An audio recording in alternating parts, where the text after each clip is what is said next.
screen.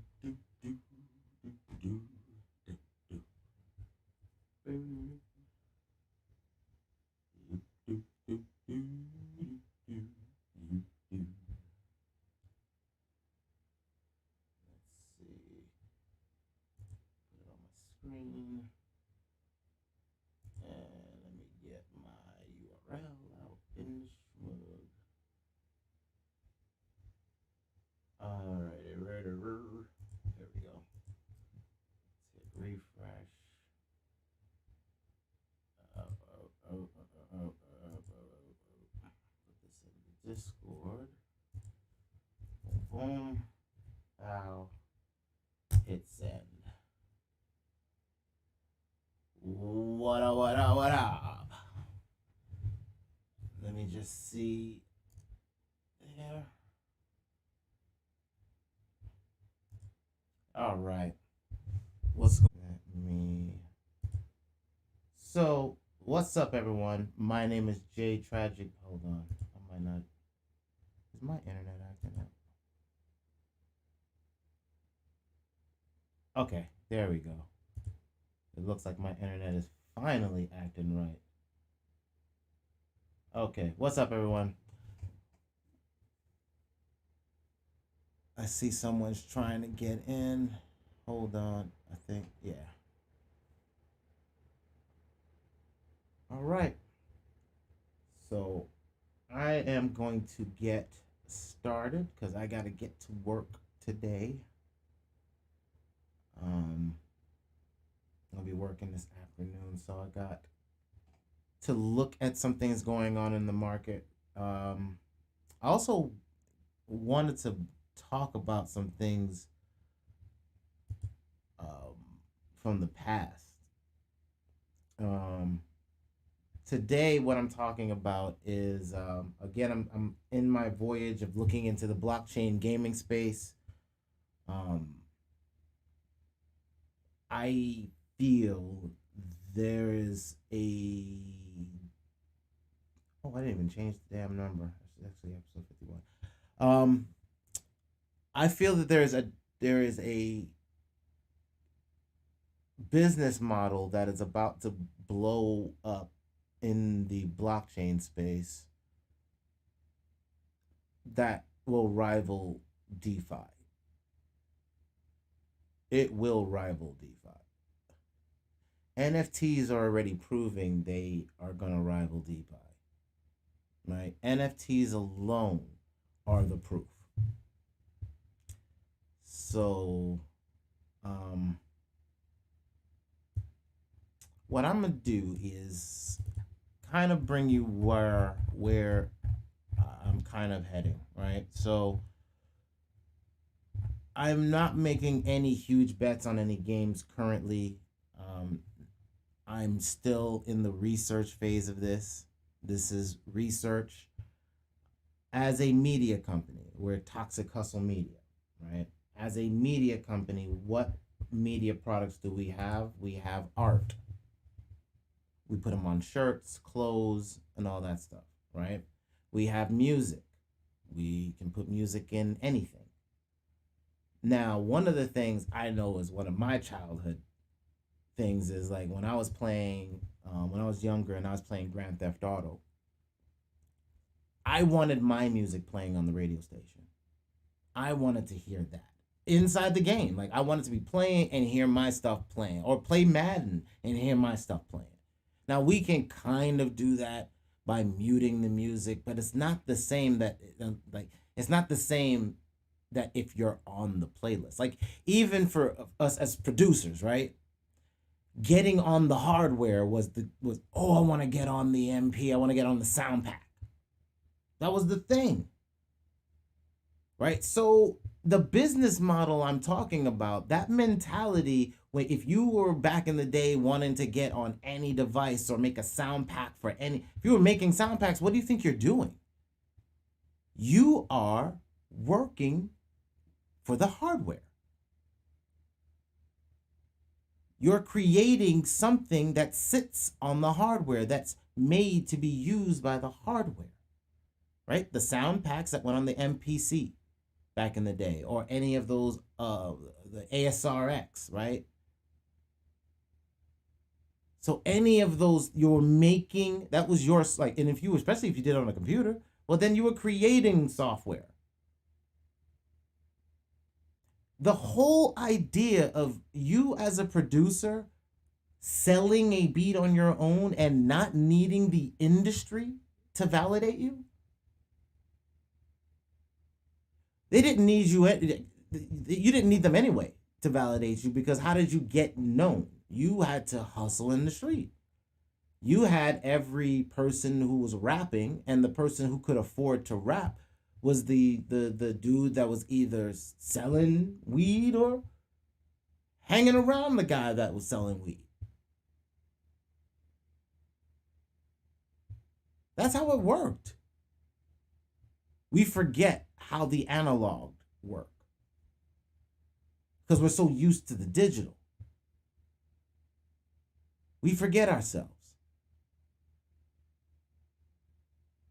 So what I look at is I've been watching the fall of the analog, y'all, since I was in the military.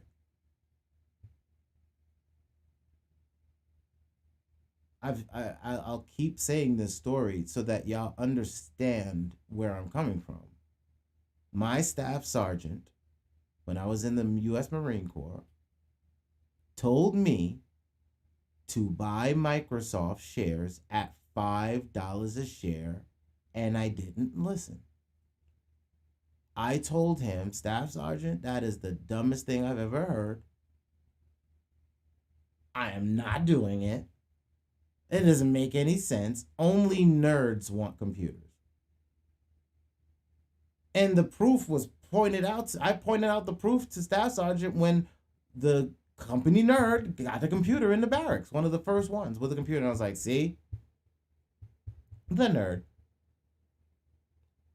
is going to sit in his room and play on his computer because he doesn't want to go get a date. That's where my mind state was. I was the smart jock and he was the nerd.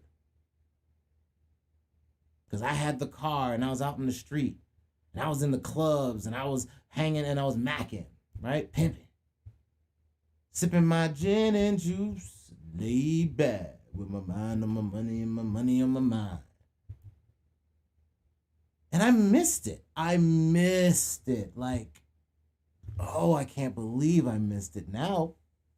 But that wasn't the first time. And the last time that happened to me. Nope, not my stupid ass. See, then I come back from the military, right? Having been told by this Asian woman that my black skin was the first skin. And I didn't believe her because everybody else treats me like my black skin isn't first. That it's last. You know, Judah type beats. But what's last becomes first again, right? So I come out of the military and I'm on the street and, you know, I have that only nerds want computers type beats in my head. And I've got, now understand, we're going,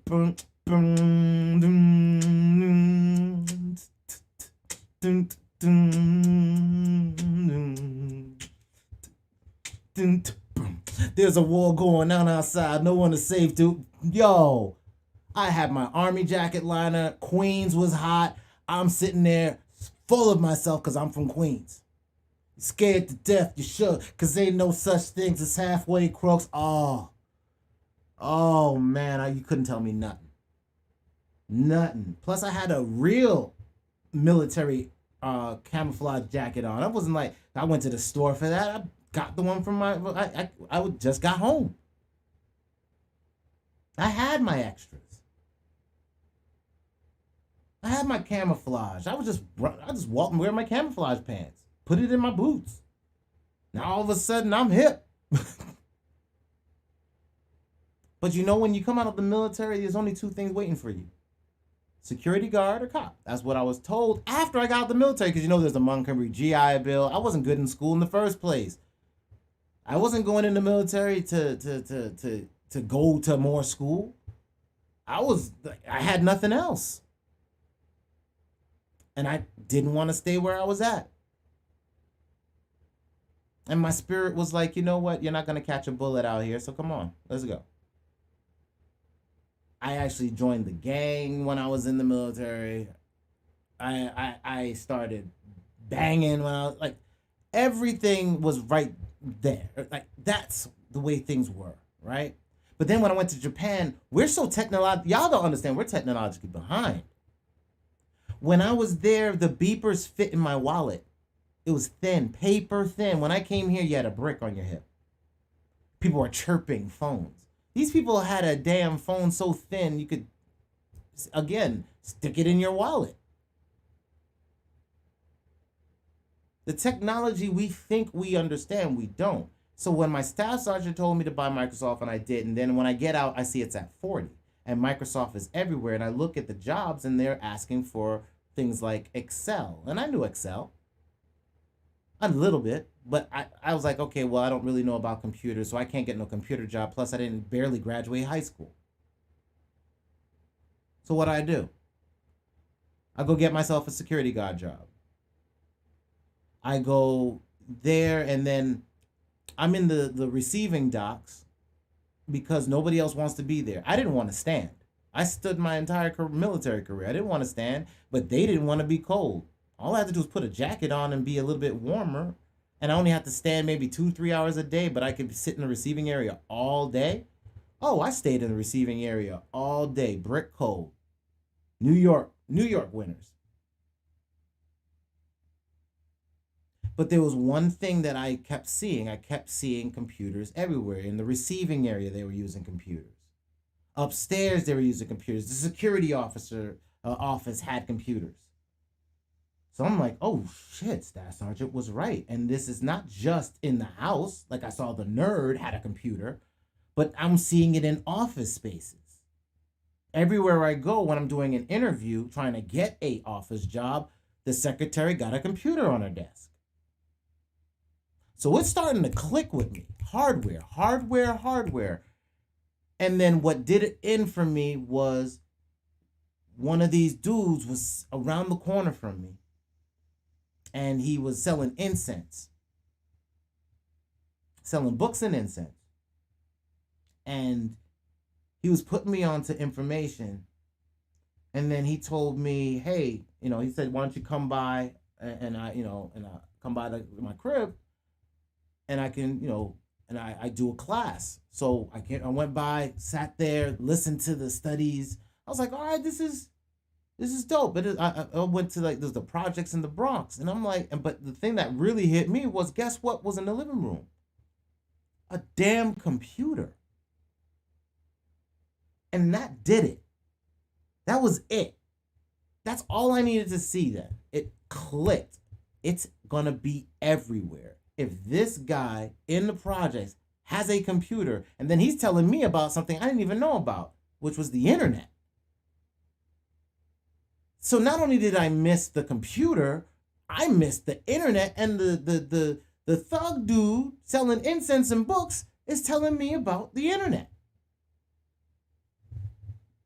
I built my first computer. I learned how to build my first computer right after that. In my spirit says, you know what? You're not gonna, because I went to it was what was it, Circuit City? Yeah, I went to Circuit City trying to get a computer. And I saw it was like $1,500 for the computer. And I was like, man, with my, you know how long it's gonna take me to earn that? And I said, well, I could put it on layaway. Then I'm gonna have to wait for a long time before I get it. And by the time I get it, it isn't gonna be as hot as it was before, because I'm noticing parts roll in and roll out. Because it had been a while since before I built my computer. When I came back from the military, it was 95. I think I built my computer by 99. So that's why I said it's a stretch of time that happened. Now, in that stretch of time, I figured out you could build a computer. And then I figured out you just have to figure out how to put the parts together. So I got a book. I sat in that receiving area, and that's all I did is study and study and study. because I didn't want to keep missing this tech thing that I didn't understand. So when I saw HTML and I saw what that could potentially do, that already was crazy to me. But I had already had my mind blown because this MP3 thing was already circulating through AOL. And then being able to get your hands on software. If you went to the private rooms, you were able to find music and software and all types of stuff. See, the pirate situation in tech is real. When I said we're living a pirate's life, no, that's just the life of every tech person, because you don't really think about how you can't do something for yourself once you understand the tech. Once you can put together a computer and put a piece of software on there, spin it up, and it works, it's not spooky to you anymore. An office computer is a server. It serves your data to you. It is an operating system. It's one that's good for consumers. That was the holy grail in the 80s. I didn't know nothing about that because, like I told y'all, I missed all of that. But I got into what I found out about businesses was the minute I learned how to build my own computer and set it up and put an operating system on it and it worked, and you install Office and Outlook and then learn those pieces of software, put them on my resume and get a job. That's how I got my first desk job.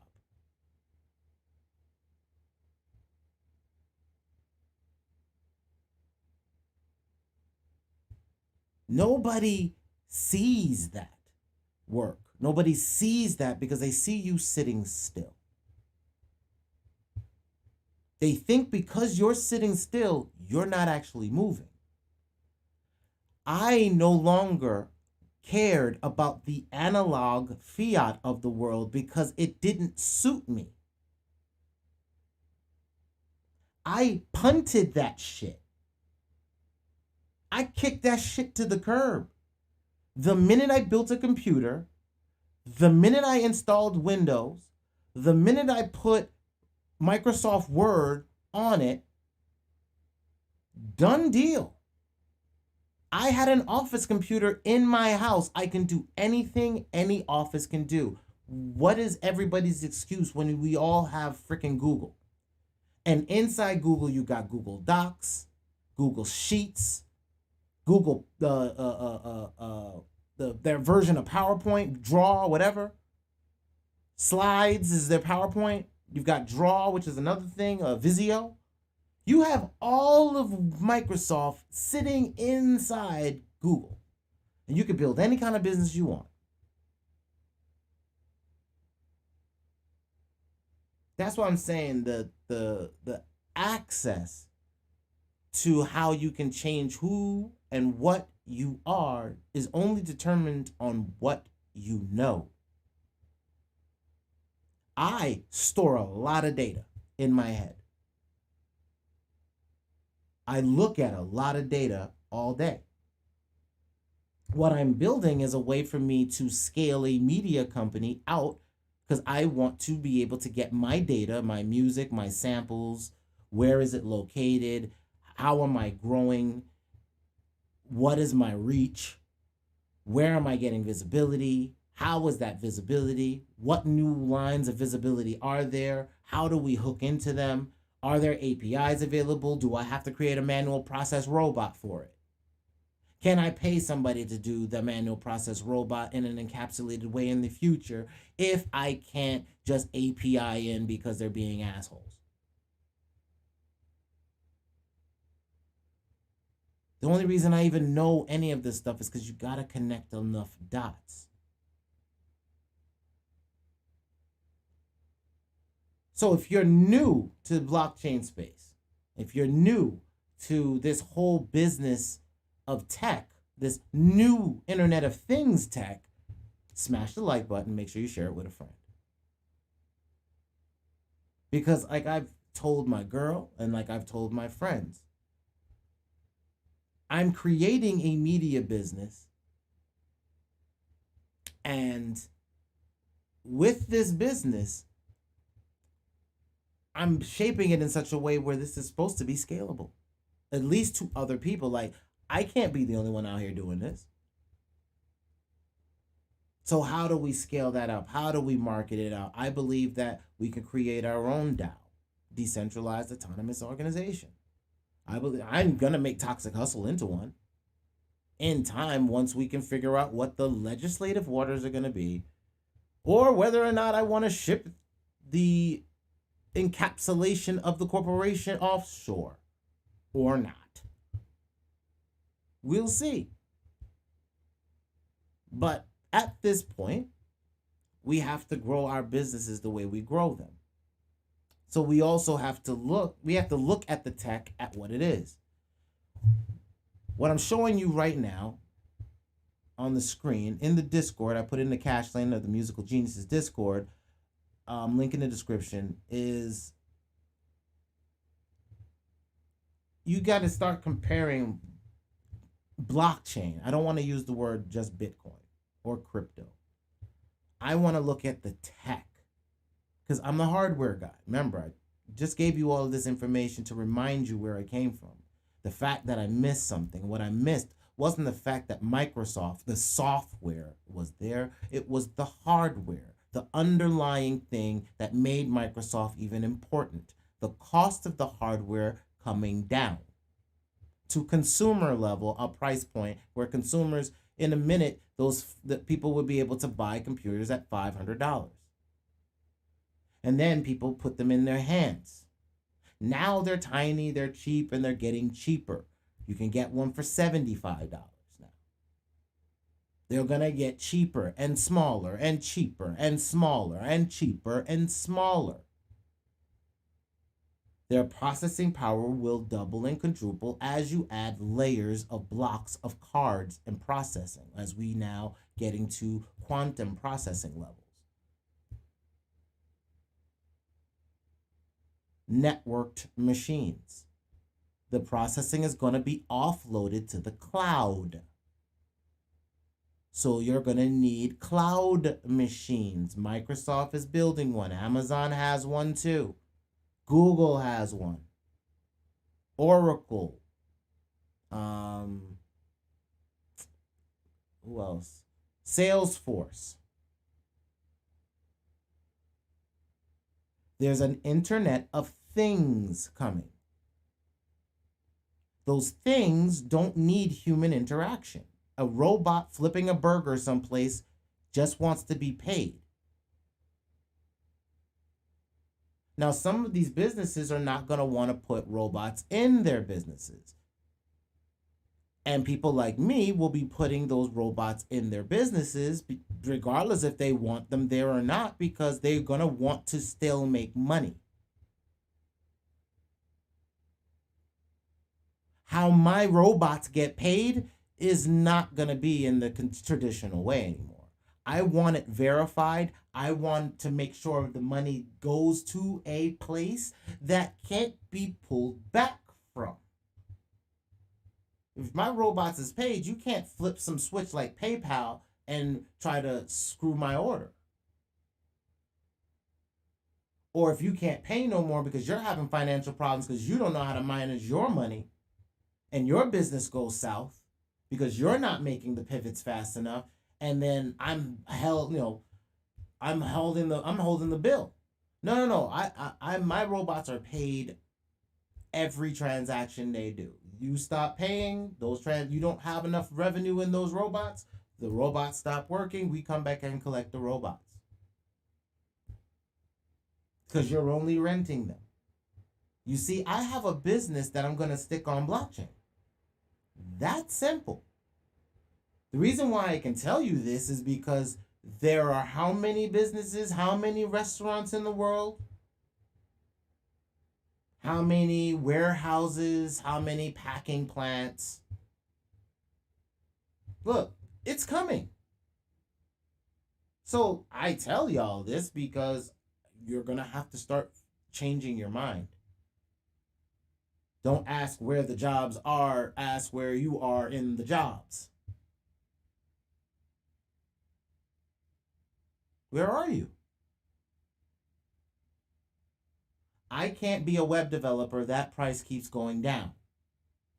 My cost of living keeps going up. Inflation type things. So what do I have to do? I've got to pivot. I've got to make a strategic pivot. I'm harping on this because I need you to understand the tech and Internet of Things. Your Roku devices out there, your Google TVs, if you have a smart TV, you have a thing. If you have a phone in your hand, you have a thing. If you're playing on some type of handheld Wi-Fi enabled device, it's a thing. If your car is Bluetooth enabled, it's a thing, especially if it has access to the internet.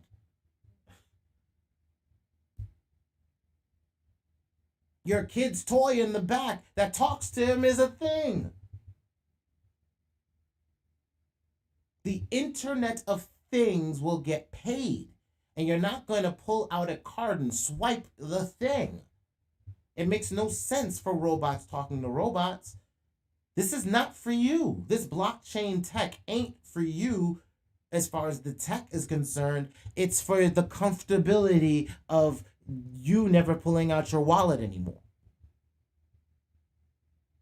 You know, New World Order type beats.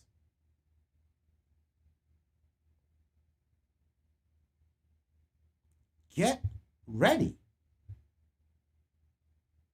Analog ain't coming back unless you unplug every computer on the planet. Do we see that happening? Do we think that we're going to have a catastrophic, systematic computer failure? There's not one shielded computer on the planet. Like every computer is going to be fried.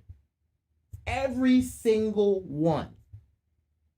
We're already moving away from even EMP being able to affect computer hardware, so because we're going biologic, right? NRA type beats, so that you can shift the programming language bio and put it in DNA, and then shield the DNA and have it incubated, right? So they'll come up with a way. Your analog, my analog, I'm speaking from experience. I used to make a certain amount of money saying I was a web developer. All the interest in me dried up. My phone stopped ringing. All of a sudden, I just pivot over and say blockchain developer. But what's really going to flip their lids is when they notice on my freaking resume that I'm a blockchain game developer as well. Because I got to help hook the back end to these games on the blockchain. It doesn't matter what your fears are for the tech. Notice how I don't even talk in any hopium. I'm not pumping a bunch of coins, which is why I'm boring to a bunch of people searching for the next coin. What do you think about this coin, Traj? I don't care. I'm never going to care. That's like saying, look, what about this social media and this social media and this social media and this social media? I don't care. I'll broadcast on all of them. It doesn't change my business. My business is to broadcast content. That's my job. Why? I'm an artist who wanted somebody to broadcast his content, and nobody wanted to, so he began to broadcast it himself and helped his friends. Shout outs to my homies, Ty Durden and Johnny Streams. How I met them was me moving to Georgia with said person from the Bronx, because we were going to start a business out of New York because 9/11 had happened. And the bank was tightening up, and I didn't understand why they were tightening up. I understand it now in hindsight. hindsight, I see it. But I didn't understand it back then.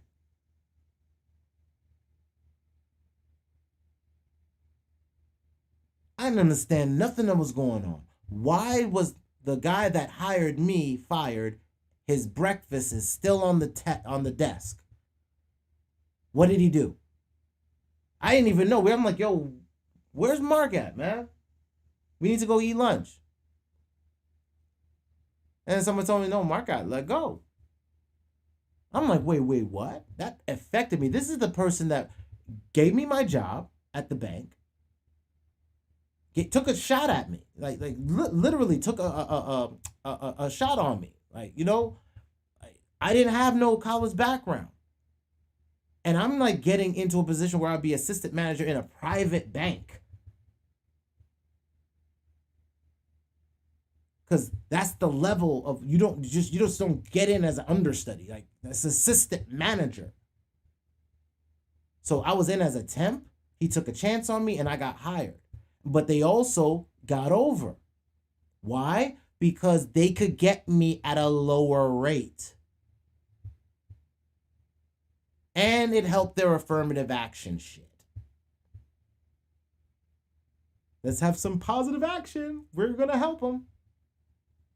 I appreciate it. And I took use of that. In there, Mark had told me about Rich Dad Poor Dad, in which I learned the difference between assets and liabilities. A young Jewish man named Steve Sackstein told me I was smarter than I knew and that I should be running banks. Because with my street smarts and my computer savvy, I was a dangerous individual.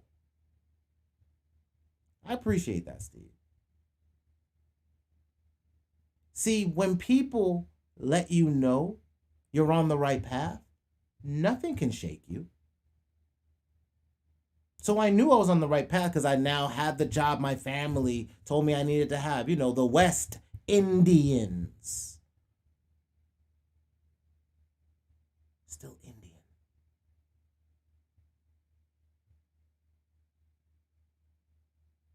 We have to look at what we have. And when I was in Georgia, I only had the computer. What I was able to do, start recording people locally and earn $25 for recording sessions. And some free Gritchy.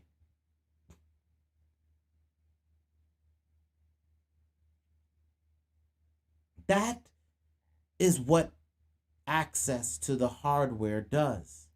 It gave me leverage.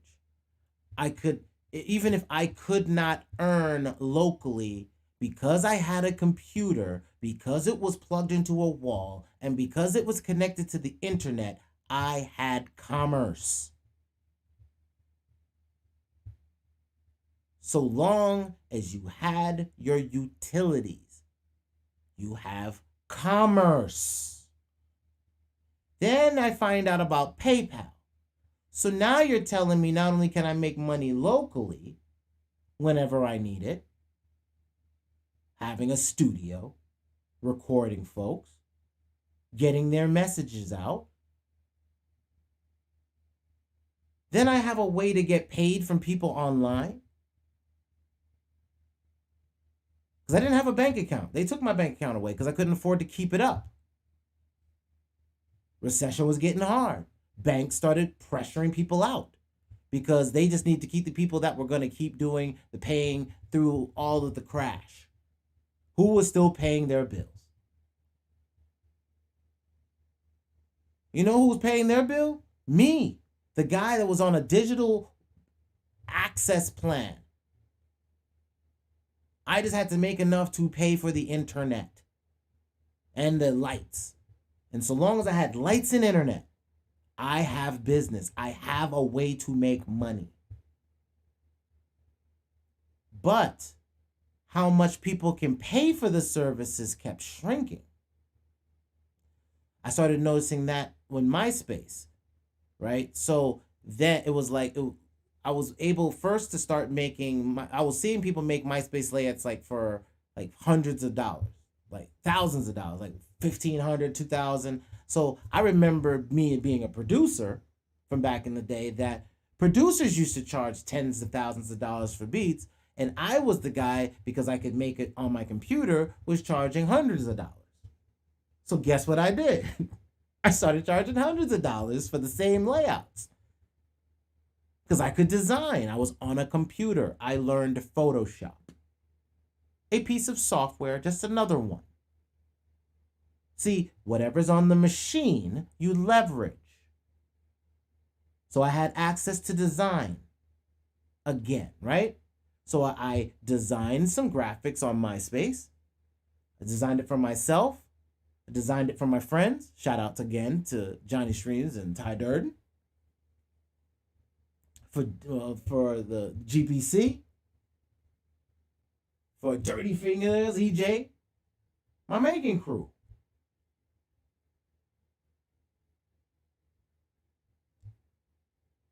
But then the market crashed. 2008. Things got rough. I had already left making. Making was cool. But I had been arrested. And I was like, I'm done.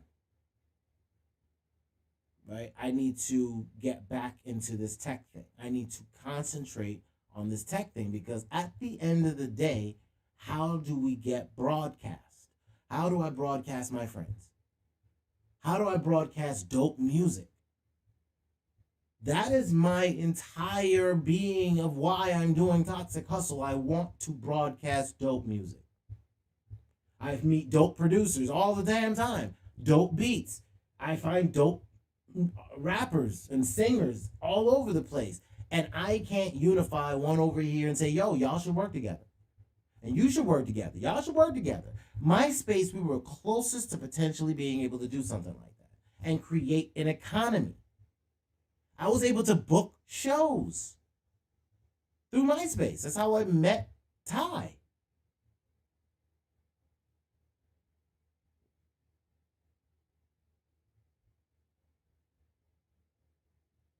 This is how things grow. So I'm making money on MySpace. I'm meeting all these good producers and musicians. And I can't push them fast enough, hard enough to all the locations they need to be. And then social grows, something comes up, something dies, something comes up, something dies. You still have the same content that needs to be pushed.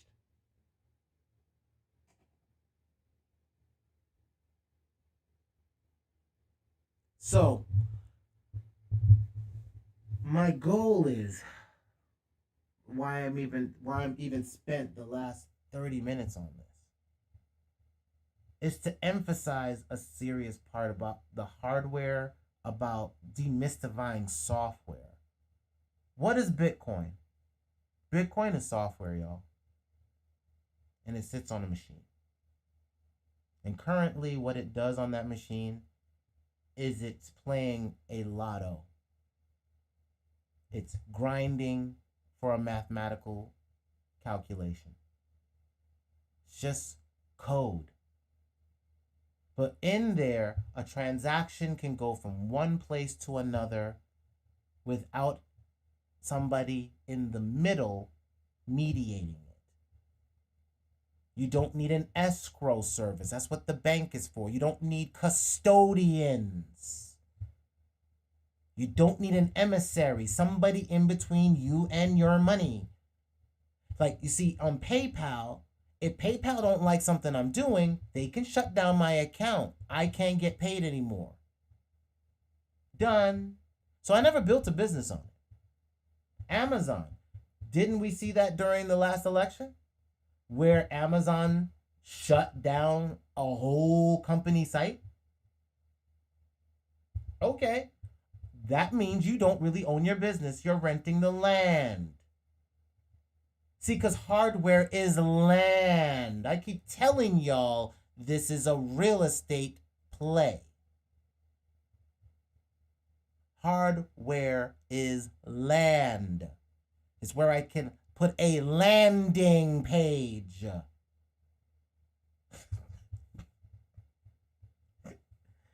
We call it a landing page. Where you land.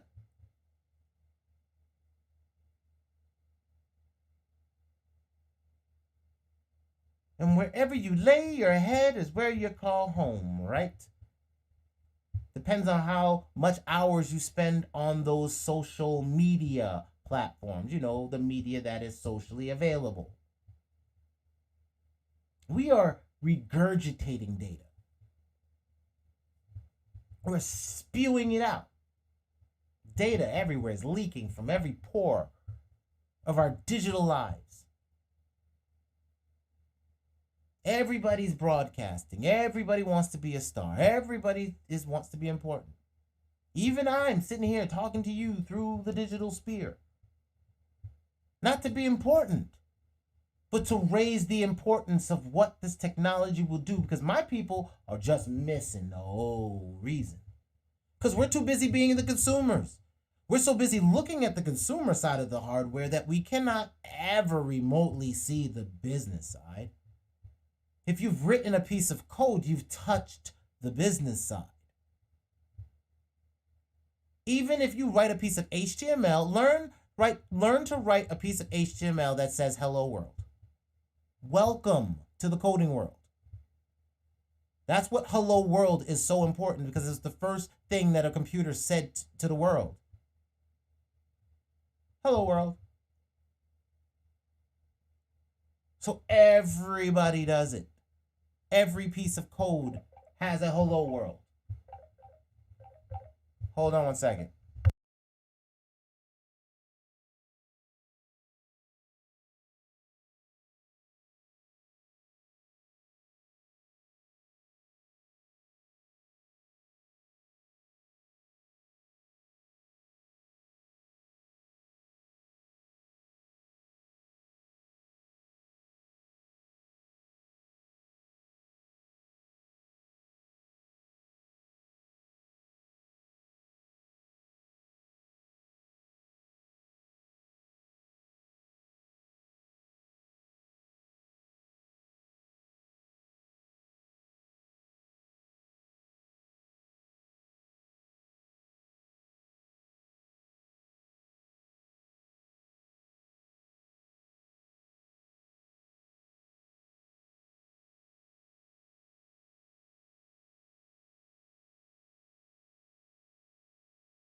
Sorry about that, y'all. I had to talk to my lady.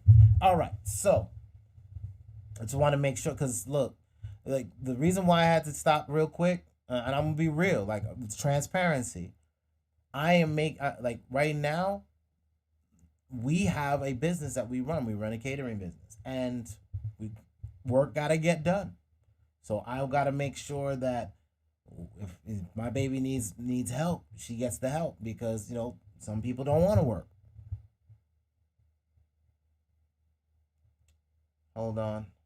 Looks like my bit rate's changing up on me. It's all right. Anyway, so let's get back to it. So what I was talking about is the transition into this digital space, right? We are making a serious transition right now.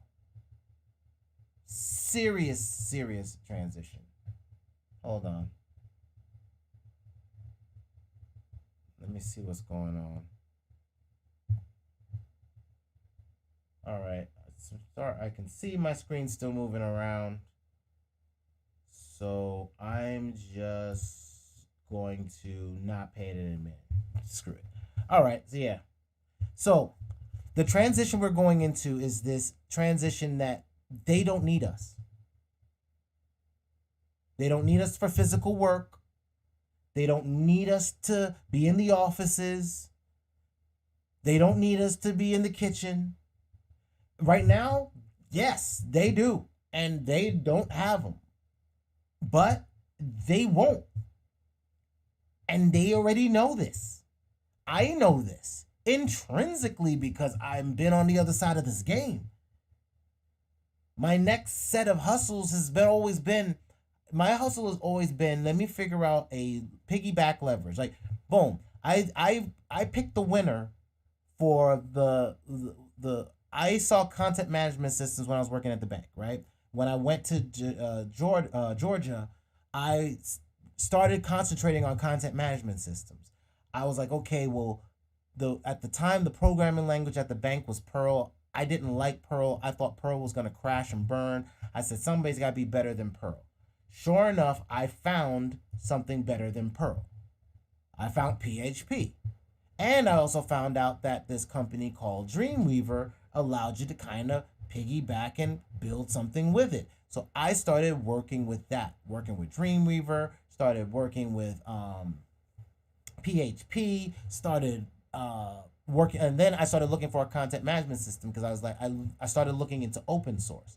So I started looking for a content management system. I said, I'm going to build sites, but I want to find the right content management system. And when I find the right one, I'm going to use that to piggyback my business. I found it. It was WordPress at version 2.5. Piggyback my business right on top of it. Got my job at Canon when I got back to New York.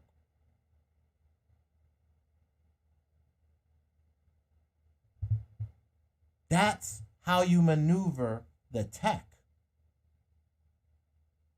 I left a web designer, left New York from the bank, a web designer, came back to New York as a web developer. Now, switched up blockchain developer. Why?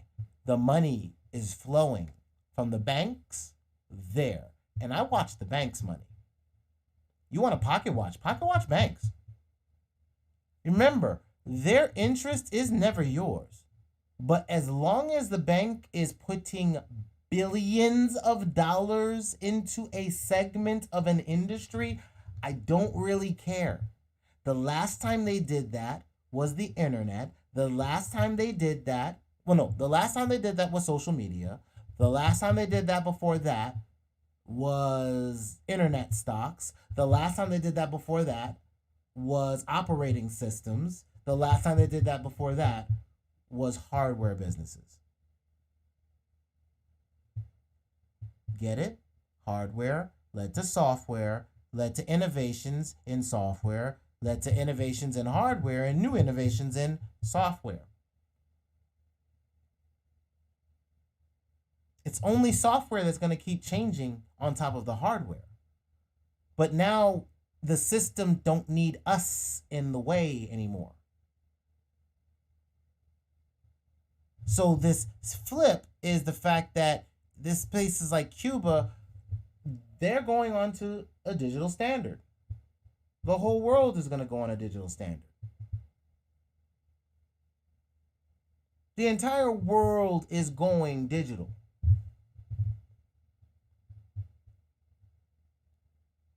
Meanwhile, between time, I have to tell you, this ain't financial advice. I'm not a financial advisor. But what I'm showing you on the screen is the fact that a financial advisor's been charged with a Ponzi scheme. Hope-ium. Hope. When I talk about blockchain, I'm not giving you hope. It's the worst case scenario. I am telling you another software design is going to rip something away from the analog world. It don't need you to make money anymore. It can make money without you. Look at the traders that are about to lose their job. Look at all these young people who are not in the stock market but are in crypto. Robinhood just announced most of their weight is in crypto. That is a significant risk in their earnings. They announced it when they were for the IPO. They have to put the paperwork. Part of the risk is they're heavy in Doge or cryptocurrency. That is reliant heavily on the trading back and forth of digital currency, digital businesses. Digital businesses. See, we're going from analog businesses, the old stock industry, to digital companies, the new stock industry or fiat investment industry. If you have a Bitcoin, you have a developer. If you have a developer, you have a computer. If you have a computer, you have a wall that is plugged into, meaning a home or business.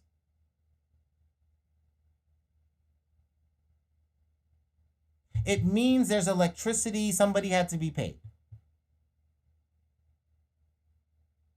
Y'all, from the outset, if a person, a developer, has to sit on their ass and code something for hours, they have to be paid, they have to be comfortable, they have to be fed and watered. They have to have fun. Because they're bored. They sit on their ass all day and code. Soon, that job will be handed to the machines to do. So what do you think you're gonna do? For real, for real. You better have a product. You better have a service. You better have a subscription. Either all or mixture of. However you find fit, make it so. It's how I've survived. I've survived by looking at the tech. Hey, that's MySpace. Hey, I can design. Hey, I can make layout. Let me put up a page. Hey, it's $25. Hey, pay PayPal. Hey, swipe my card. Eat church's chicken. Let me get back in here and do some more designing. Hey, I can sell a beat. Hey, I'll mix your album. I'll mix your album for $50. Well, an album for us was a song. So I'll mix the song for $25. I'll mix your album. I'll mix like a group of songs for you for $50. Like six. Your album was like 6 songs. So I'll mix an EP for you for $50. So I got 25 on the recording, a couple of recordings, and then I got 50 over here. Again, that doesn't pay my rent. But what if I then could take it and earn interest in it back in the day? That wasn't available to me. So my entire hustle in this digital space, in crypto, just got a huge shot in the arm. Because the failure of my business was I didn't own a wallet, because PayPal was my wallet. I didn't own the architecture, the hardware, because I couldn't spread my hardware everywhere because it's too expensive. What is Bitcoin? It's hardware that has software on it. Now that software is going to do more. I need APIs to pass back and forth. So how can I pay people to spin up machines to host my API machine data so that I can spread my cloud services? How can I pay them to hold the infrastructure or build the infrastructure, like get a bunch of Raspberry Pis? Here's the layout and the build out. Build your machines. Open source that shit. So that's what I'm doing, right? So, meantime, between time, we got to look at the next level of this game. We had NFTs. For me, that's like Bitcoin. Version 1. I don't get it. It's not for me. I'll buy some of it. If it gets me into other things, cool. So I used to get Bitcoin just to get me other things, like Ethereum, which made sense to me. I bought Ethereum at $5. I sold all of it the last season because I needed to pay bills. Life got real. I had no job. I sold off all my crypto. I'm back to square one with all of y'all. So it's not like I'm a whale and I got guap. I ain't got none of that. I got to fight for inches, just like you got to fight for inches. So what you see me doing is looking at the tech and saying and picking my next winners. And I know I'm very long-winded, but you don't understand how hard it is. I don't know who's listening. Some of you might be all in. Yay. Some of y'all are stubborn as hell. Y'all want to just worry about crypto as it's a stonk or a piece of paper. You're not looking at the underlying tech. So I got to hammer this into your heads because y'all are thick-skulled. And I don't want you to miss this because you're thick-skulled like me. Because I know you're like me and you're thick-skulled.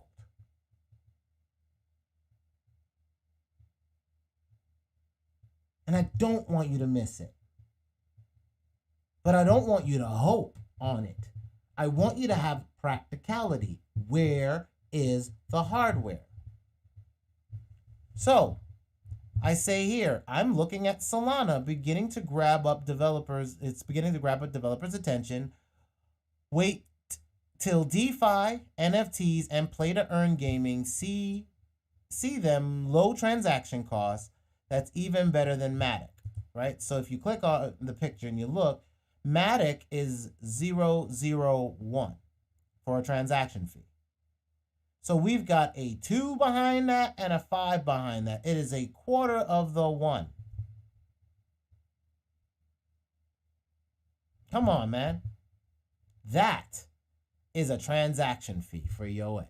So now, what happens if I stake this and I have this low-ass transaction fee? And let's not forget, they do 1452. 1432. 1,432 transactions per second. Ethereum's like 20, 15, whatever, on a good day. Gas fees are hundreds of dollars. I can't do nothing that I want to do. I want to create graphics and make my NFTs, but I'm not going to mint $100 NFTs. I want people to buy it at $1 or $3. And I give a small amount out. I start working scale. I say I'm going to do 1,000 mint at $2 or $5. I just minted $5,000. And then if they keep reselling, I get 30% every freaking time. No. So I can now create any type of art I want, mint it, and so I'll be patient and get my data ready. Meantime, between time, I tell you, follow hardware. So I want to find out more on Solana. I'm going to be digging deeper in here because there's games on Solana, right? So this is why I'm also digging deeper into Solana. Now, before we get to the game on Solana, let's get with just games in general. And I don't do stocks on a regular basis, right? But I'm actually going to be looking at this, and I'm being transparent. I have not bought any of the stock yet, and it's probably gone up some prior to and probably will go up after I talk about this. But regardless, I'm still going to be grabbing some because regardless of whenever people buy into it or if they buy into it, they don't know yet. They don't know yet. Ubisoft is creeping on the low in play-to-earn crypto. This game, which is called Chronicles, and I'll show you how I found that in a bit, is crazy interesting. And I may have to keep my eye on this one, even though I don't like those card Pokemon type games. But this one feels like it feels like it has like a little bit of that anime gaming style. And I think it could pick up because of that. And it has like numbers flying, so it's attention grabbing. So And the big thing is it actually wants you to build your games inside its world. So that means you could probably earn from certain things you can build inside the game, which is kind of interesting. Again, if I want my music in a game, music, art, whatever, I want it in a game earning. So if I can get my music in a game, if I can create a game and then I can trigger a sound that is my music in the back, there's a way for me to do any of that. That's me putting my assets to work. If that's what my job as a media company is, what is my job as a media company? Get the assets, the media that we have, out into visibility where people can listen and hear it. What's better than a game that people are earning money in? That is bigger than DeFi, y'all. If you think DeFi is big, it ain't nothing on somebody that doesn't care about math and trying to farm, yield farming. Like, that does nothing for me. But video games are a $1 trillion industry already. And then you're saying that you could spin up machines and be part of the network. You can be part of the game. You could create assets for the game. That's Second Life again, y'all. And I said to my business partner, again, Ty, what's going on? I actually shouted you out in the video. I put you in here. You and Johnny. That the fact is, games are going to have always paid people to develop and design for them. It was just always behind a closed door. Those closed doors are shutting down. Those walls are coming down. The transparency is how this business work is out in the open now. I can design something and get paid. As long as I'm paid and I can put it in my bank account, I don't care. As long as that then is in my bank account, can pay my rent and my lights and my internet, I don't care.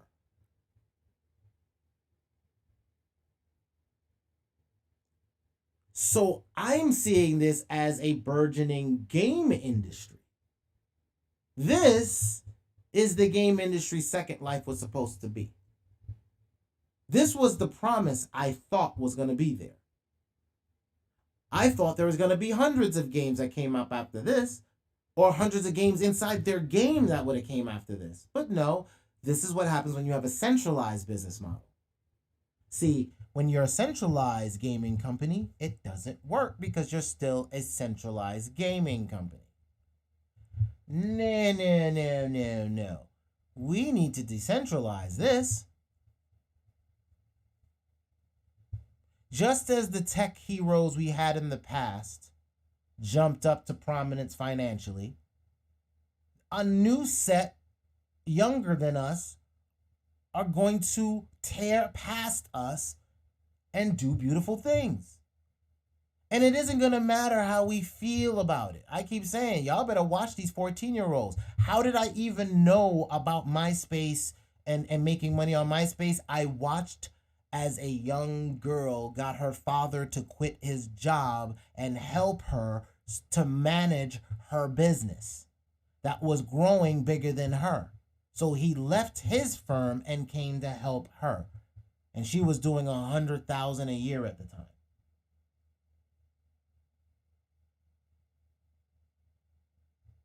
That was the birth of this whole influencer market. And who would have thunk, right? Who would have thunk we're going to do influencers, YouTube celebrities? Who would have thunk? It's just the change of the guard. I'm an old head, but I'm not so old that I'm not going to sit there and say, well, they're making money. I just don't really need to care how. Where are they going to be? Right? So as a developer, I can build applications cheap, and then the games are allowing me to build things inside their games. Right? And then so the reason why I put this here is Ubisoft is right here with this Chronicles game, which I'll show you where I got that in a minute. And then over here on Axie Infinity, you see Samsung and you see Ubisoft. Again. So I went and looked at their stock. At the time, it's $12.63. That was what was this? This was August 27th. So this was about 3 days ago. Let me see where it's at today. Give me a second. Let me go back to this window. Go give me a new one, and then say what was the stock symbol? So I ain't gotta go look for it. UBSFY. UBSFY. So, right. UBSFY.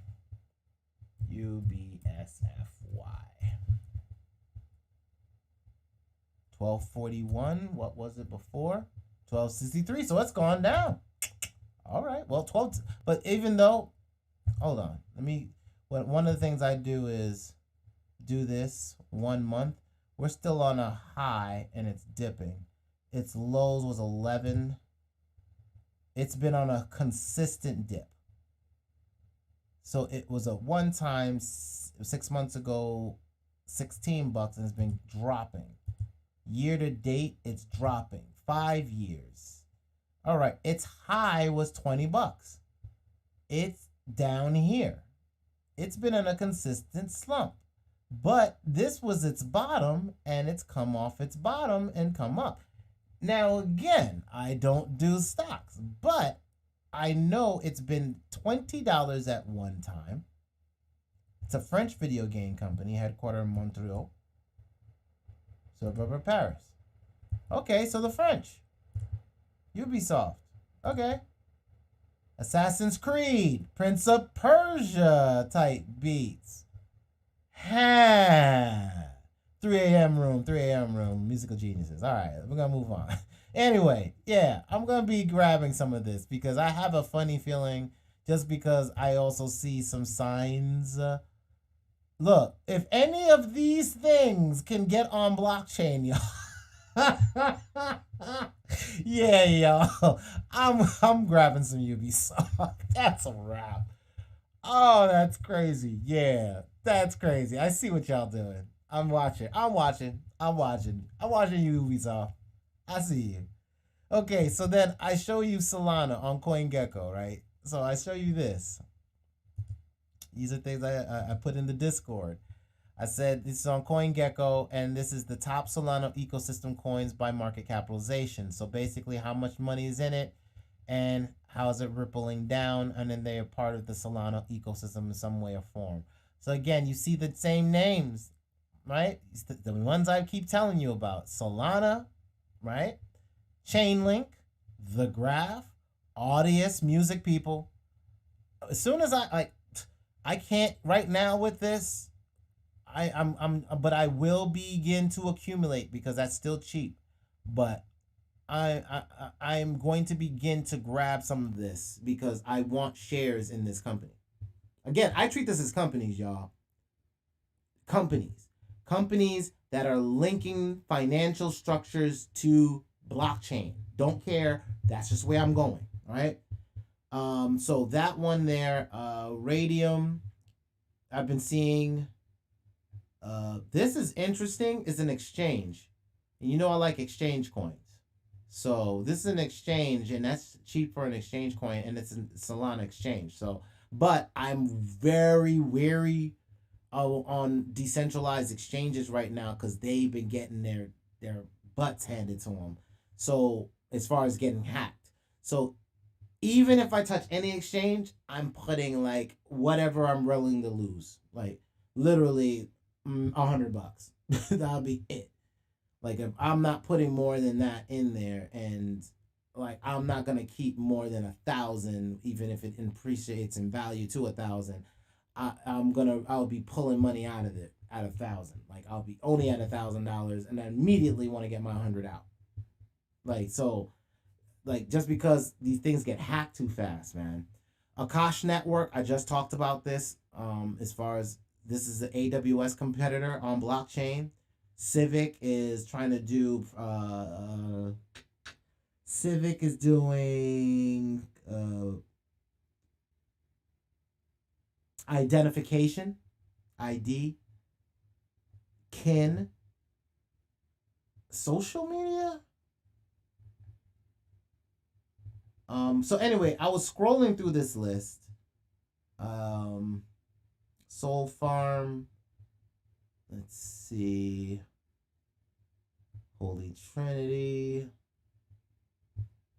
Moonlana, Scout, Soulpad Finance. Then I got down here, Serum, I'd seen that name, Star Atlas, and then Star Atlas DAO, right? So these two things, again, no market, real market cap known yet. So these two things popped up on my radar just from that link that I showed you in the Discord, right? That is what led me here. So I'm showing you and walking you through how we got, when you see me putting things in, I'm walking you now through how I got there so you can do this for yourself as well. You don't have to rely on me. And I don't want you to. I want you to see the business. If you see the business, great. Then we can do business together. The course of action in all of this is for all of us to figure out our methodology of making money. How do we get our music geniuses in all of these places to earn money? I don't care about where the fiat and what blah blah blah. I didn't know nothing about Axie Infinity, and Axie Infinity blew the hell up. It is still blowing the hell up, and it ain't going nowhere any damn time soon. But this the first boat. There's going to be more boats. This is going to be $1 trillion industry. I want my music, our music, everywhere. So I'm building the back end for ToxicHustle and beginning to catalog. Not just for myself, but for our tribe. So I'm looking, right? I'm looking down that list, like I said, and I just showed you, and I found this. And I'd seen this multiple times on crypto video channels, like Crypto Stash. I'm gonna mess up your name. I think it's Kaijin. And there's like one other person, and I kept seeing and hearing about it. Like they kept bubbling to the surface. Like there's a ton of videos about this, right? So I kept seeing this, and it kept playing on my radar. So I was like, yo, let me check the Star Atlas thing, because I just seen another video about it. So let me go to the page, because I already have it open. Hold on. Over here. So I first I come over to, sorry, I didn't go there first. I come to CoinGecko, right? And this is where I was, like I said, the ecosystem, right? So then I am scrolled down. So now this is where I was. This is my window. I actually dragged the window where I got my screenshots. I dragged it over so that you can see this, right? This is where I am. Where I left off, right? I'm picking up now, 1 hour in. So Star Atlas preview only. Let's hit refresh because this page is old. Still no real info. And then what I did was go here to the website, you click on it, and then you click on it, boom, and it opens up the Star Atlas page. I'll hit refresh so you can see it from what I saw. And then you can come here, click the trailer, and then I showed the trailer inside the Discord. I'm not going to play it here, but if you go here, there's a link to the website, and then the YouTube trailer here. I found the trailer. I got it from, I found it on YouTube myself, and then I linked the trailer for you, right?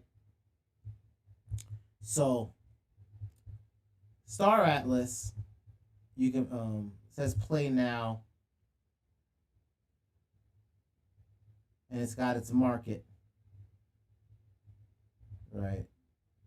So I'm definitely looking at, I'm looking at it, and click here to enter.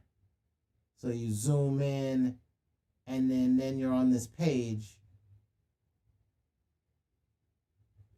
And then again, you can watch the trailer.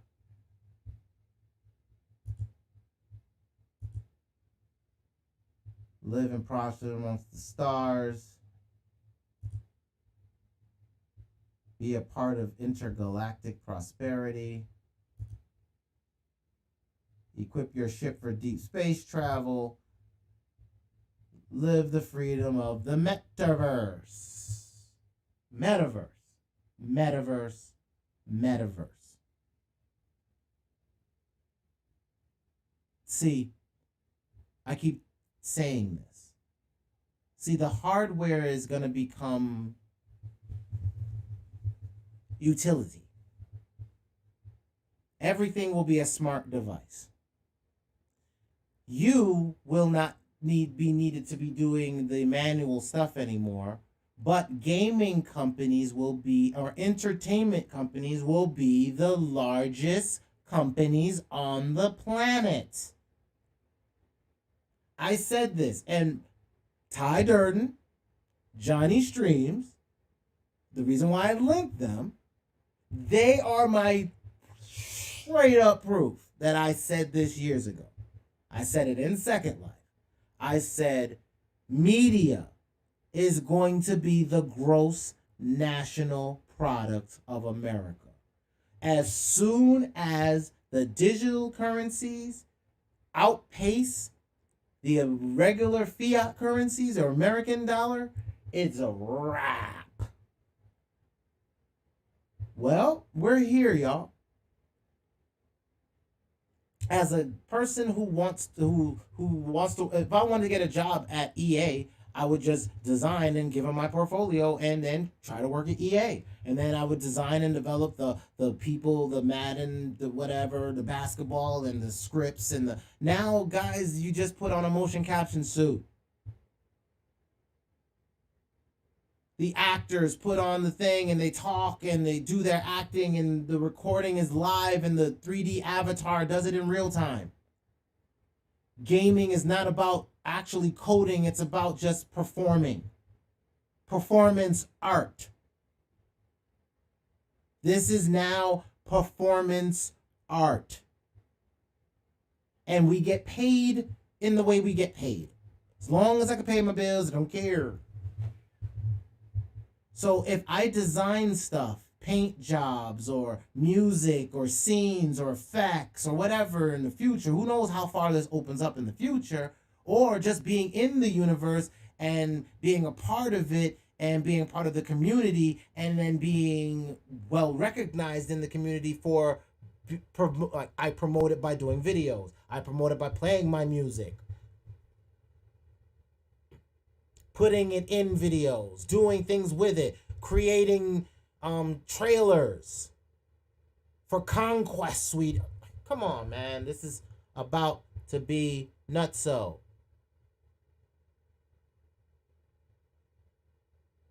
You see, these companies are going to pay us to create content. They do it anyway. You'll get paid in the currency of the damn game that you can either go in and buy stuff that will appreciate in value if the game is dope enough to last 5 years. Do I see it as a 5-year game or a 1-year game? I'm looking for the next Grand Theft Autos. I'm looking for the next big AAA games on chain. Because I think that's going to be bigger than any DeFi, any NFT. Your NFT don't move, bruh. Your NFT ain't playable, bruh. Your NFT didn't help me in my last firefight. Or it wasn't my tires that specially hug a special, this certain road that's really oily. So that I could win the prize in a competition that I earned another $1,000 this month. Now, I'm not saying that's what I'm doing now because it's not happening yet. But I'm just saying that's the potential. Do we not see gaming contests as a viable thing that's going to happen? We don't think people are going to be betting on conquests of war and space of the metaverse? Yo, this crap is crazy. Like Madden. Yo, who's going to create the next football game, that gets the licensing from the college teams because everybody can get paid now.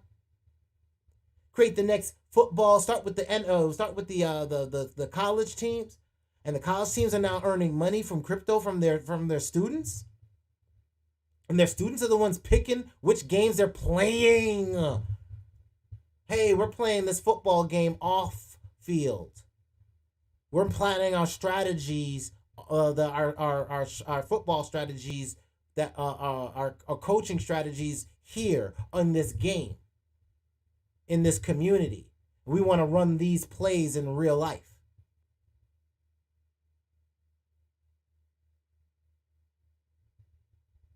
How we work has changed. We've got to get over it.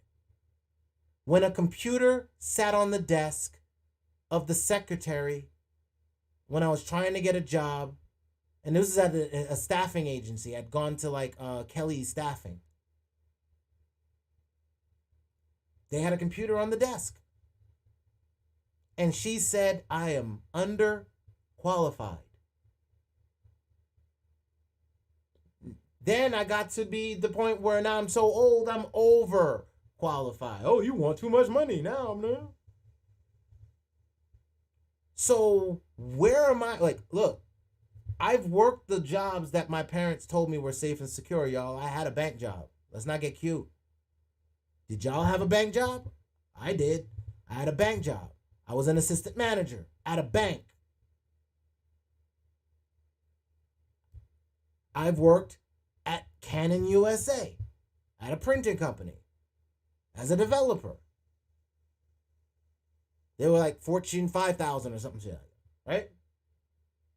I've worked at First Data.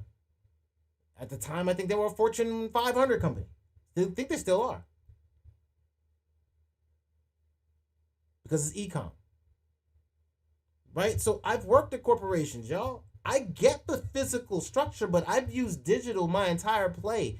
I've used this mentality, why I talk the way I talk, and how I show you what I'm showing you, my mind state. I want to infect you with my mind state. Because it's a survival instinct. Look, my daughter didn't survive the trip here. I miss her terribly.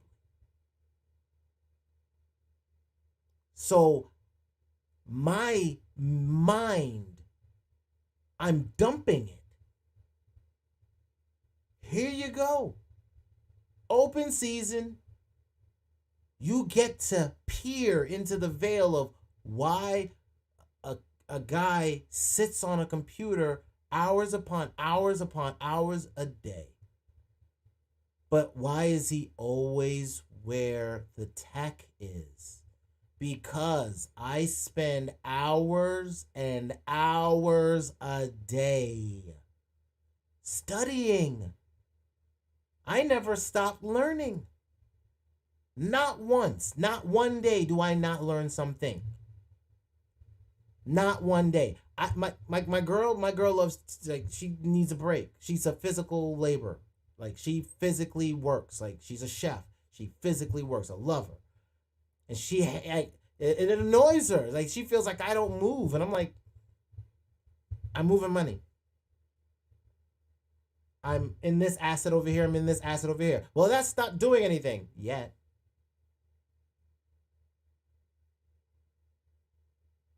I'm in networks that I know are going to blow up, like Cardano. Been at Cardano early. I'm also now grabbing up some Solana, more Solana. Even though I said I probably ain't going to do it till 2022, as I see these video games and as I'm like, yo, they're staking, it's still cheap. I know I can buy some more later, but it's still cheap. Like, I can still grab 1, 2 more, 3, 4 more, right? Like, I can grab a few and stake it and earn some more while I wait. And that little bit, the transaction fee, again, I see that transaction fee that I showed you on the Solana website. Do I still have Solana open? Here.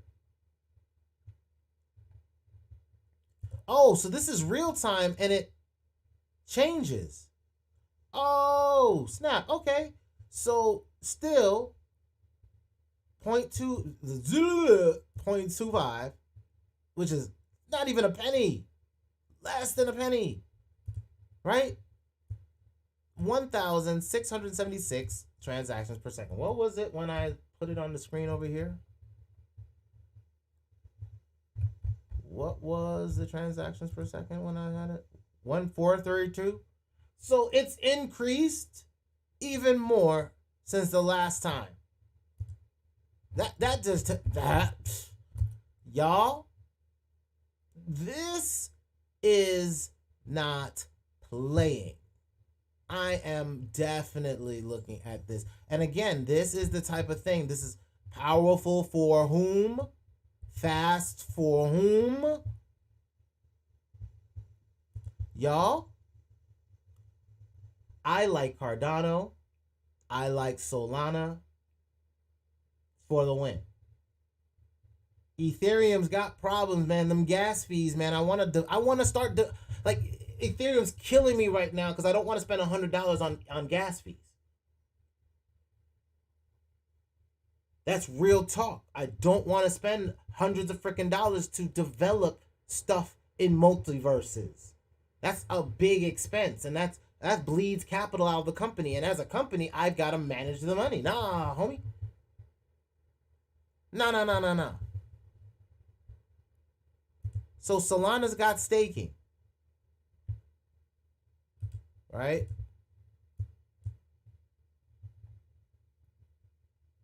Through an on-chain governance process, community of validators. I can't get a machine because you guys got like 133,000 shares. And at the going price, that's out of contention for me to even think about that. But they're staking. Right? Return yield for stake tokens is based on the current rate of inflation, total numbers of Solidity staked on the network, and individual validators uptime and commission fee. Solana's initial inflation rate is 8% annually, decreasing 15% year over year, reaching a long-term fixed inflation of 1% annually. So at some point in time, they're going to have some inflation rate of 1% annually. Huh. Okay.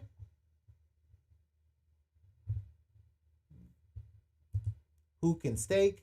To stake tokens, you must use a wallet that supports staking. Not all wallets support staking. At this time, Solflare.com is one user-friendly wallet that supports staking. So now you can understand why I have Solflare open. And I didn't do that on purpose. I actually had clicked Solflare from someplace else and it ended up. Or did I? I might have. Validators. You can go there.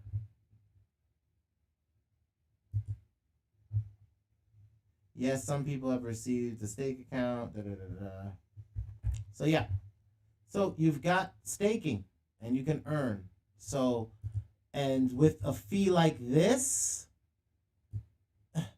you're basically telling me I can put up all my products for free. See, this is what we're looking at. As a developer, this is what we care about. Because we build the things for consumers. This is what developers are, producers of code. They are the music producers of the coding world. So you follow them and their needs and their wants. They want to get apps out. They want to get apps out to people. They want lots of people on their apps. They want to be able to earn from their apps because they're developing. They're spending hours upon hours in code. Really? We're going to do that right now? But the transactions keep going up. So Like I said, look at this environment, man, and see that this ecosystem is crazy. And then you got to look at the price. Like again, this the price for Solana right now, it's still under $100. I say this. I say this with as much humility as I can. Oh, yeah, look how fast that jumped. While I'm talking to you, look at that. Boom. Boom.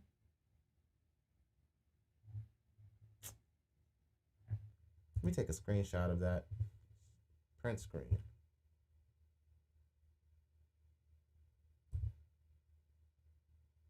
Yeah.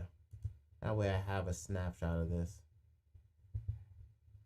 While I was talking to y'all, damn Solana jumps.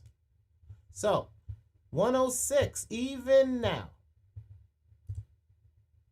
I'm just going to put this out there. I want to show you something. Let me just open this in a new tab. Because it's the home page of CoinGecko. You know, where the top coins go. Of course, my internet's going to lag a little bit. But we're going to give it a second to load. Let me hit a stop and a refresh on CoinGecko. There we go. Look at Bitcoin. All right. I want you to see how much this is. Okay. Look at Ethereum. Okay. I want you to see how much this is. Look at Cardano. Okay. I want you to see where this is. Now, Cardano doesn't have enough applications. So if you could get Ethereum at Cardano's price, do you have Cardano? If you've already talked to me and you got in at Cardano at like 1, you can keep accumulating, but like I told you, remember it's going to come back down in November, and you don't have a lot of wiggle room for profits. So if you're going to snitzel profits and you want to get some of your profits, and then you're going to buy low, sell high. So sell high would be November timeline when everything goes monkey nuts, right? So look at Solana. Solana's the number 8 coin. Now, look where it's at. Now, again, look at Bitcoin, mathematical genie, Ethereum, gas guzzling pain in the ass. Like, this is a gas guzzler. This guzzles a lot of gas. It's a big truck. Cardano and Solana are electric hybrids. Okay? And for the most part, they're just electric. They're not even using gas. They're like using hydrogen. If we want to make references. If I want to make references to it, that's how I'm going to make it. So that it can kind of get in your mind. These are not coins to me. This has a programming language is wrapped Bitcoin. Polkadot programming. This will have some type of programming via third party. Matic can do that. That's Polygon, which will also be on this list somewhere. Data will be and can be programming for Bitcoin. Polygon, there it is right there. That's Matic. That's the database. Data programming, infrastructure programming, network, media, data programming, media. You starting to get it? So I'm not guesstimating. I'm coming from one place. I'm consistent. I'm coming from a place of development. I'm always going to come from a place of development or where hardware is. I'm always going to be looking at the hardware. Solana, these data plays, what's behind it, why Audius can be successful is because if that means potential and music NFTs, y'all. What if Audius can then be hooked into a virtual world and your music could be streaming inside of a game from Audius? I don't know if that's what they'll go to. I don't even know if that's what's going to happen. But I want to put money into audience to be able to tell them what to do. Be part of the voting structure. Whomever is going to be in the audio zone of broadcast, whoever's in media, I want to own the companies. This is the new stock exchange, y'all. This ain't for old heads. This ain't your granddaddy's stock exchange. There's new companies here. My mom was the reason why I am the way I am is because my mom was the birth of that. My mom's portfolio signaled the death knell of the old guard. There used to be blue chip and white blue. There used to be blue chip stocks, right? Like perfect, beautiful stocks. Wasn't that what it's called? Hold on, I gotta drag it over here because I was in the wrong window. Here, we used to have blue. Come on now, blue chip stocks. White collar crime and blue chip stocks. Blue chip stock is a huge company with excellent reputation. There was a bunch of blue chips. Big companies you could bet on. You can't really see this is who they say are blue chip stocks. Berkshire Hathaway, Johnson & Johnson, Procter & Gamble, lawsuit, sunk the economy, rapes you for your credit, Google for your privacy, floods your air with crap and poisons your water, is radiating us with 5G. I ain't gonna go there. Not gonna go there. You already know it's the same. Privacy issues. You see? So that is what we got. That's blue chip.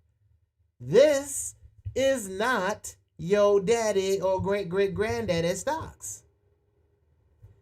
This wants to take out Amazon Web Services, y'all. This wants to be, if I want to, let me, look, check this out. Let me show you something. This is on Solana too. Because Civic is every, Civic, I own some Civic. Civic's is in my portfolio already.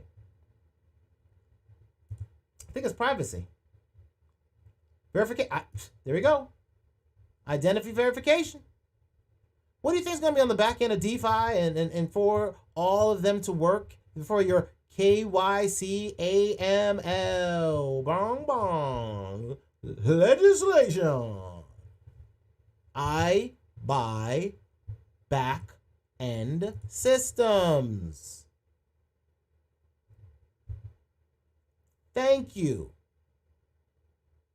Omar Soriano. My boy, thank you for teaching me that crap. Taught me back when I was working at Canon, man. Omar told me, yo, you got to look at what the underlying asset is. Just don't look at the stock. Look what makes up the stock. Who's manufacturing for them? Where are they getting their materials from? Who's shipping their stuff? Who is their distributor? Who's the find the again, the gold rush, right? Wasn't about the gold. It was the persons that were selling the picks and the axes. Y'all, KYC and AML is banking stuff for DeFi, blockchains, NFTs, and businesses. So I'm telling you, whomever's network, or as they call it, ecosystem, has multiple businesses with paths of physical cash. Again, Akash network is hardware. I keep telling y'all, follow the hardware. Boom, go to Akash network. Let's open it up. Let's look at this. Deploy quicker and faster. Developers, and there's partners. Partners, Unstoppable Cloud. Join us, and then use information for how to get their stuff. And then there's a form for you figuring out providers, right? You can become a provider, Devoid and a cost provider. So they want you to become Amazon Web Services. Right? So, like, what's this? What's Kin? Is this a social network? Why do I think Kin is a social network? Why is it in my head as a social network? Kin is a cryptocurrency with an amazing array of built-in functionality, programmability. When you implement Kin, your user experience with possibilities. Design, user experience, Kin. I don't know what the hell this is. You grow. Kin governed by us, the developers who make up the build. What does it do? Build. Okay, get started with Kin. Gauge users, creating real value and revenue is awesome. On monthly progress, they really done nothing. Okay, well, whatever. Don't know exactly what it is. Kin apps. I don't know. I guess it's some type of app thing. But anyway, it's on the Solana network. And it has oh, well, shit, yeah. No wonder. That's like fractions of pennies. Jeez. Oh. Step finance. Like, okay, so boom, here's another thing, right? So I'm just, right now, just showing you, I'm just looking at things and just choosing targets, just at random. I just saw finance. Okay, step finance. Step. Position tracking for DeFi power users native to Solana. Oh, a tracker. So track all your it's like a wallet tracker for you. So like a finance tracker. Focus on farmers, right? So you can see where all your yields are. Okay, profit and losses. Okay, dope. Enter the app, you gotta link your wallet. So there you go, 72 cents for that. So again, these ecosystems are new. I'm gonna be digging into this. This is gonna be my homework. And then from this, I'm also building the back end to gather this data, right? And that way, because what companies are going to have to do, and this is what being proactive is, right? As a company, I have digital assets, and I'm going to have to announce, I have to tell the government because I have to file my taxes. I file my taxes with me because I'm an LLC. I file it with myself right now. I'm getting ready to split that directly to the other account, and then that account, the business account, will actually handle being able to to hold the assets. So I won't be holding assets. The assets will actually be held by the company. But as all companies, we're gonna have to announce. We're gonna have to announce earnings or tell people, hey, this is what we're doing, why we're doing it, blah, blah, blah, blah, blah. So what I'm doing now is the same thing. But I want to be able to track that in real time, and then those people that, let's say I want to do a ToxicHustle token, which I'm not gonna probably do. It won't be called that. It'll probably be called something else. But let's say if I have a ToxicHustle token, right? The Hustle coin or whatever. And let's say it's on or an NFT. Like I have let's say I do an NFT. And instead of doing a token, because I don't want to I don't want legalities. Right now, we can bypass legalities with NFTs. So let's say I launch an NFT, and with said NFT, you get specific type of earnings or dividends or rewards for holding it in your wallet and staking it. So like I could send you products, right? Or you can get access to certain data, business data that nobody else will get. And you can announce on that data because you're a shareholder, right? Or an NFT holder, or a token holder, right? So as a token holder, you'll be able to that shit, right? My thing is, man, I look at this no different than how when I was trying to flip Gritchy. Like you take a product and you flip it. You make your earnings on it. You take something good, you get a little bit of bad, that's cheap, you mix your good with your bad, you got better than, and get rid of that. That's what my boys used to do.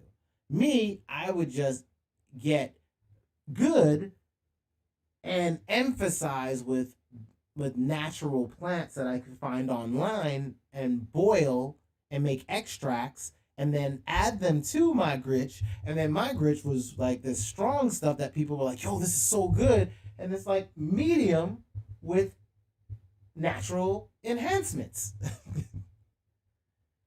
That is a hustle. This is a hustle. What is going on in tech? The old guard is being usurped.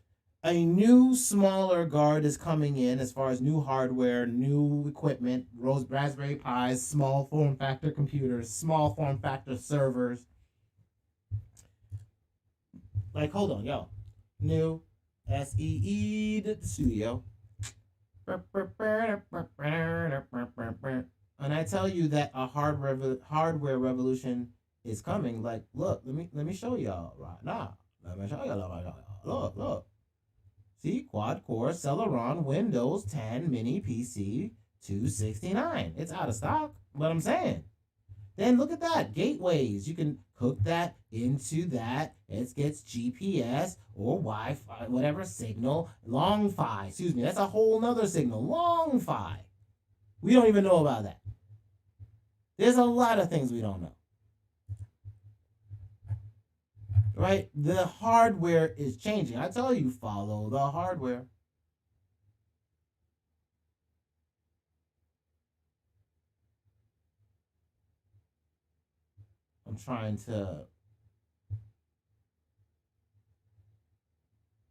I'm looking for the devices, edge computing centers. Okay. Like I told y'all, it's called the edge.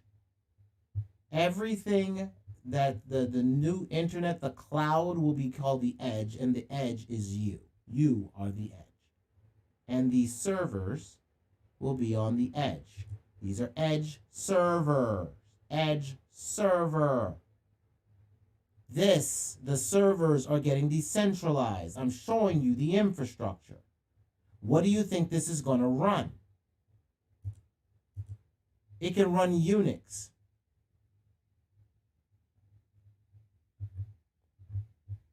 It can run Windows. See? They're even trying to show you. This is becoming this.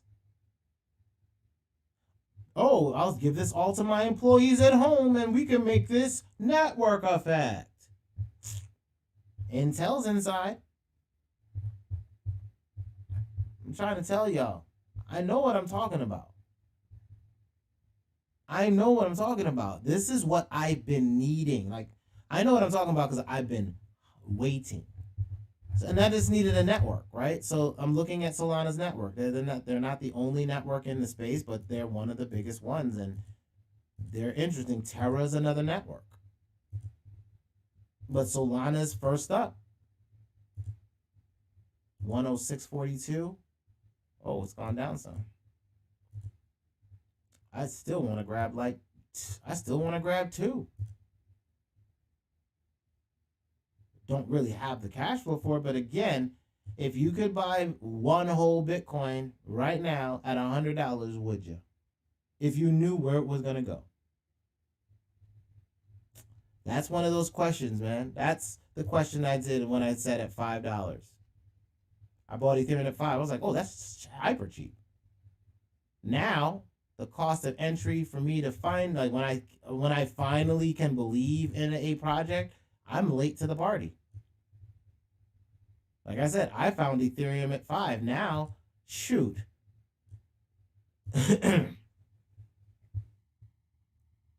I mean, I've been in Solana quite some time. Let me see. How long have I been in Solana?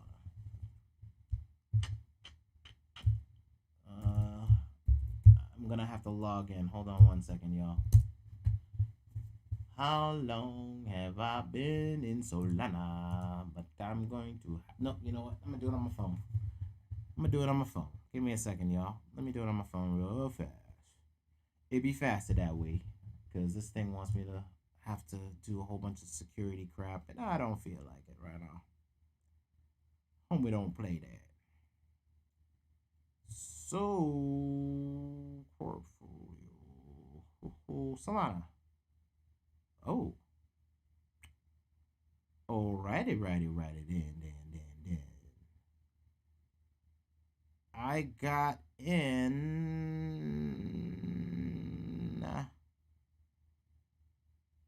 at 34.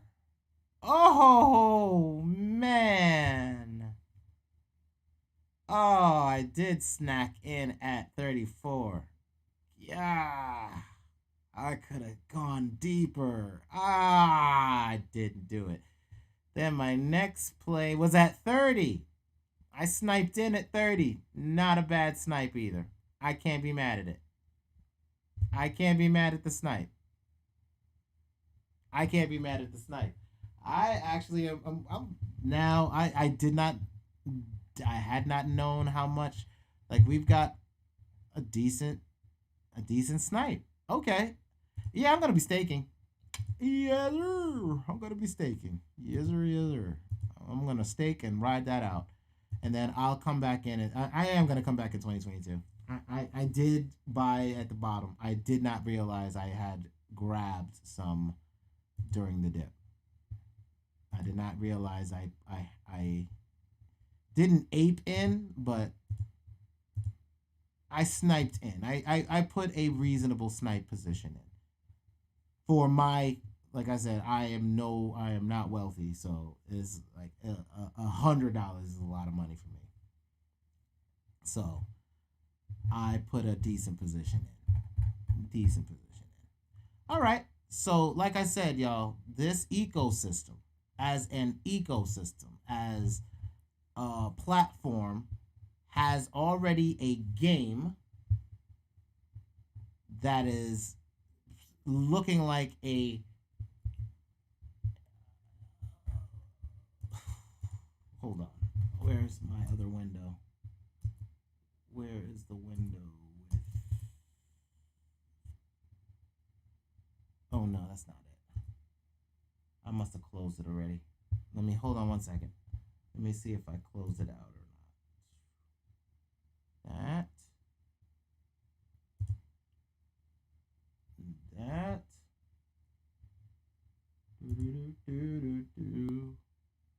Solana.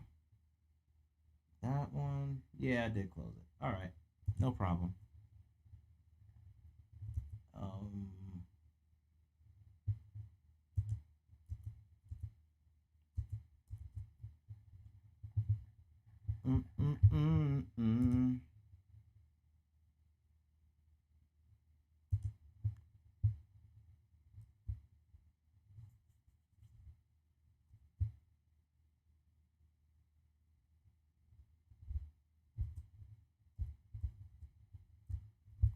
Hold on.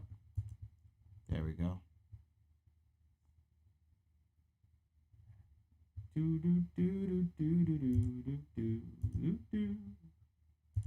Go in my data. Let me grab my gecko right here. Let's put the star atlas again.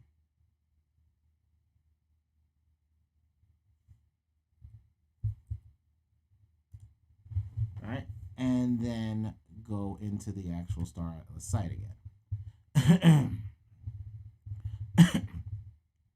Pardon me. All right, there you go again.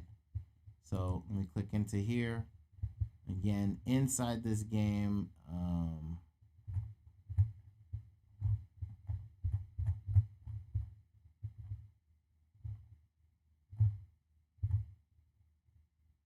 Oh, I see. I have to use a scroll wheel. Which faction will you join?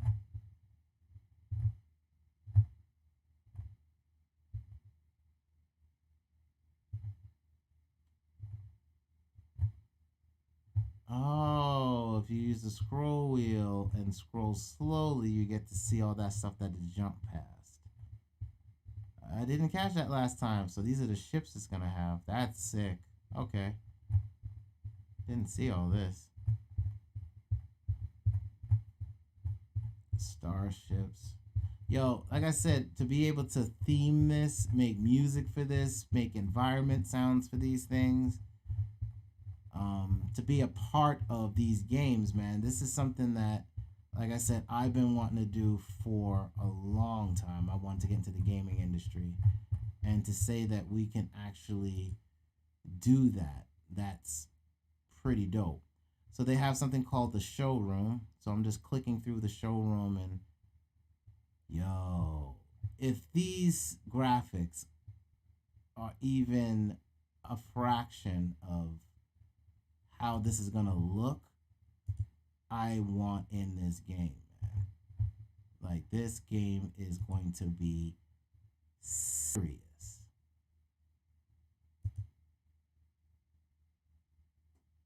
Look at that.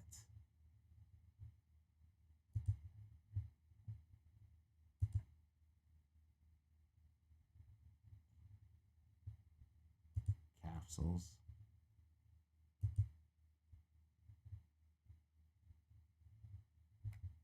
Yo, very dope. I don't care, man. This is sick. And I'm not a space dude, but oh, this does it too. Okay, hold up. Hold up. What's this? Oh, I did see that one right there. Okay, cool. And then, oh, I didn't see this though. Yeah, man. Come on, man. You can't tell me this ain't like some crazy crap. Don't tell me. Oh, that's how it's gonna look. Yo, if that thing's gonna look like that, it's gonna be crazy. Yo, I want in on this game, man. I do not give two damns. I'm getting in on this game, man. You don't think that this thing's gonna? Come on, man. There's no way. There's no way that this game ain't gonna be top billing. I'm getting coins in this. I am getting Solana, because just the back end of I want more Solana. I just can't afford none right now. I want more Solana right now. Just because I want to stake more. Like, this is just insane to me how dope this one game is. And this is one of many that are coming, y'all. Not just on the Solana platform, just in this play to earn gaming space. Like, we about to just be gamers, y'all. We're gonna be getting media different. Like, I don't even like TV. Real talk. I don't know about y'all, how y'all feel about TV, but TV's been whack to me. Like, I barely watch TV anymore. Like, I am so much more engrossed in what the hell is going on in YouTube videos, and what's going on, and of course, in this new decentralized space. So, yeah, this is crazy. All right, so let me look at my notes real fast. One of the things I did show is Star Atlas. I was watching a video. FTX.com is on there. I was going to get. I said, oh, I need to probably get on an exchange, right? You know, and utilize them. I'm still gonna do it, but the problem is, everything that they're doing is kind of like IPO type beats, and in America, we're not allowed them shit. So I'm not able to buy this in America. So I'll have to wait till this hits decentralized exchanges, i.e. Solana. So I'm going to be getting more, not Solana, I'm going to be staking, getting my wallet, and then earning more of my Solana through the wallet, so that I can go ahead and start getting ready. Again, I'm playing this, y'all. I don't play this game like I'm speculating. I want practical. I bought. Speculation is when I'm hunting for the like when we did the whole. Hold on, let's pull up the let's pull up this. Let's pull up right here, right? Let's pull up Bitcoin. Let's pull up the Coinbase exchange, right? And let's look at Bitcoin. Back here is when I told you, like right here, I said through this window all of this, all through here, is my buying zone. All back here. I said, this is the perfect time for me to get in. I'm getting in because it's going to go up. Look what I said. Oh, I forgot about this. I forgot I told y'all, get ready that there's a dip. Look what's forming. Oh, I hate and love being right. I'm telling you, the system is systematic, man. I keep telling you this system is systematic. So as you see, as we're creeping into this, and I'm going to take a screenshot of this. I will screenshot this, print screen. Do this real fast while, hold on. Let me post this. Because we gotta do this, y'all. We have to. We gotta let people know. I know what I'm talking about. I kind of know. Live and direct. And direct.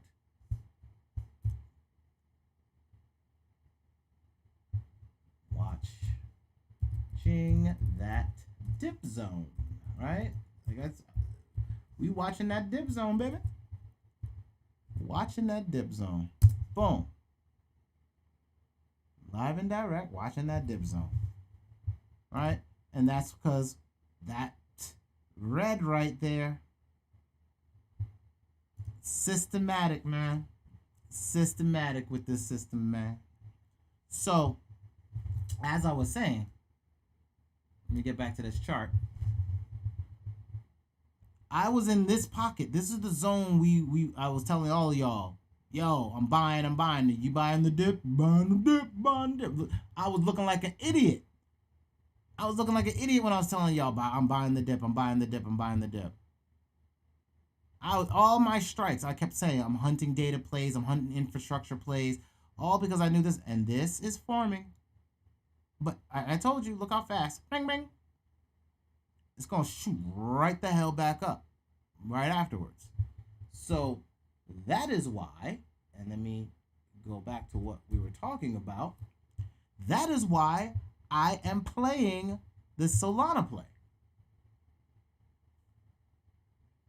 Right? I already bought back. I'm waiting for the market to dip like I told you it's going to do. It's going to play exactly like 2017. It's been doing it. Look at the colors, y'all. It's not me that's saying it. This is January. This January did something different, but we were in a halvening cycle was getting ready to come. So it might have been bumped from the halvening. And then all of a sudden, we have another signal that was supposed to be a dip, and that shot up, right? So these are the things that systematically had happened before. Look back here. See? Purple dips. That's January. That's June. That's March, April. This is May, June, July. This is September. I can tell just by the color. September.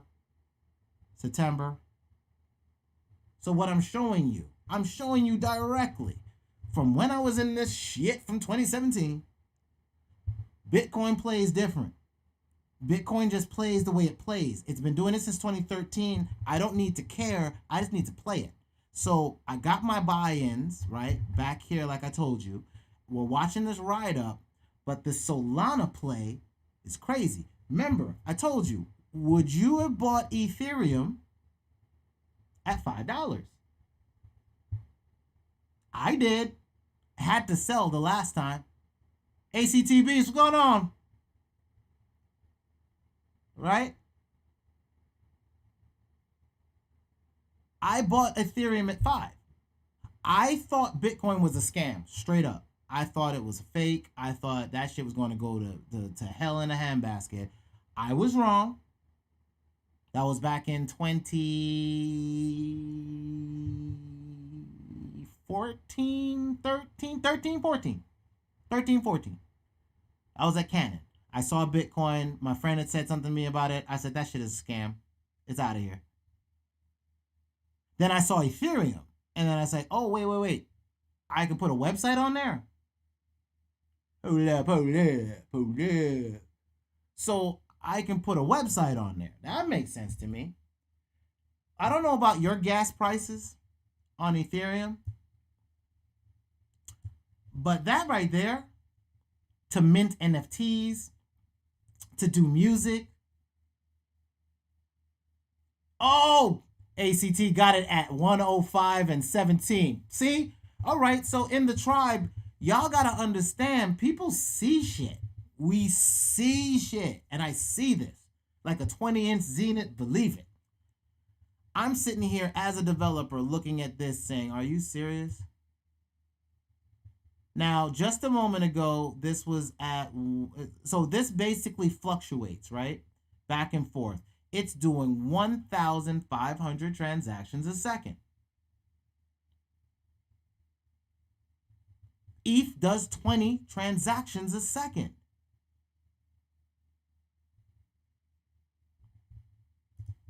Hold on. Sorry. That's another conversation in a second, but like right here. So Cardano, these two guys, the guy that does Ethereum, right? Vitalik Buterin, this guy and this guy met here.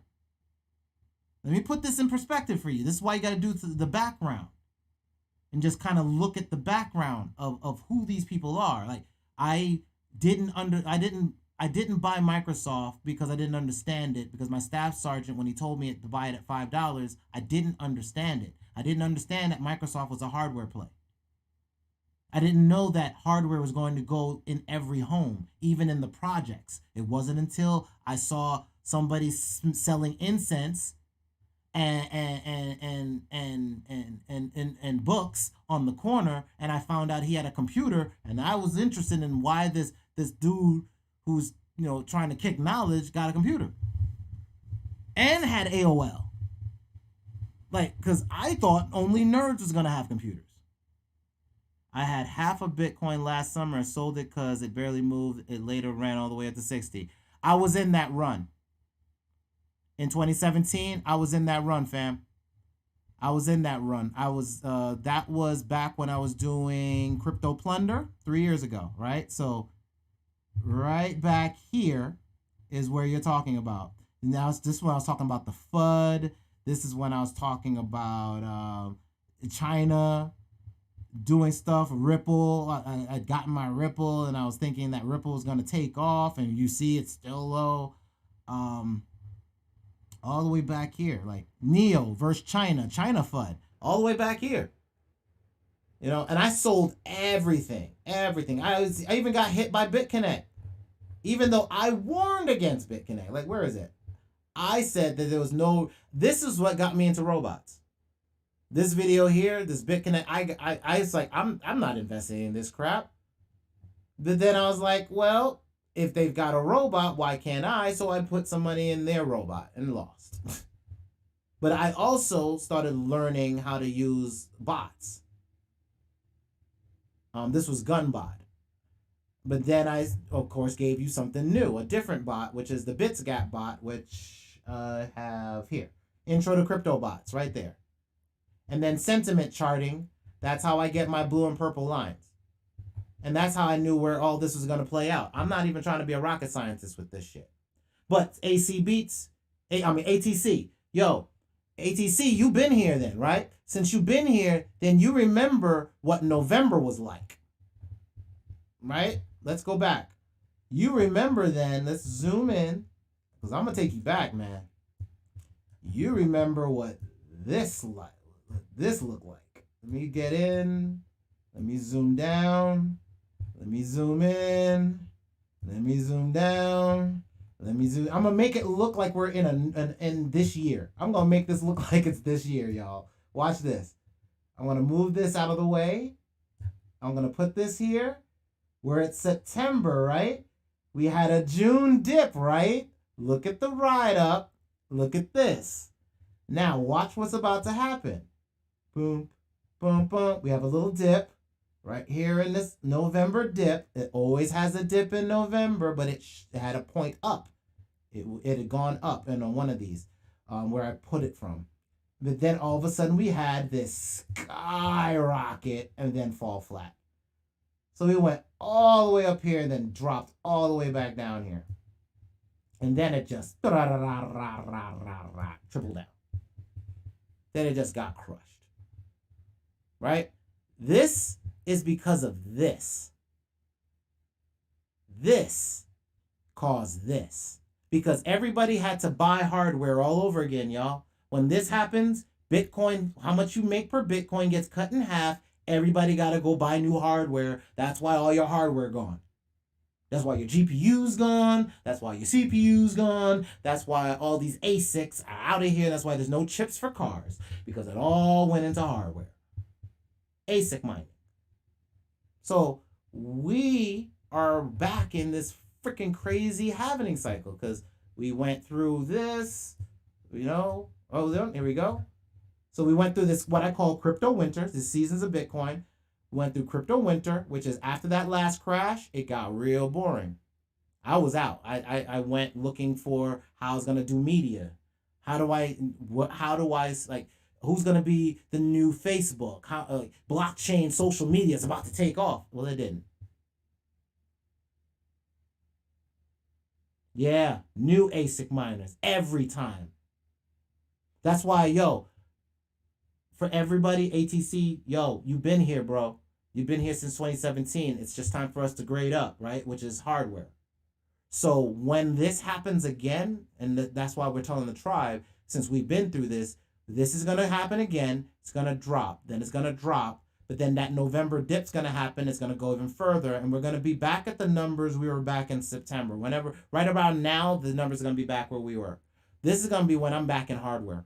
When I'm looking for hardware. Everybody's going to be running, selling their equipment. I'm going to be trying to buy them up right here. And trying to get them back in November when everything goes on sale again. This is going to be when hardware. And then I'm just going to utilize that all this time, getting everything in place for whatever application I'm going to build to run it into this next run and then that next halving cycle. So we just had our halving cycle now. Bang.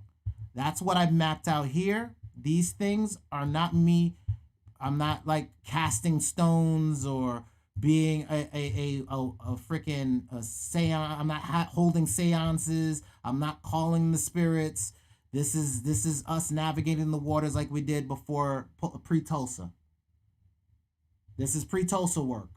You follow patterns. We follow waters. We were navigators on the waters. We were the mariners. We understand the tides. I would wait till November, right? I'm not going to sell now. We haven't even hit the top yet. My estimation right now is, look, this is what the halving cycle has done. So I'm only going on data, right? So here's the data that we had. The data was the first halving cycle did this play. They were making 50. Oh, for Sol, wait for the dip. I would. I mean, it's 100 and something. So, I mean, ugh, God, I hate saying that. Okay, look. Damn you, ATC, man. Hold on. Okay, so, you know what? Yes. I'm going to stand firm. Why? Because it's September. Okay, check this out. So, back to this. Bitcoin controls the water. So, for not just Sol, but for everything I even look at, it don't even matter. Even game coins that I'm looking at, I'm kind of like on the same premise where I want to hold off unless I can get in early and buy cheap. So if I can get in early and buy cheap, cool.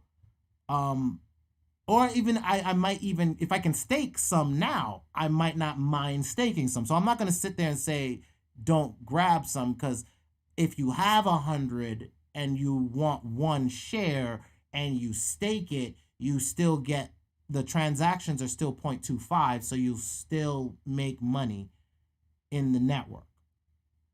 What I'm trying to do is play network effect. I want to be able to do stuff on the network for free. So any games going on that network, I want to hold the coin, I want to stake the coin, and then I can buy the NFTs for free type beats. That's kind of where my hustle is. Like, so my toxic hustle play for this is, I understand what staking is, But I don't think people understand NFTs are just as dumb as Bitcoin, where Bitcoin is it's just doing a mathematical calculation. It's kind of stupid, but if you look at Ethereum, we've got smart contracts and now we can play games.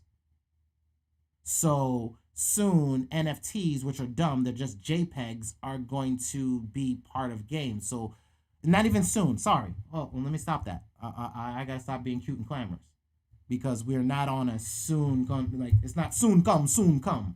Like, no, like KOS. I mean, why am I'm talking like, oh, what the hell am I talking about? I'm acting as if we're not already in our new DeFi freaking summer called play to earn summer. It's not a DeFi summer. The next technology is play to earn summer. And this robot is selling for $9.99 right now live, ends in 3 days. If I go to the marketplace, that same robot, I think, is like $13. Get a Blanco. $11. So $2 markup.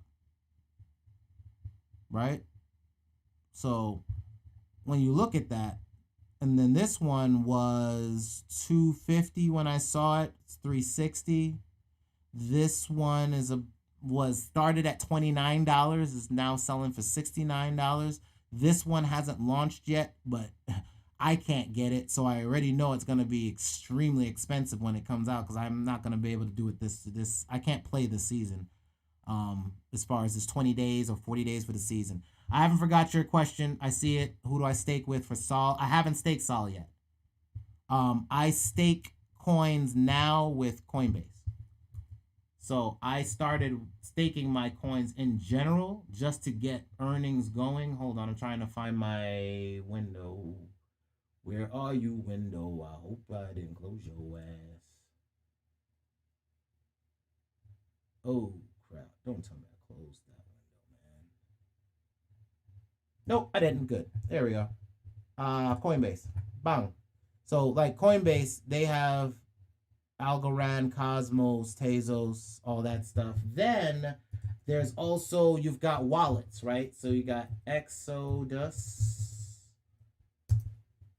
You got the Exodus wallet. So your Exodus wallet can stake for you. And I'm trying to load my wallet, so give me a second.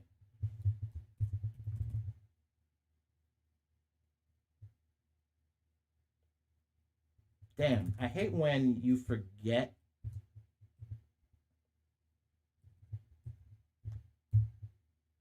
your password.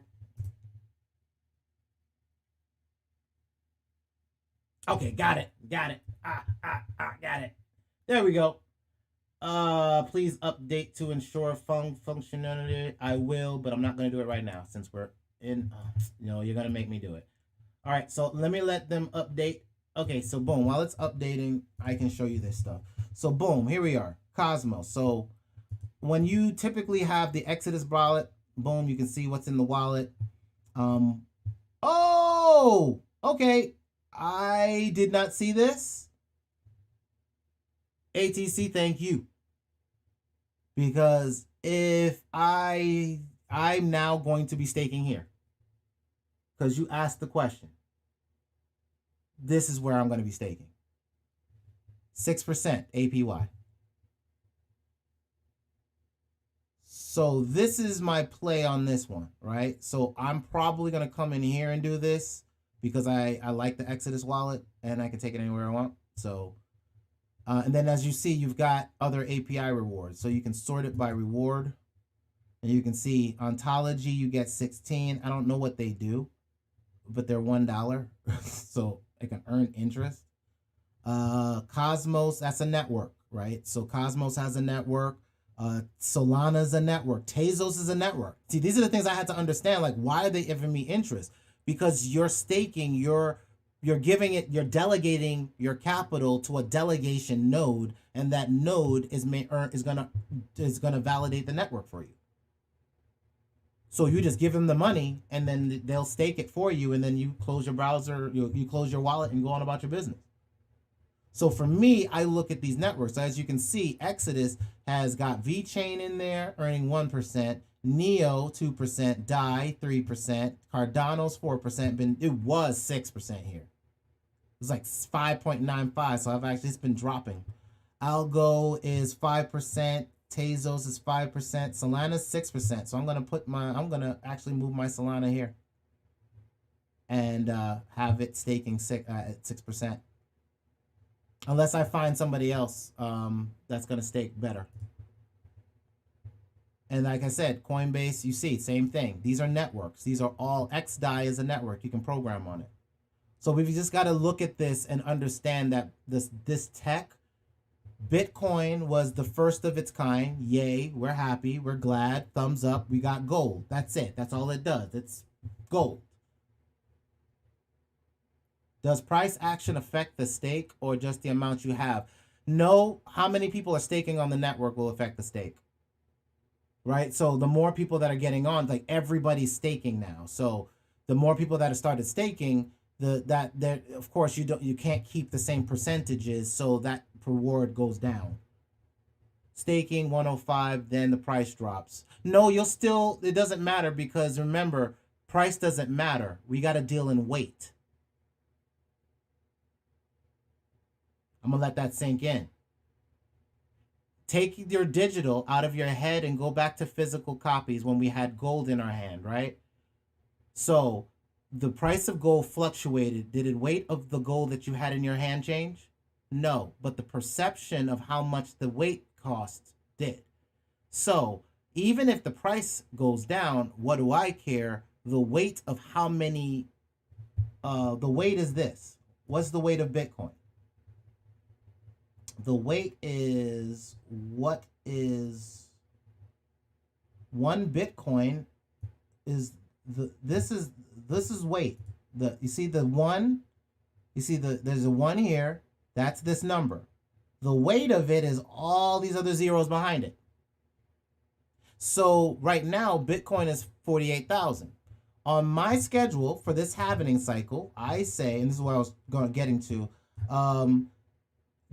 the last time Bitcoin, the first time it had a halvening cycle, Bitcoin 35x'd, right? So it went to 432.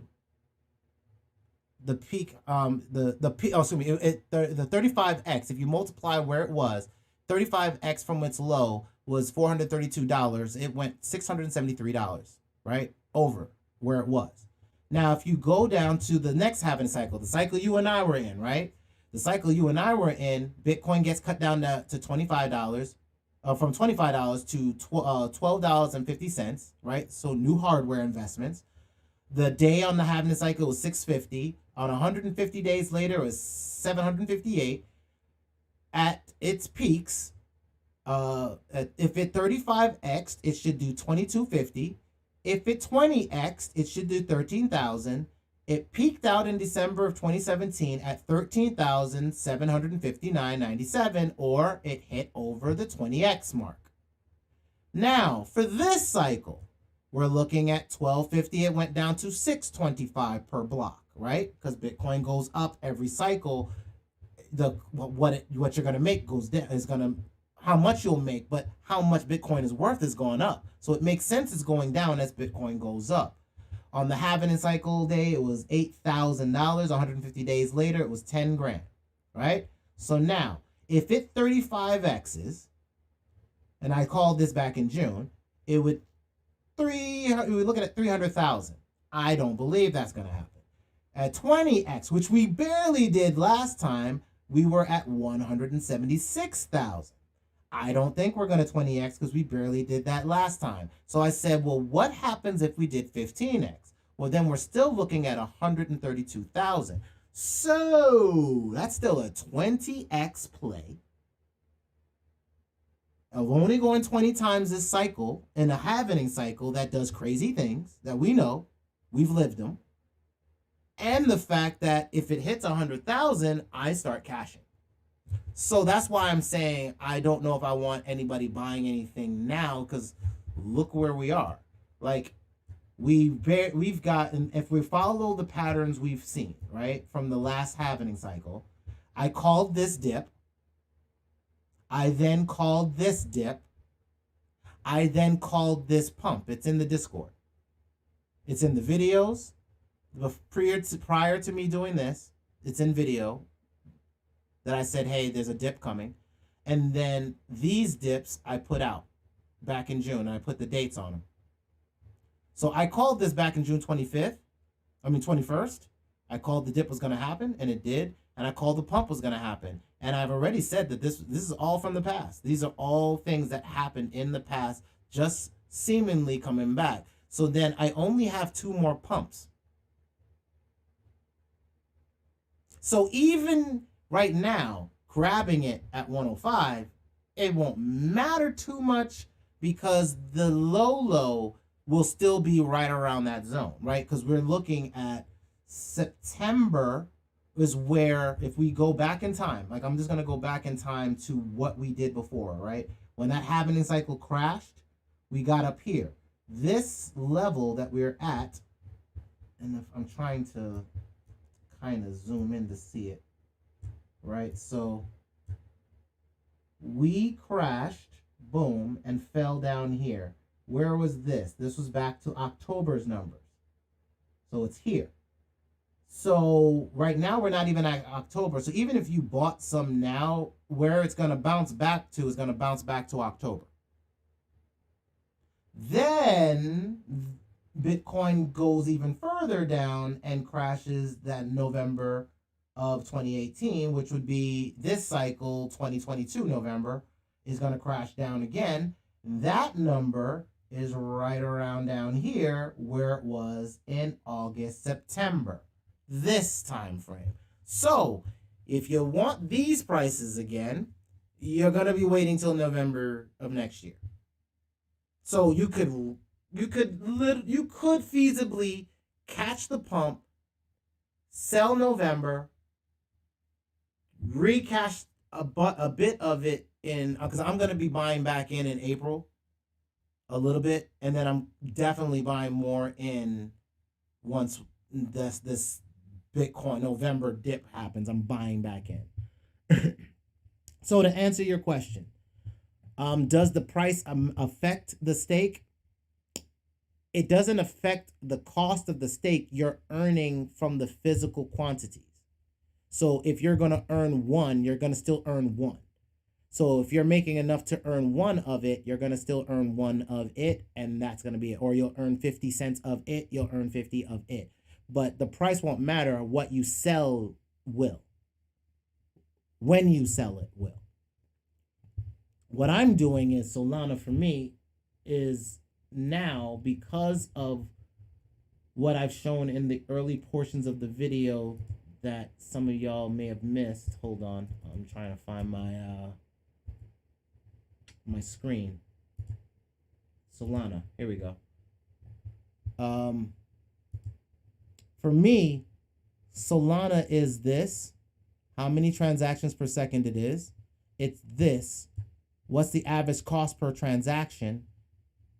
That's really all it is. So that I can build something and put it online. Similar to how this game is using this, because we got to think about this. These are nothing more than databases. All of these. All of these things are straight up databases. So when we say it's blockchain, we get gassed on, hey, there's this fancy thing we're making money with, but we've always made money with databases. We made money with Oracle. We made money with MySQL. We made money with Access database. We made money with spreadsheets, right? People are making money with spreadsheets now, right? New. Spreadsheets. Earning. Spreadsheet businesses, right? Businesses. Here we go. Boom. I gotta bring it over here. I know. Give me a second.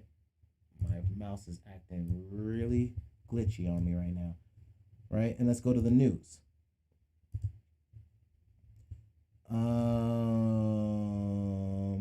Tips for starting a business as an immigrant should create a comparative spreadsheet to put options aside. Google Sheet updates for they're gonna make it easier to make formulas, deleted by data, autocorrect. Oh make this responsible money move. Spreadsheet.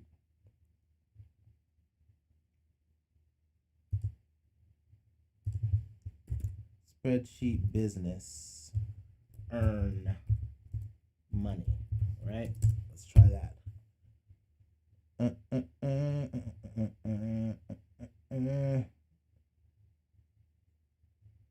Redditor created a budget spreadsheet, used it to save 10,000. No, that's not it.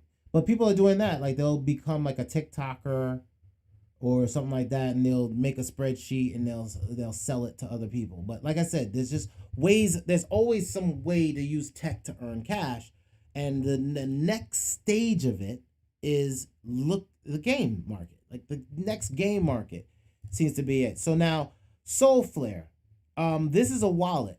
So I will do Exodus potentially, but also Soulflare has its own wallet for Solana.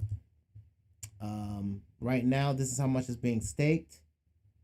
Staked on Soulflare. It's not telling me what the actual percentage is currently for what you're earning staking. Let me see. Nope.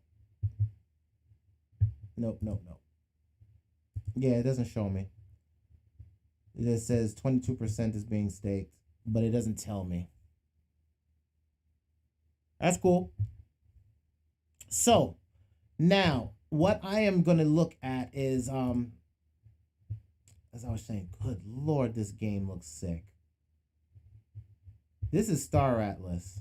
This is potentially going to be a AAA game on Solana blockchain.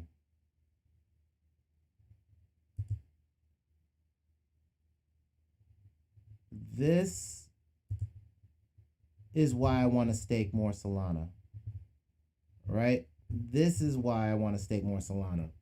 Because, like, when you see that, and I think they have, let me see.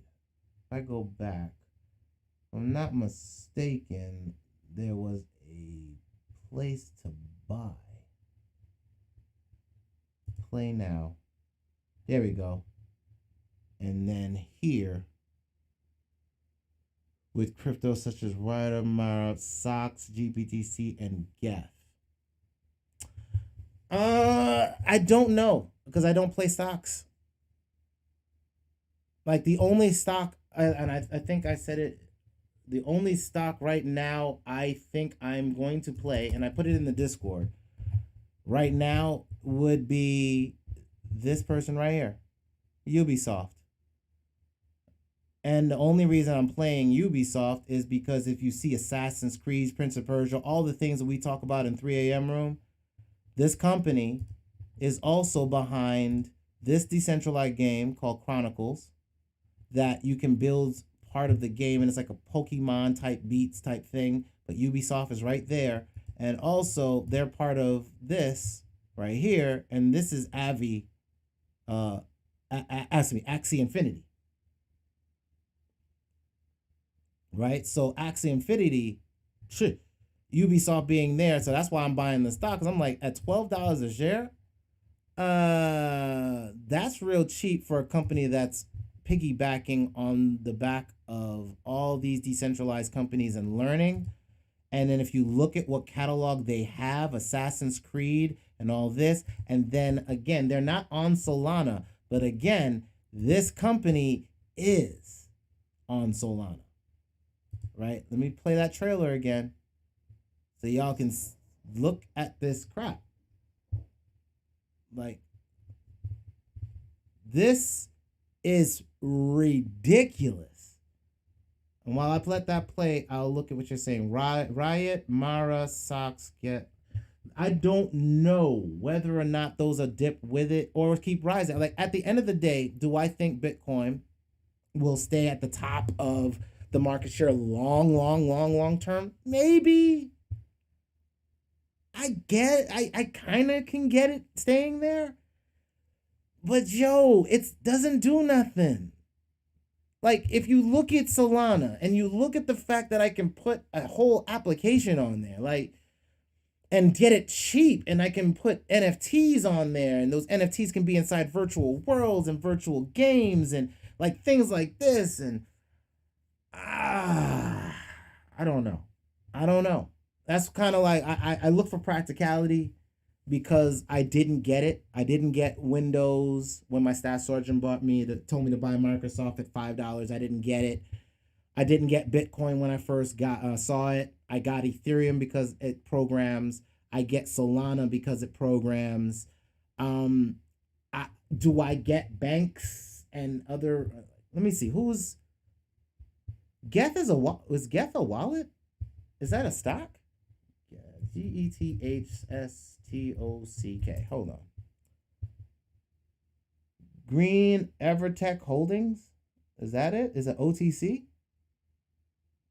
Well, anything on over the counter, they're never gonna get out of the counter. You might as well stay on crypto if that's the case. I don't know if that's the person. I know Geth is also a wallet.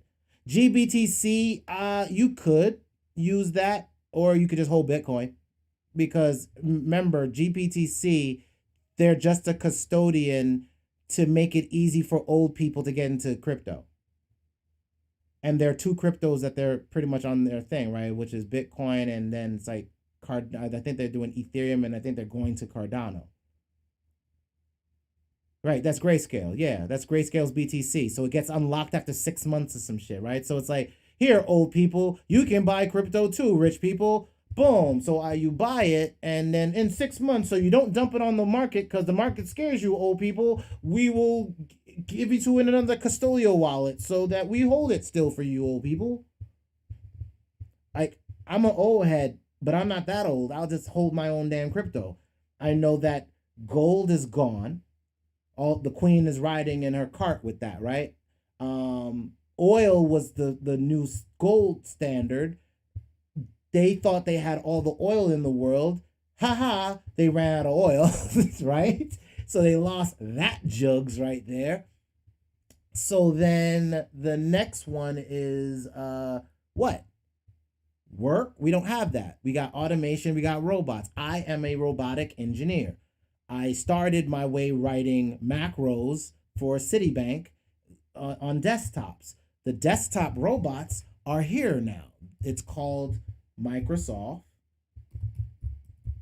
Power Automate. Costs about $40 a month. They bought the company that I was using to automate my clients because they wanted to automate their businesses. So here's Power Automate right here, right? So then you can basically drag and drop your way to programming. That's what's coming. Low code, no code. Like, so programmers are going bye-bye. So developers don't need as much money, according to, well, we don't need you anymore since you built all these tools that if you're not supporting these tools for us, then we really don't need you.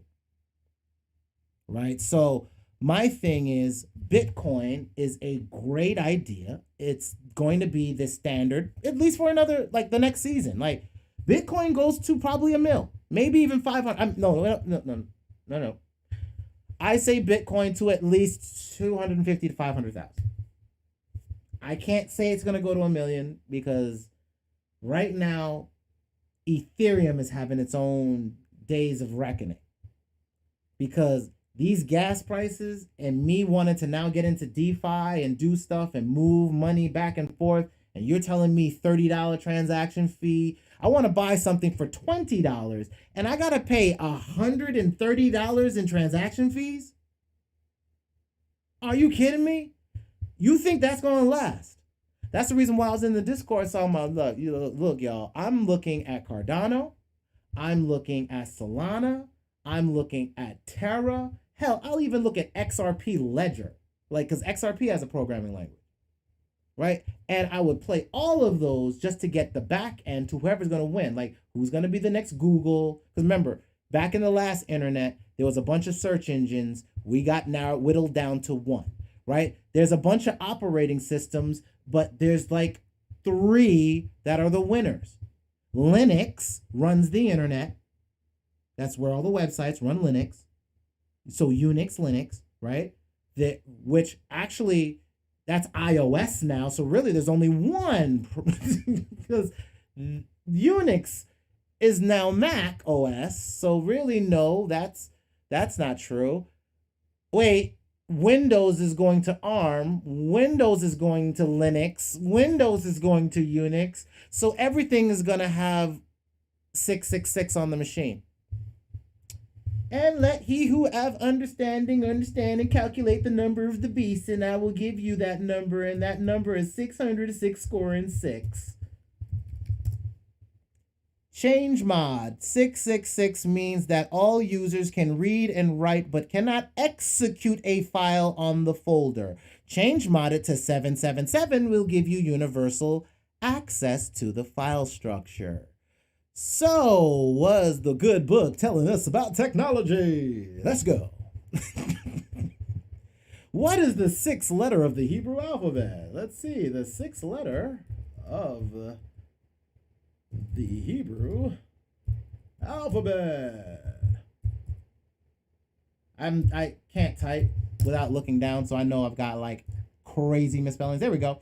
6th letter of the Hebrew alphabet is Vav, or V, or in some regards could be considered, hold on, wait for it, because you know we gotta get it from Wiki. Vav, or the www, or the World Wide Web. You're not going to be able to buy or sell without configuration files on a Unix machine and the World Wide Web type beats. All right, so we can just get over the whole computers aren't going to be here, or we're not going to, you can't buy nor sell without the mark. What is a mark? The revenue, a Dutch mark. Mark is $1 of the beast. What is the beast? A machine. You cannot buy or sell without the machine. It's just poetry. It's just poetry. Truth in poet form. So now what do you do with that, right? So you know that a machine is coming. You know you can't buy nor sell without it. You know that it's going to eat up everything. Oh, it wants to devour you. Oh, virtual worlds, matrix type beats. Okay. This is a fight for the synapses of your mind. There's nothing to do. There's no analog no more. I am a guy who lost a job a couple years ago because they didn't need a web developer anymore. So for the last few years, and that was in 2016, right before crypto popped. Then I jumped over there because I was like, okay, maybe this is it. I'm going to make some money. No. Crypto crashed. But you know what didn't change? The underlying tech. What is the fundamentals of Bitcoin? Here are the fundamentals. There is only 21 million Bitcoin. There can only ever be 21 million Bitcoin unless you do some type of network shift away from the network, which we already did. It's called a fork. And it doesn't mint new Bitcoin. You can try to do that, but you'll have to create another thing. It won't be BTC anymore. And the miners have to have consensus on it. But the miners are now owned by the corporations that be. So it's a little bit different for the future, but we got to deal with right now. There's only 21 million Bitcoin. There can only ever be 21 million Bitcoin. 18.5 million Bitcoins already been mined. It's out here on these streets. 900 Bitcoins minted a day. All of that is getting eaten up by the top 1% of the holders of all Bitcoin, right? It doesn't hit the market. The last Bitcoin is minted in 2140, which is 118 to 119 years away. So, that being said, do I think Bitcoin will be here forever? No. I think that as we realize that, the first internet sucked, the first internet of money sucks. It's going to get faster, it's going to do smarter shit, and it's going to be in virtual worlds, like multiverses. And that is in itself one of the biggest things said on this screen for Star Atlas.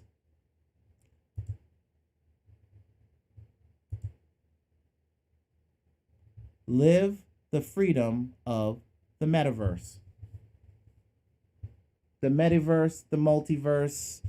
What that just means is a multiverse is this. What happens when Grand Theft Auto? What happens when EA? What happens when Red Rockstar Games? What happens when every gaming organization takes their databases and pivots it to the blockchain? Now, what happens when the artists, the art designers, like, I'm gonna show you something. This is what, when I say I'm in crypto, I'm not in crypto to be in crypto to have hopium. I don't do hope. I want practicality. I'm in Gala Games because I have a server. Founder node. I have a node. So I'm in this gaming, this whole Gala game ecosystem, right? So now any game,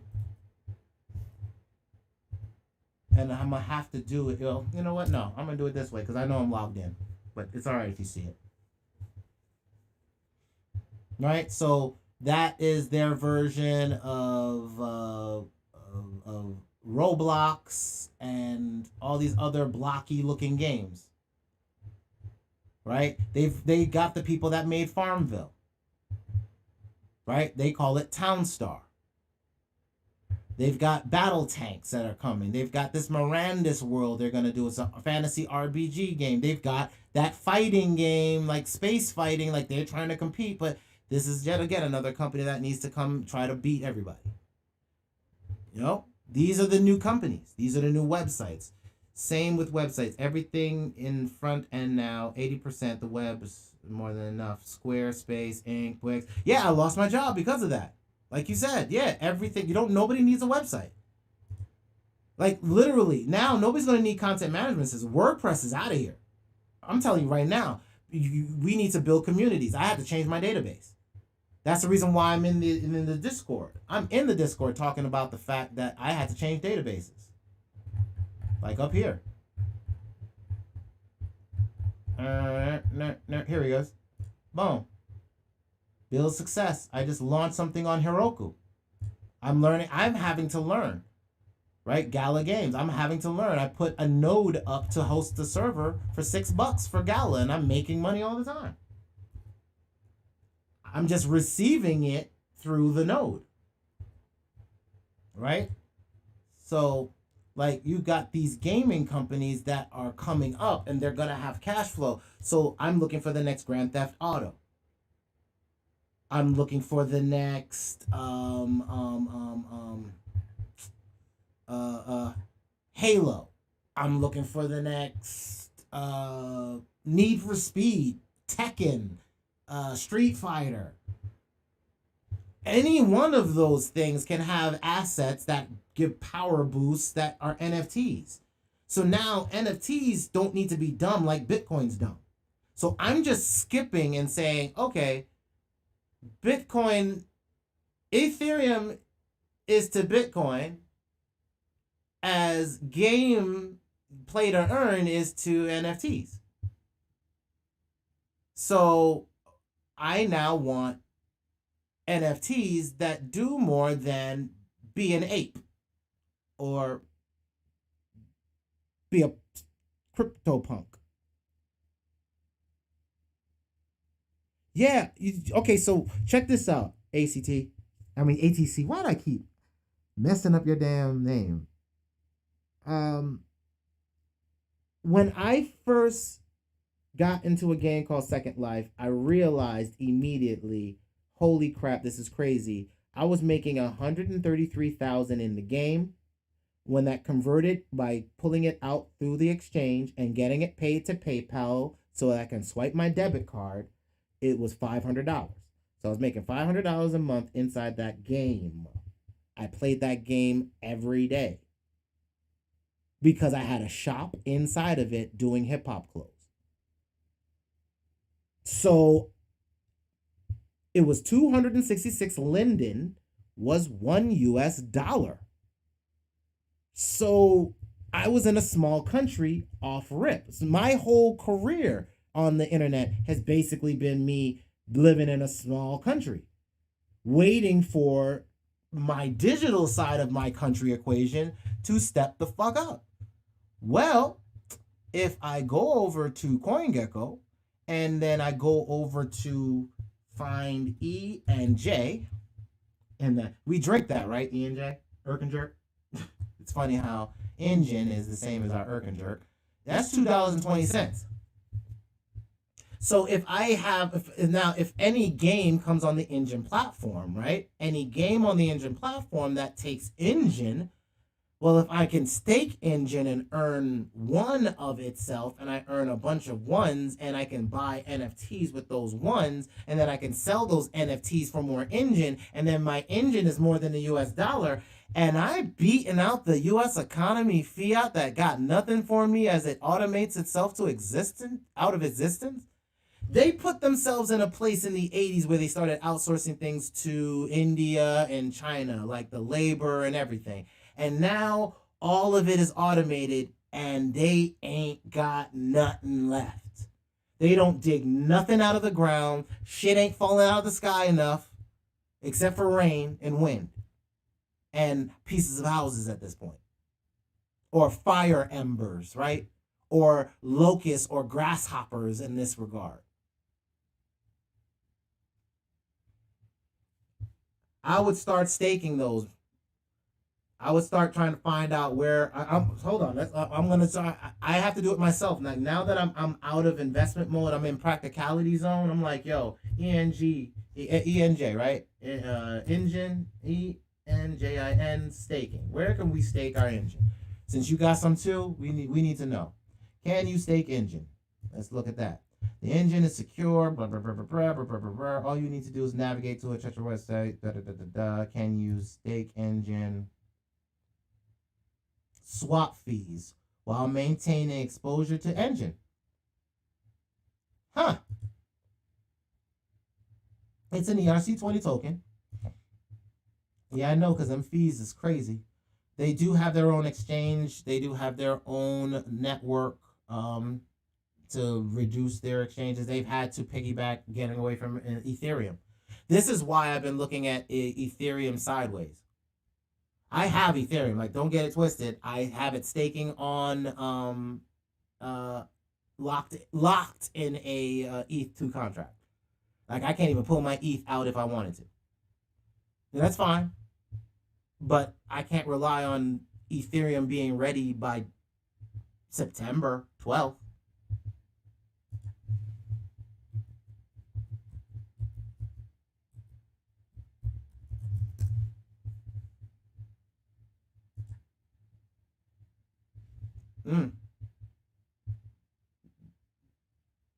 Gas fees haven't been fixed for Ethereum. Gas fees for Ethereum ain't fixed this year. Ethereum already had an upgrade. There's no other upgrades that fix the gas issue. Ethereum is a big tanker truck eating up a whole bunch of gas. We have we have DeFi, we have NFTs, we have play to earn gaming, all of which have transactions that want to do thousands of transactions, and we're stuck behind Ethereum gas prices. We have creators that don't want to create because of gas price.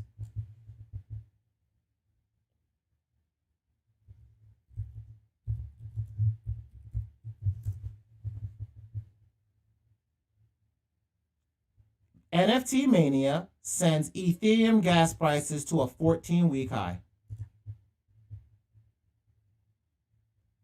Surged $27 yesterday. Prices spiked to $60. I've seen $100.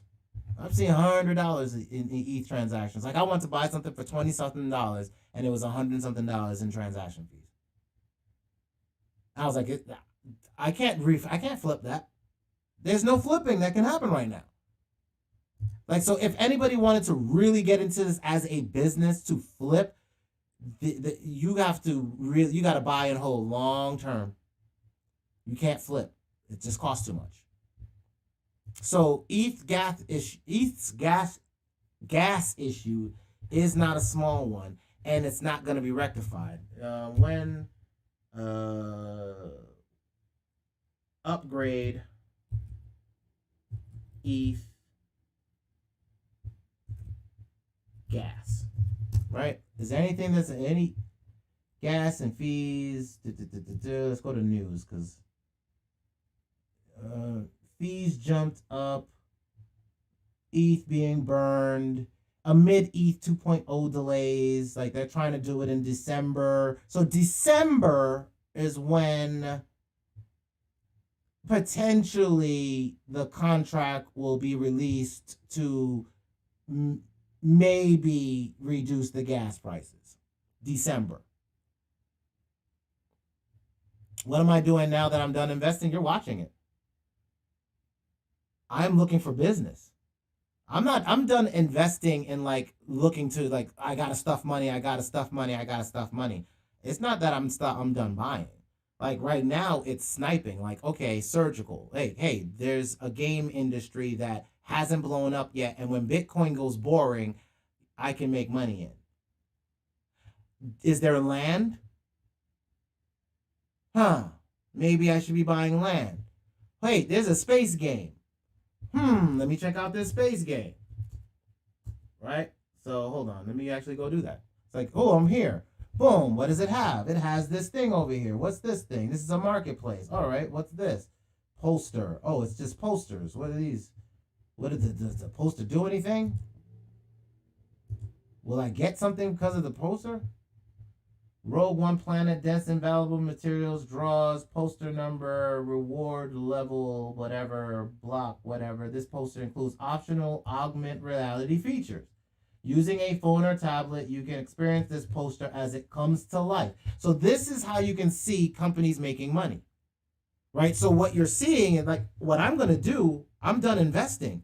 I didn't say I was going to be done working. I do music. What games can I put my music in? What games are launching that have funds? I want to be in a, like, do I see myself going on a TV show? A web series? A movie? An anime? So where's the least where's the easiest strike?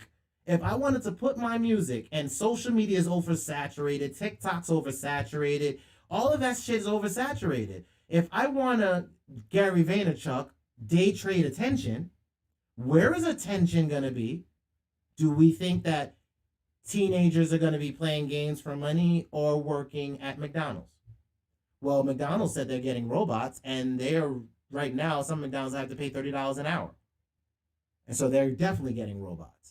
So I say, if I'm going to day trade attention like Gary Vaynerchuk tells people to do, then where is attention going to? I think, as Gary thinks, NFTs are important because they're contracts in collectible format. So could I sell a t-shirt as an NFT and have it print you a shirt? Yes. I can hook something up with APIs via print on demand using API 3 or Chainlink or some other paralink, and then be able to trigger that API to send something via an automated system into the API to kick out and get your address and all that stuff, and then mail you a shirt. And if you hold the token, not only can I mint you that shirt, but if you hold the token long term, I may be able to give you other things. Like, since I can take the money that you bought the shirt with and then put it to something like a Bitsgap robot, and then I can earn interest on it, do I have a business model? This robot is the robot that's in the Discord, in the description, in the link in the description for the training robot that we took $1,000 and popped it in here. I didn't put no more money in. This was just a proof of concept to say, okay, y'all, I know I do all this other trading with all my other robots and all the other shit that you see, but using what I know and knowing that it's going to be boring when Bitcoin crashes, I'm not investing. Look, I'm buying the back end of these, but I'm gaining USDC, right? US dollar coin. That's the stable coin that Coinbase is going to let you swipe your card with.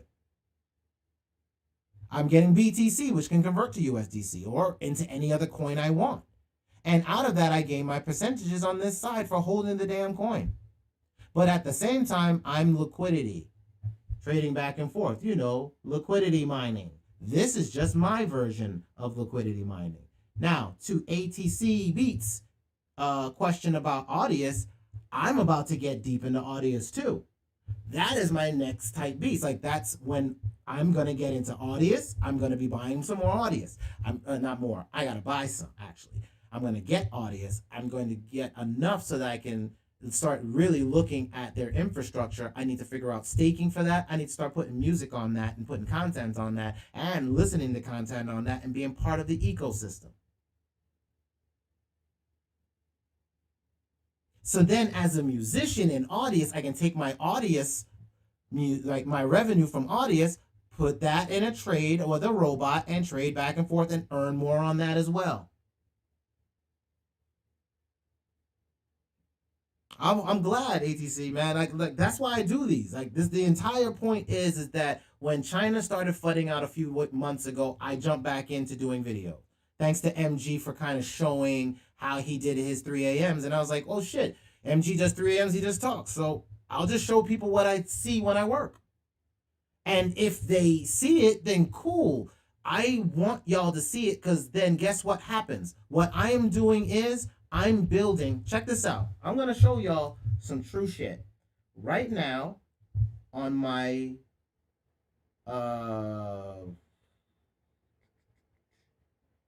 I don't have the URL on me right now. Hold on. I'm going to pull up the Strappy. Actually, no, I have a window with it. 1 second. Give me a minute. It's over here. Here we go. Nope, that's just the updates. Here it is. So, boom. Here is, I'm working on a project and I'm starting an HTTP request and I'm just dragging out blocks. So as you can see, this is NAN. I'm on their cloud. I'm using the cloud network that they have. So I'm in here and what I'm doing is I can now use any of these things. Like if I wanted to grab Google Analytics and do something, and this is just basically a robot in the cloud. If I wanted that robot to work with other robots, I could. Right? So that's the future. I have to mute one. Can you hear me? Is it still double? Check, check, check. Want to see whether or not we are bugging out. Hold on. Give me a second.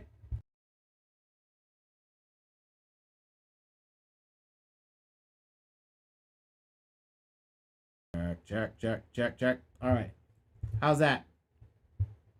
I just unplugged and replugged. All right. So,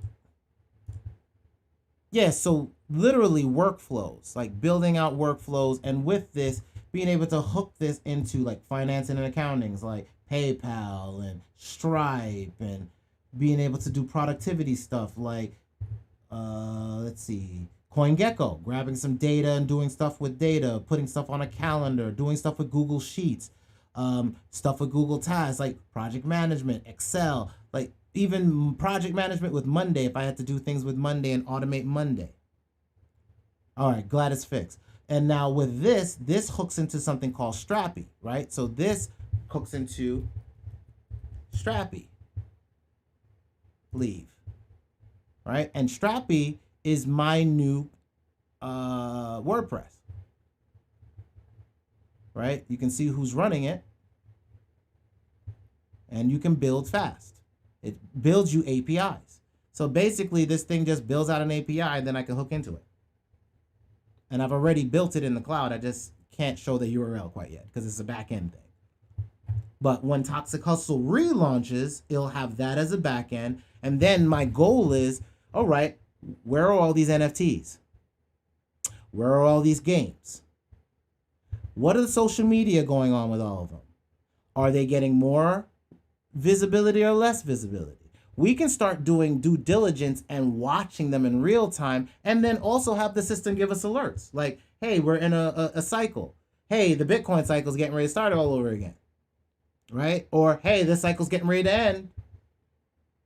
I also wanted to watch things that happened on the last cycle. So I want to go in and say, hey, I want to look at 2017, see what was happening with the exchanges, see what was happening with news, see if I can see any signs, or even see what the last dip what was happening, and then put those into be watched by the system, and then have the system tell us, right?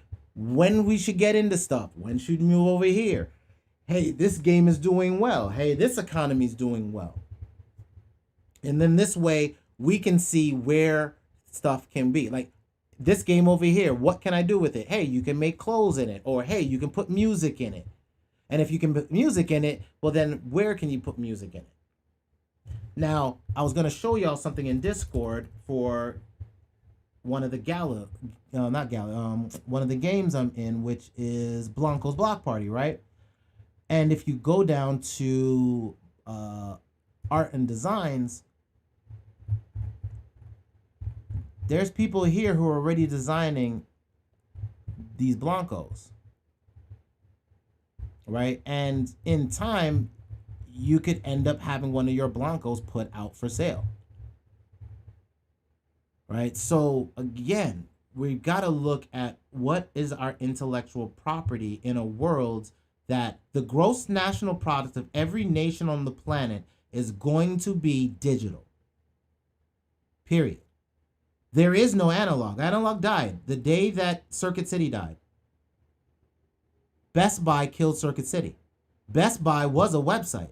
Best Buy is where hackers on AOL were buying the shit with the stolen credit cards they were getting on AOL.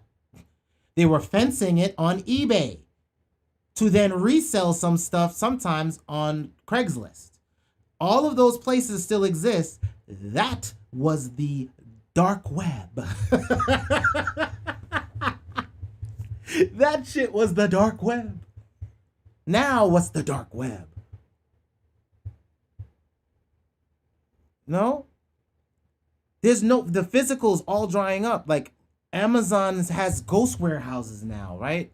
The new thing now that's starting to bubble up, and we're seeing it in the, I'm in the food industry. Like I've got my foot in this game in the food industry because my girl is a chef.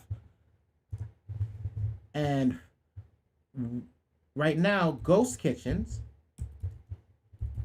are coming to a neighborhood near you. Ghost kitchens are the next thing. I can't get an employee. Fine, I'm not gonna have a Taco Bell. David Chang launches fried chicken sandwich ghost kitchen restaurant, Fuku in Atlanta.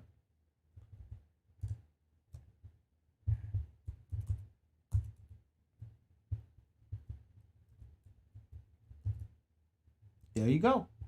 Another celebrity chef launches a ghost kitchen. These are warehouses that have a kitchen in it. And then they can just deliver straight to your house. So you think you're buying from wherever you're buying it from. So let's say it's ghost, and not only ghost kitchens, check this out. Even shopping's about to change. Ghost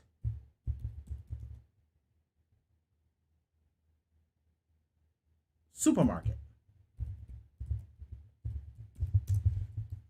I did this in one of my videos. I was talking about the fact Kroger partners with Kitchen United for ghost kitchens in its grocery stores. So now we're going to have ghost kitchen in a grocery store. And then you're going to have ghost stores, right?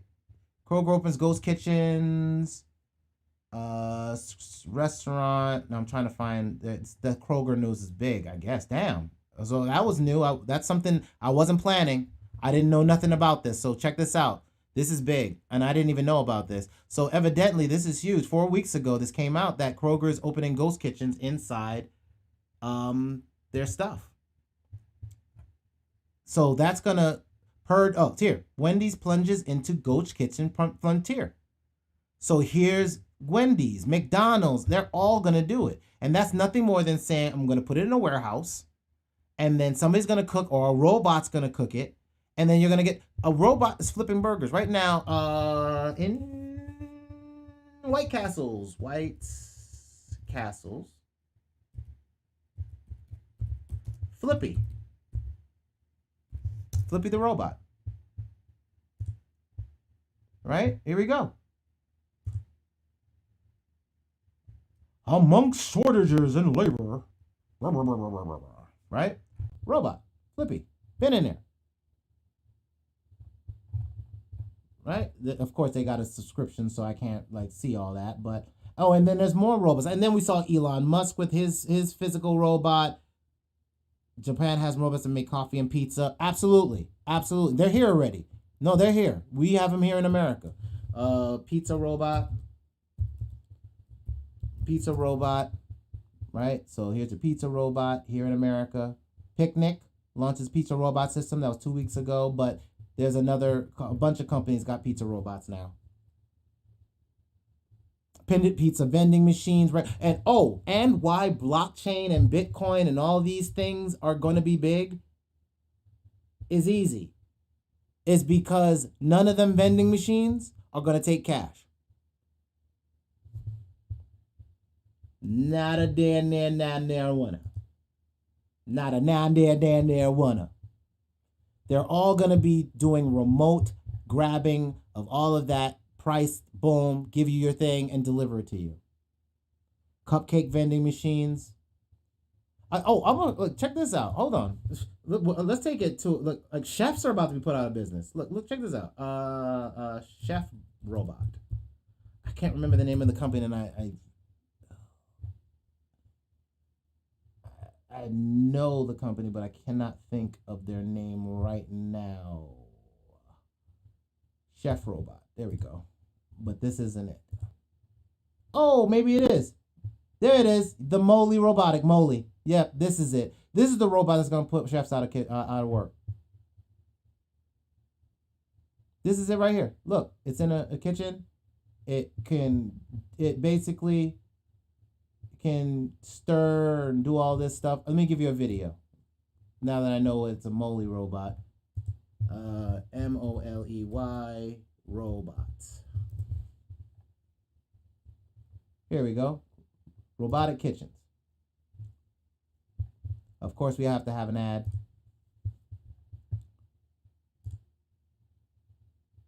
Moly Robotics, right? I'll maximize this so you can see. Here's their trailer. Now I've been watching this for 2 years. I've been watching this company for 2 years. This is not new for me. This is, because I told you, my lady's a chef.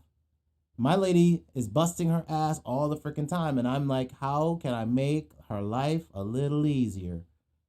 Where she don't gotta cook all the damn time. Maybe something could be cooking for her and getting things prepped, like the chopping for her. That's what I've been doing. I've had to be her robot, going in there and chop. Chop, chop, chop, chop, chop. We can't get nobody to come in and chop. How much it costs for me to chop or somebody that she has to hire to chop is going to be expensive. Well, you know how much some of these robots are going to cost? Hold on. Like you said, 3 a.m. time. Let's go. Hold on. Let's go deeper. Alibaba.com. Do. ALEBABA. Right? Let me get that robot, man. Give me them robots. Come on. Give me a robot. Alibaba? No. Let's not play cute. No. Oh, I spelled it wrong. Let's go with robot arm. That's it. We need to do the robot arm. There we are. So let's see. That's 3,000. That's 28 right there. This is $100, but that's one of those little desktop trainer right there. That's a trainer. All right, there we go. We got a decent heavy duty one for about $4,000. There we go. There's another nice one, about $7,000 right there. All right, there we go. Hey, there we go. There's that arm thing with the bendy thing. That's about $2,000. Okay, so what did I just show y'all? I just showed you that I can get a robot What do we have access to? Well, we have access to GitHub. Well, is there any robot software here?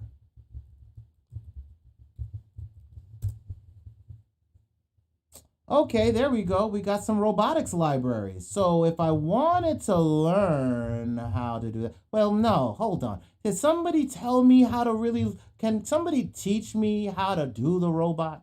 Let's see. Program robot arm. There we go. So all of these people are teaching me how to take the thing I just saw on Alibaba and potentially, so I could get one of those $100 ones, start learning with the $100 ones, and then flip myself to my big ones. Okay, so what is that called? Well, in web development and web design, that's localhost. That's getting one small, and then you can get a regular server. We call that development, or get your big machine, big boy pants. That'll be your production machine. So there'll be a prototype machine, a development machine, and a production machine. Now, for some of this, you're not even going to need a physical.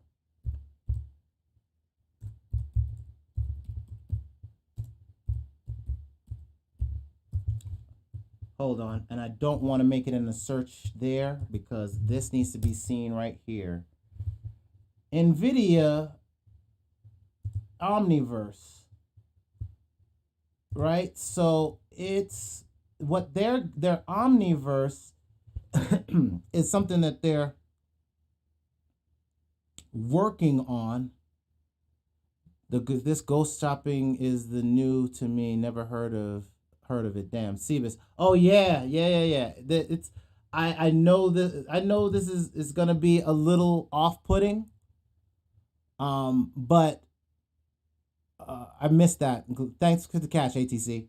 But yeah, Cebus, the fact that the whole ghost anything, we just got to deal with the fact that robots are doing everything, right? So they want to build this. What you're seeing here is they're building an AI brain. This thing actually begins to think. And what they can do is they can now do 3D environments, build things faster in almost real time, but also they're using it for manufacturing. And that's what I'm trying to skip through is their manufacturing process. So not like that. Where's the warehouse? There it is. This, my tribe, this is what they are now working on.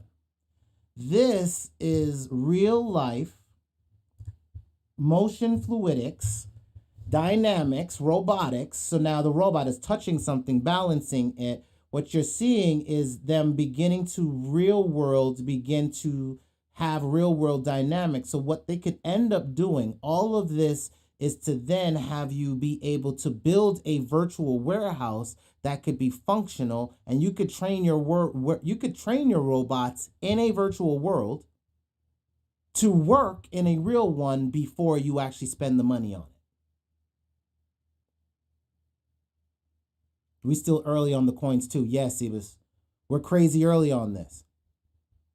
And this is the reason why I'm here. Like, I'm here for the tribe for a purpose, and I know that. And the purpose is this, is that I've seen this, I've been here, I've been through this. I was here in 1991 when my staff sergeant, 92.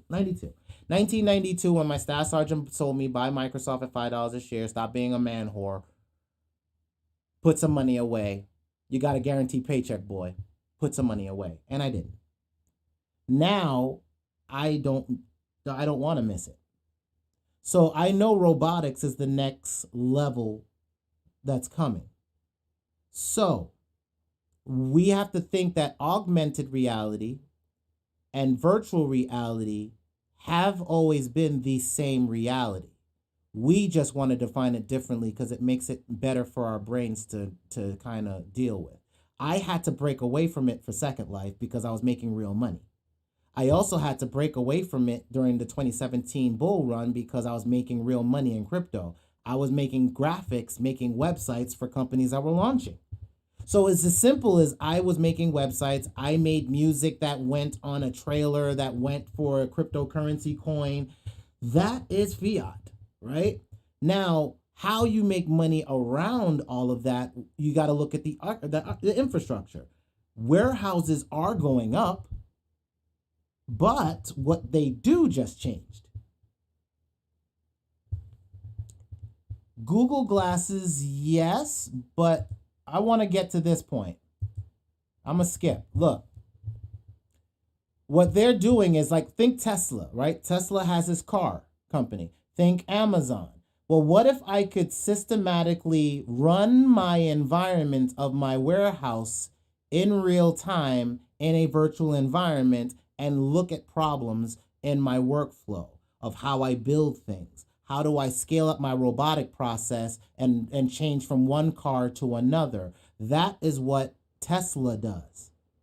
He had this technology at his disposal. Guess what? So do we now. That's the change. We've gone completely digital. There is no analog. Even prototyping the warehouse structure for warehousing is going to be done inside there. This is a physical warehouse, or is it? Is it a render? We don't know. See? They're trying to show you, you won't know the difference. Oh yeah, they've been replaced them, and it is scary when you go to Amazon Asia. No. Use YouTube. The best search engine in the world. YouTube, owned by Google. Number 1 and number 2. Number 1 Google. Number 2 YouTube. Best search engines. Amazon warehouse robots. Asia.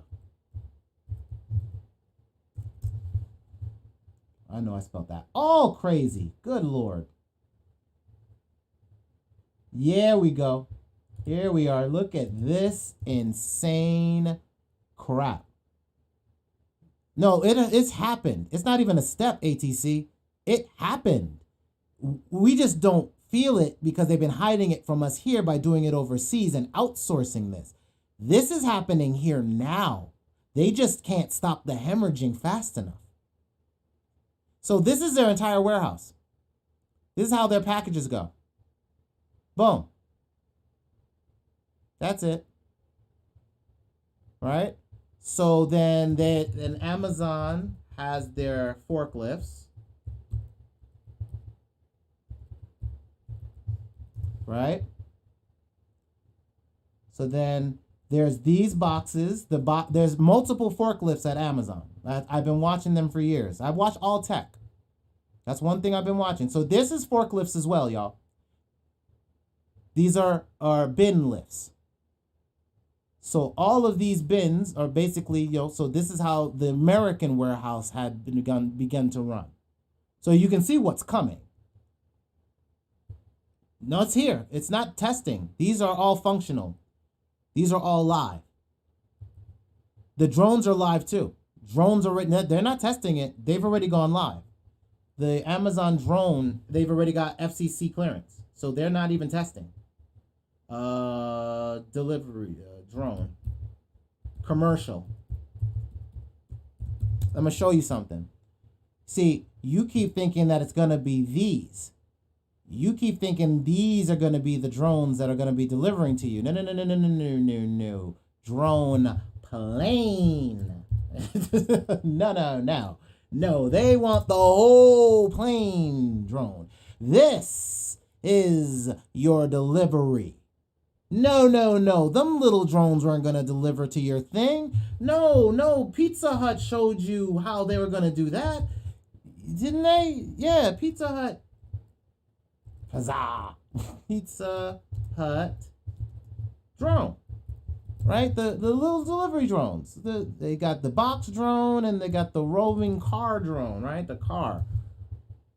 Pizza Hut, or is that Domino's? That might be Domino's. Okay, Pizza Hut got a car, but it was Domino's that's got their, I can't, Dom and, no, the Dom in, oh yes, how about that?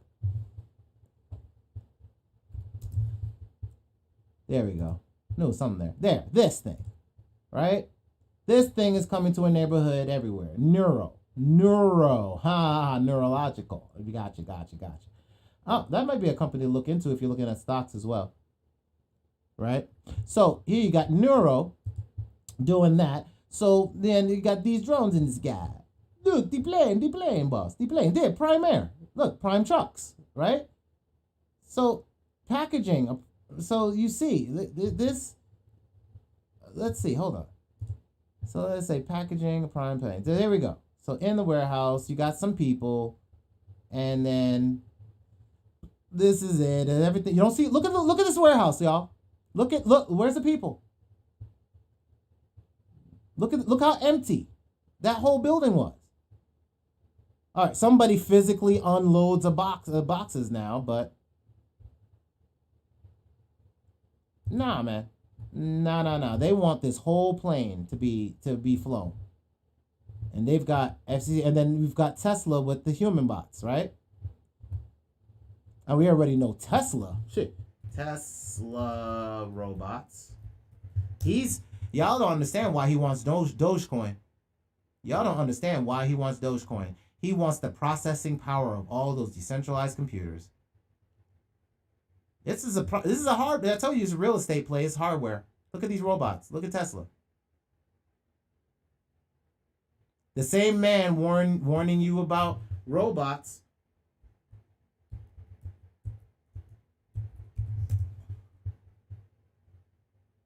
Neuralink, right? Same man worrying about talking about robots coming. They got monkeys playing Pong, and then they want to download these brains into, and they're finding downloadable animal brains work better than the AIs that they wrote themselves. They found out that AI writes better AI, and that animal and insect brains are better AIs. Insect brain AI. Insect brains are better model for artificial intelligence and IoT, Internet of Things, small devices, the blockchain. Insect brains will teach us how to make fully intelligent robots. They don't even really need humans. It's literally here, but people are oblivious to it. I feel like this PMIC was a test. No, it's not a test. Unfortunately, this is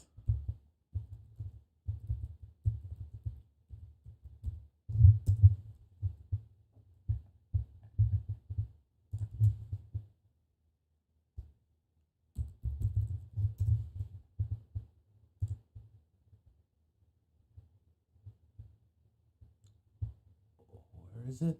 Over Novus Seclorum, an order of the ages, right? New order of the ages. That order, the 1% over the 99%. There's a 1% of the 1%. Those are the family bloodlines. Over the 1%, the artists and the entertainers we want to idolize, idol type beats, for over the 99%. The order went over the old war. Oh, the old order, right? The old order. Pinterest. There was an old world order. I gotta log in.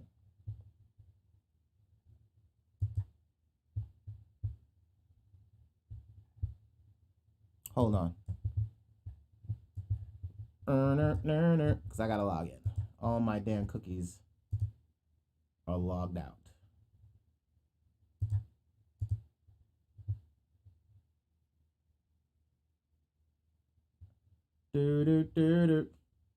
Here we go.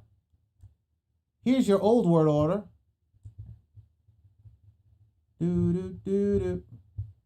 There's your old world, the Dark Ages, right?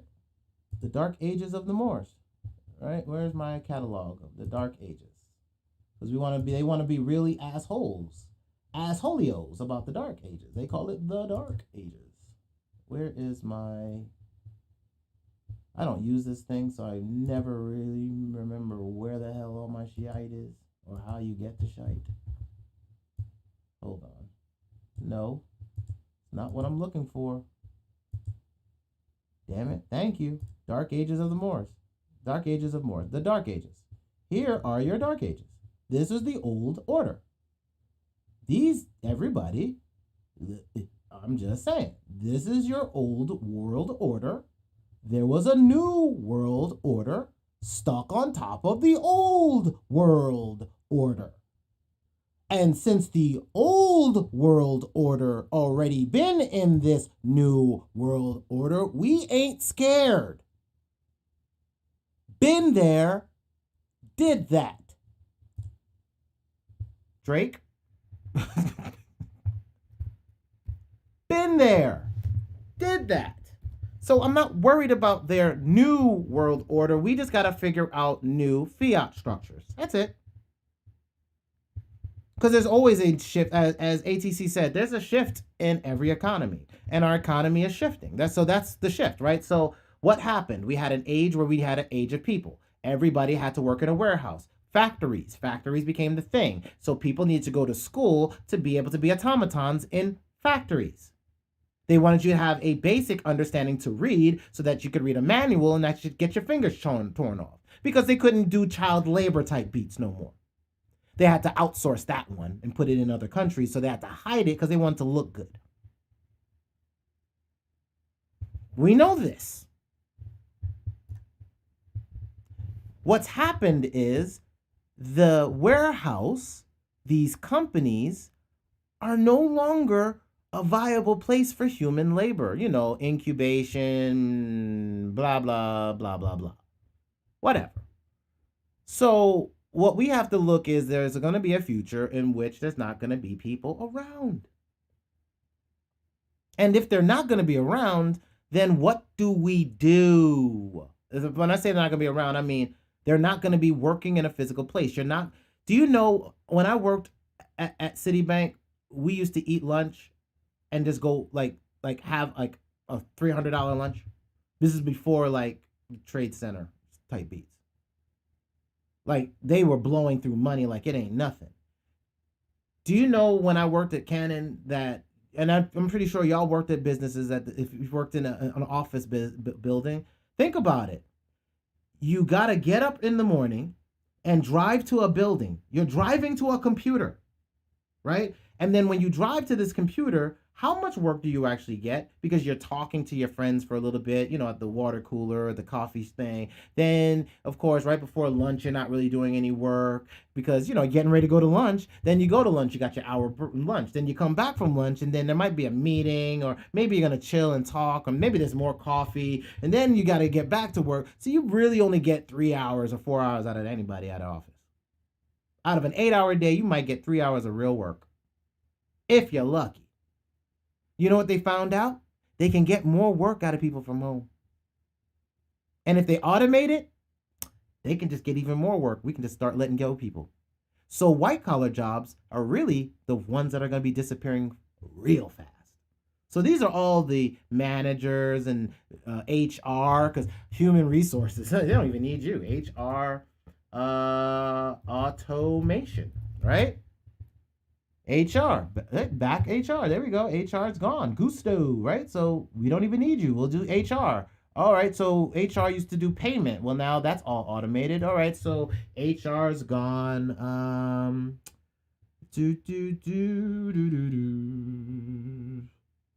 Do I need a project manager? Nope. That's Monday.com. That's a project manager software. Yeah, your hours could have been done in 2, but that's why they're now that's why the book 4-Hour Work Week is important for people to read. Rich Dad, Poor Dad, to know what an asset and a liability is and know to put money away. And put money away in weird shit. It's okay. Just don't bet the farm on the weird shit. You can have risky portfolio. Just make sure you don't have more than 5% risk. And if you can, try to shore up whatever risk you have. Like for me, Bitcoin is a huge risk. I earn it. I try to find ways to earn it. Like, let me get a job in crypto. Let me earn revenue in crypto by selling things like graphics to design companies or working websites for people that still want websites. Maybe it's me working with some of these data structures like Chainlink or whatever and spinning up a data point that a piece of or an app needs, right? A piece of software or an app needs. That's how I can make money in crypto. Or I can get a job that's offering $100,000 for somebody that's doing blockchain development because I don't have a college degree, but I have a good portfolio of some software that I've launched, which I'm going to be launching by fall. I'll be able to get a job at $70,000.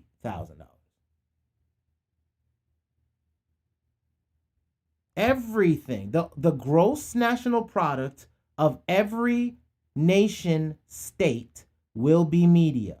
There is no ifs, ands, buts about it because ain't shit else to do. Because literally AI writing code.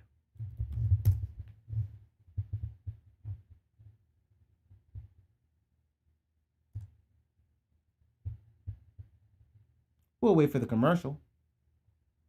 Because, they got to get them digital fiat money. All right. So we built something. Multiply two numbers given by a user.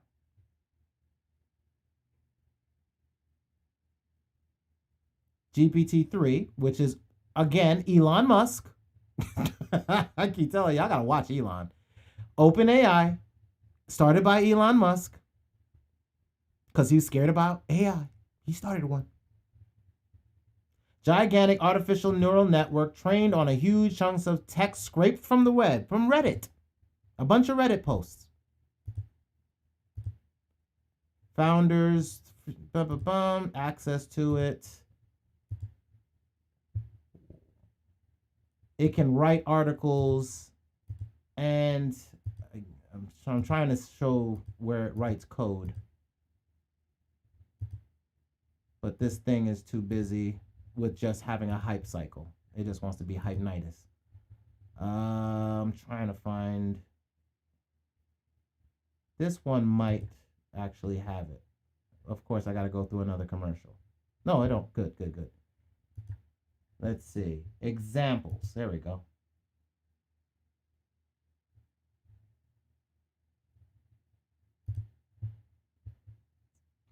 Google logo, search box, and two light gray buttons that say search. Boom. It just built something. With the padding between them, feeling lucky. Boom. Let me rewind that because I know that was fast. So let's do that again. He went in here and he told it the Google logo, a search box, and two light gray buttons that say search Google and I'm feeling lucky. Boom. With padding in between them. Boom. It just did that. There's code right there. AI can write its own code, meaning developers, we're not going to be necessary much longer. So you need to pivot. Manual things need to be done. Nobody's there to do it. We got to start learning how to pivot on this thing. And then with that, there is where your fiat gets built. Designing for games, designing for businesses, designing for earning revenue, taking your revenue, putting it on a robot and trading it so that it earns more money. Game marketplaces that are getting ready to explode. So for me, I look at this damn world as a whole, and I can't sit there and say I'm scared because I don't know what to do. All I have to do is be patient, which is all we've all had to do, is sit here, be patient, and wait. And we're here now. We've got the internet that came. There's been one problem with internet, and that problem has been a text file or a picture can be copied and sent multiple times. a dollar is not supposed to. We now have a blockchain. That blockchain now says that if I give you one of something, it can't be replicated. What can we pivot from developing? Robotics. You're still developing. You need to develop an app that does something for you. Like I'm a developer. What am I doing? I am building an application to do media, to distribute media on multiple social media platforms and multiverses, and I need to keep abreast of what samples I use from MG the Future and all of you, so that I can make sure that I give y'all money for the shit I use, unlike all these other fuckers. That's my pivot.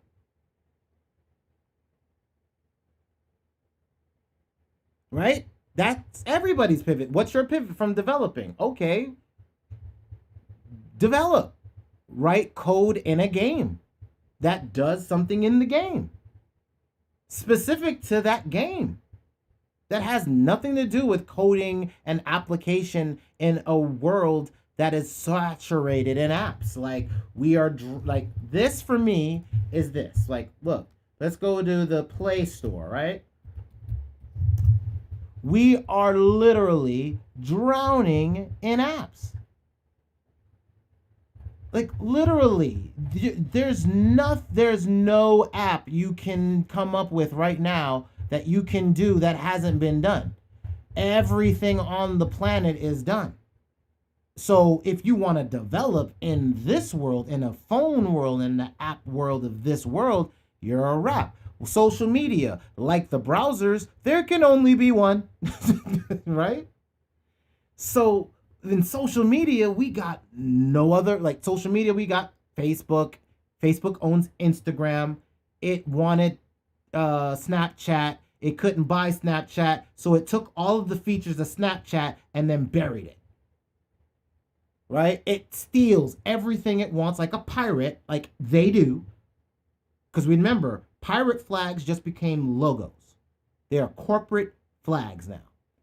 The pirates that were raiding the lands of our nations flew two flags, the British East India Company and a dove. Okay, so why language do you think these games, what language do you think these games will be using? Bro.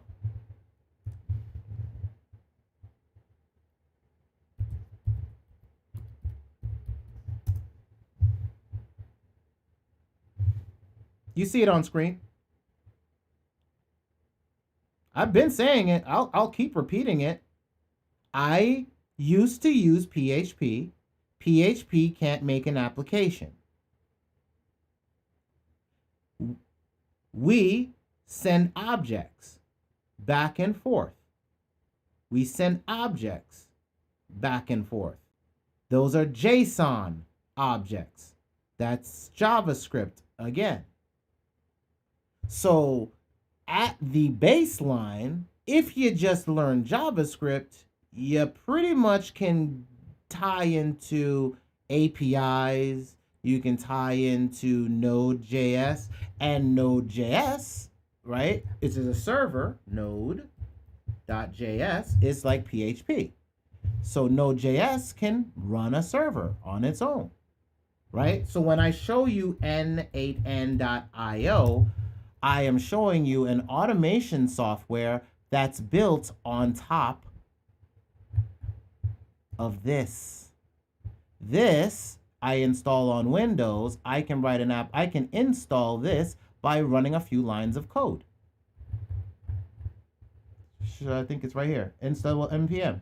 Here. Boom. Install. Global. N8N. Bow. It installs it. I can have it on my computer doing it.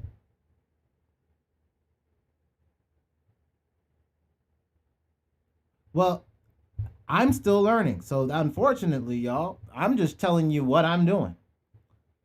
Which is, then I would go here, and then you've got people like this. More, A-L-I-S, Morales. All right? Morales is made by this guy right here in his team. This guy is Ivan on Tech, right? So you want a mentor? I got one for you. On Tech. He's my mentor. So I can give you, oops, INAV. IVIN. This is one of mine. He's younger than me, but he's my mentor. He's got an academy where you can learn. I haven't taken it. What's his pricing? I don't get any money for it. I'm just going through this because I watch his videos, and since I program, I kind of leapfrog this portion. So there you go. Enroll, access, 14-day money back guarantee, 100% no questions asked, one-on-one programming support. Not yet. That's over in the side. So basically, you got the features, and it's like his courses: Bitcoin, Monetary Revolution, Crypto for Beginners. Then you got Ethereum dApp programming, DeFi 101, algorithmic trading, blockchain, EOS. But even if you don't want to do none of that, I'm following Morealis, right? I'm subscribed. On here, if you go to the videos, right? Build a dApp. They even show you how to build a multiplayer game like Tamagotchi. NFT game, characters, multiplayer. So there's guys out here that'll teach you. Coding Power Swap. This is how I found out, like this, Ivan on Tech is the reason why I know that XRP has a programming language. Right? This is how I knew about Polygon and Matic. This is why I got on Matic. See? Matic. This is why I came on Matic. Chainlink. This is why I just looked at Chainlink. Again, I follow the developers. Avagachi, QuickSwap, Smart Chain, Binance. I noticed he did a lot of Binance and did a lot of Polygon, Matic. And that's what, and me understanding Matic was what got me to start looking at Elrond, and then started looking at deeper at Cardano, and started like, so I'm looking for, these are all things like this, Ethereum, not Ethereum, Matic and Binance Smart Chain are to fix Ethereum scaling issues. Then you got ICP programming, which I'm not getting into that company. I'm trying to see if the Wix one, not Wix, sorry, the XRP. There it is, see? Programming on XRP. That was 2 months ago. Cloning Rarible, right? What's Rarible? Rarible. Rarible. There's a video there showing you how to clone this. Mutant 8 Yacht Club, where you buy NFTs. So they're showing you how to build a site for NFTs. Couldn't this easily be a music site? Beat site? Production site? Beat stars? A blockchain? See, I don't want to be the BeatStars of blockchain, but I wouldn't mind having the data. And maybe even being the BeatStars of blockchain, because we're in multiple metaverses. And being able to give people revenue for where their music goes. What I want to do is have a database that can't be hacked by one single point of failure, which is blockchain. Be able to put that in take my music, put that into a game, and that game earn revenue. Right? That is my end all, be all. And then for ToxicHustle, our goal is to, one, map out where we want to go in any of these games or any of these cryptocurrencies that we need to hold for the back end of any of these networks, right? So I might need to have Matic and stake Matic, which is what I'm doing. I might need to have Cardano and stake Cardano, which is what I'm doing. I might need to have Illuvium and stake Illuvium. Illuvium, which is a game, which is the 3D Pokemon.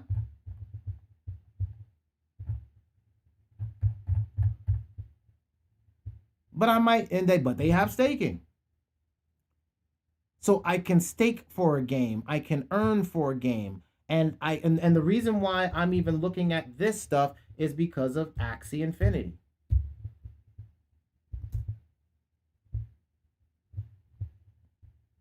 And I don't want the actual game. Let me go to CoinGecko. And it should be AXS. All right, this game was 180 days ago. Come on, let's go back. There we go. I want to go back to June, July, right? Right when I was talking to y'all, right around here is when I started around 11 something. Here you go. Just so you know I'm not bullshitting you. Boom. Look at it. This is a game. NFT game mechanics now. Let's take NFTs and put them with games, and this is what happens. Especially if you can get traction with people playing it and being lost in the ecosystem. Right? So when I saw it, I'm like, this is stupid. Pokemon, whatever. I'm laughing. But somebody laughed to the bank because I saw it at 1183 and we're now at 74. And mind you, it's already been at 78. Its high has been 78. Okay, this is bringing it back to the beginning of the stream. Ethereum becoming more independent from Bitcoin movements. What does your chart say and predict in parallel contrast? Ethereum becoming more independent from Bitcoin. Next cycle. The reason why is because we can. This is how I play the chart. Then, right? If I think, and I'm looking for my screen. Hold on, y'all, because I got so many windows open. I don't know which one has. There it is. I see it now. There. So, if I go back to my chart, right? Halvening cycle play. Halvening cycle play. 1 year after the halvening cycle play, Bitcoin does a run up. By December, Bitcoin crashes. Okay. Halvening play. We are now at that 1 year after the halvening play. I started drawing stuff on the screen saying these are where typically we have problems or runs. They fulfilled themselves. So what do I see? I see that Bitcoin has done what it did. Now, when did we dip? We dipped around this is in the weeks, right? Yeah, these are weeks. So I have May. This is the week of May 10th and the week of May 17th that we had these serious dips. May 10th, May 17th. Okay, now let's just go to Ethereum. Let's just open Ethereum. Let's just go back 180 days. We already know the answer. But we want to see the physical variances and the actual digital representation. There's a lot of data for it. So it's taking a minute. Or my internet is slow. So let me hit refresh one more time. And hit 180 days. 90 days. Oh, you just want to be hey. Hold on. Try one more because it was giving me a little bit of a lag issue. There we are. All right. So now that's ETH. Let's get 180 days.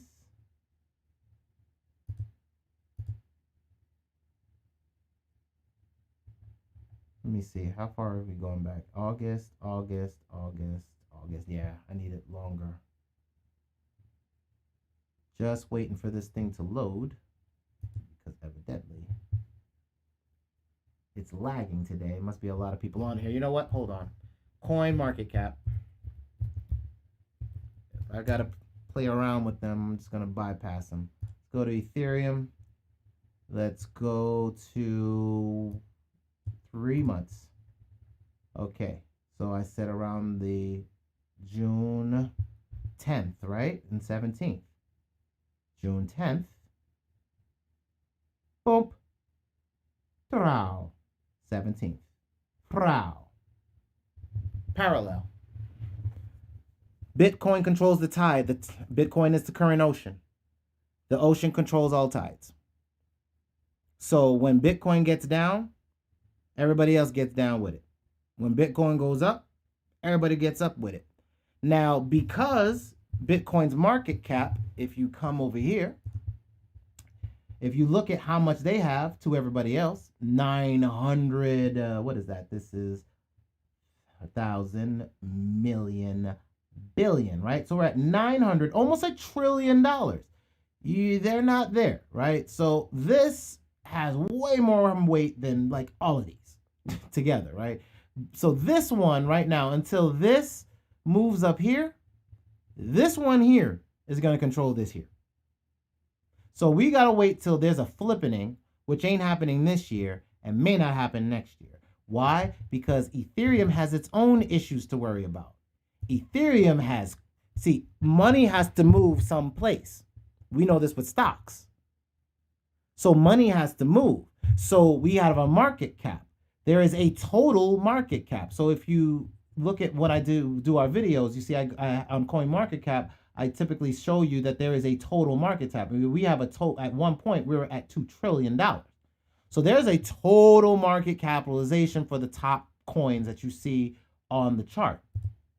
So you got to understand, unless you're locking Ethereum up into contracts, money in ETH is going to move someplace else. So I might sell my ETH and move it into Cardano. I might sell my Bitcoin and move it into Cardano. Or you've got XRP that's getting money, or you've got Doge getting money, or you've got Solana getting money. Problem is you've got Ethereum that isn't going to have any serious upgrades that do anything about the gas issue for NFTs and gaming. And we have a gaming market that's getting ready to have its DeFi summer or DeFi fall, right? So last year was DeFi fall, where DeFi blew up. I missed the whole thing because I was taking care of my mom and her Alzheimer's. So I had no time to even see a DeFi fall. But when I was able to get more time for myself, I was able to start looking at this and say, okay, here we go. We now have our way to look at this as networks. Which networks are going to win? Which software is going to get on those networks? So just like we sat there and said when Google first came out, right? And then Google was getting on the stock exchange, and everybody was like, well, what's Google? What does a Google? How do I don't understand the Google. How do I value the Google? And then Google said, well, what we have is search results. So we have monthly results, and we have daily results, and we have how many people, blah, blah, blah, blah, blah. These are our metrics. So we then learned metrics. So we then learned the metrics of the company that made them important so that we knew why they were important. Bitcoin's metrics are very simple. It's scarcity. It's just a scarcity play. It just happens to be the first digital scarcity play of its time. Now we just need to change the metrics, which is, hey, Bitcoin's dumb because it doesn't do nothing, but when we put it on smart things, things will get better. You know, like our smart TVs, our smartphones, our smart money. Bitcoin was dumb money. It's becoming smart money. Like we had dumb TVs, we've got smart TVs. We have dumb phones, we now have smartphones. We have a dumb dumb washing machine. Now our washing machines are smart and know how to turn itself off when it's dry, or how long to dry. So same thing with these markets. We're looking at who with this is going to be how fast is it? How many transactions per second? How many applications are using you? What applications are launching? So then what sectors? Do you have DeFi? Do you have NFTs? Do you have play to earn gaming? So then we're looking at, well, how big is your DeFi? How many transactions are you doing with that? Has it been hacked? So right now, who's winning? Of course, Ether. They're the starters. They started the DAO, decentralized autonomous organizations, so that we have now decentralized corporations. Who's creeping up? The person that came up underneath Bitcoin with them. Is he going to be number one? Who knows? I bought it at $1 and change, like change and $1, right? Like 50 cents, I think, was one trade, and then another one was like 70 something, and another one's like $1. What do I think is going to go at the end of this year? 10 before it crashes, maybe. And then when it comes back down, I'll buy some more. If they've got some more applications on there and they're not getting their ass handed to them by, I'm looking at Terra. I'm watching them. They're actually on my next list because I said I need to jump on the, I said for a while I needed to jump on Solana. And you see Solana is here. Look where Terra is. Look where Polkadot is. All of these are programmable. Polkadot is the company that built Uniswap.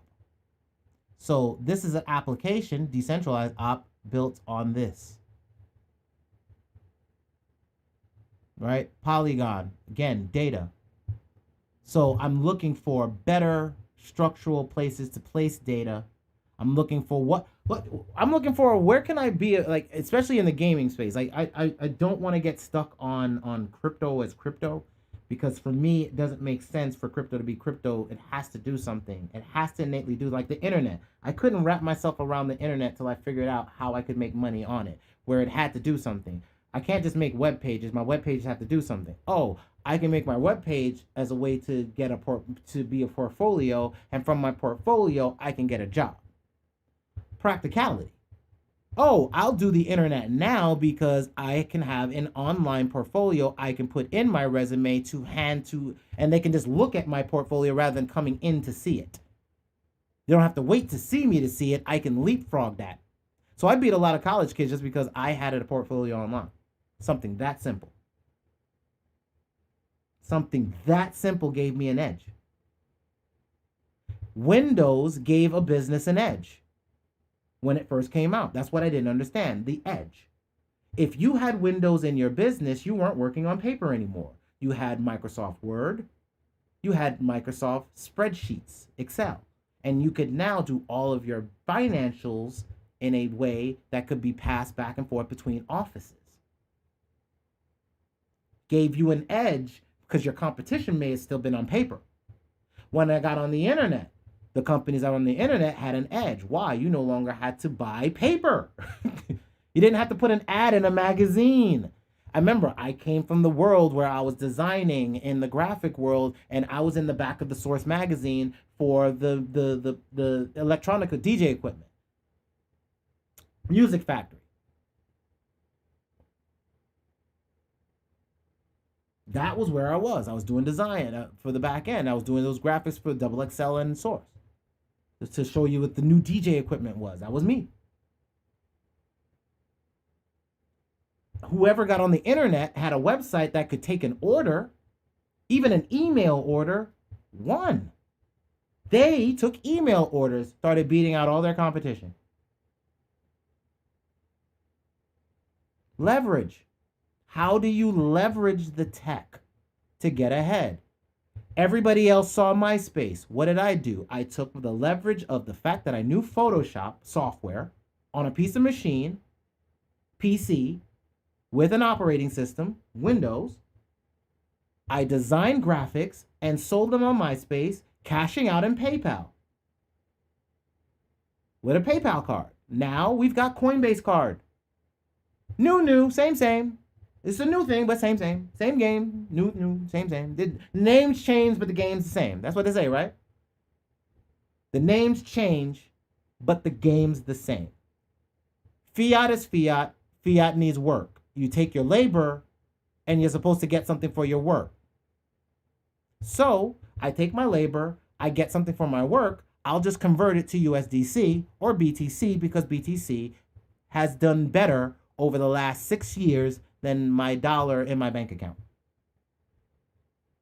And I still feel like it can do better for the next cycle. I think the next cycle we may see the end of Bitcoin's lead, but it will be at the end of that cycle. It won't be at the beginning of it. And again, Ethereum has its own problem. It may not be the number 2. You've got Cardano coming up. I saw them at 5. I saw Ethereum at 5. I see Cardano earlier, so I'm in. And then I'm also watching Solana, which is already $100. And Terra is $35, and I need to look at that. I actually opened it up, right? So let's see what as I showed you before. Let's go to categories. This is how I look at ecosystems. So I'm going to show you right now. I went to CoinGecko. I clicked on categories, which is new over there. I'm currently, CoinGecko must be running hella slow today because everything's lagging. So I'm trying to wait for the ecosystem to pull up so I can show you something. I just got Sol and Terra today. Damn. Did you do Terra because I said something? You did it on your own, ATC. Because I don't like affecting people like that. I mean, I want you to have it. Don't get me wrong. I believe in it. But I love it when people see it before me. That way I know I'm not crazy. Are you still loading, dude? Really? Already has some Cardano, VeChain, and Engine. I'm going to look to stake those because I believe them long term. No doubt. No doubt. Like I said, this... If I go... Oh, because I said it? Damn. All right. Well, I'm happy you got it. Just know what I told you about December. You know, unless, like I said, unless it tears. Like, Terra, I don't know nothing about it. I've got Terra. Okay, this is Terra. I think, right? Oh, no. Okay, so this is, I clicked on the cryptocurrency. This is the category.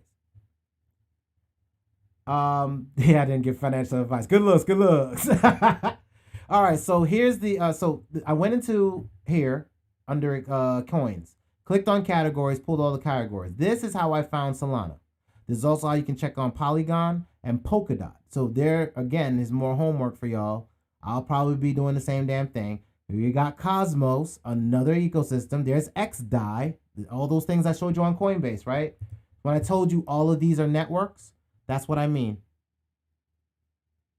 Yeah, man, sometimes YOLO's good. I'm learning that because I've never, I never really aped in or YOLO'd into much of anything. I'm very strategic with my plays, which can be bad time consumption wise, right? Like you're spending too much time waiting for a winner. And that was my last season. Like last 2017, I bought a bunch of crap and I was praying for winners. This time you see what I'm doing is much different. Like, let me look at these networks. Oh, okay. When people are like, I don't know why Coinbase is buying all these coins we didn't ask for. They don't care. They're trying to get a network together and like all of this. So now here we go. So Polygon, Polkadot, right. Cosmos, XDAI. There's Terra. So we've got Terra. There's some storage plays. Storage is important.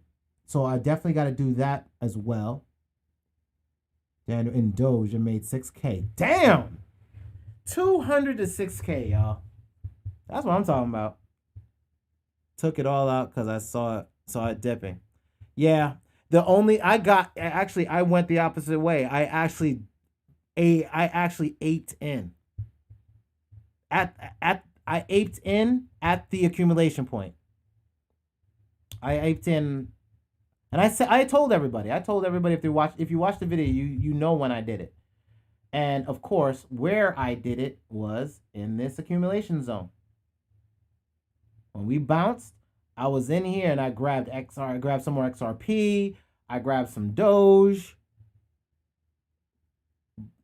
Ethereum brought me more because I got it at 105. That's true. I still, you know what? I still have some of ETH Classic. So when Ethereum split, I had 7 ETH. Ah, oh, I can't believe I had 7 Ethereum.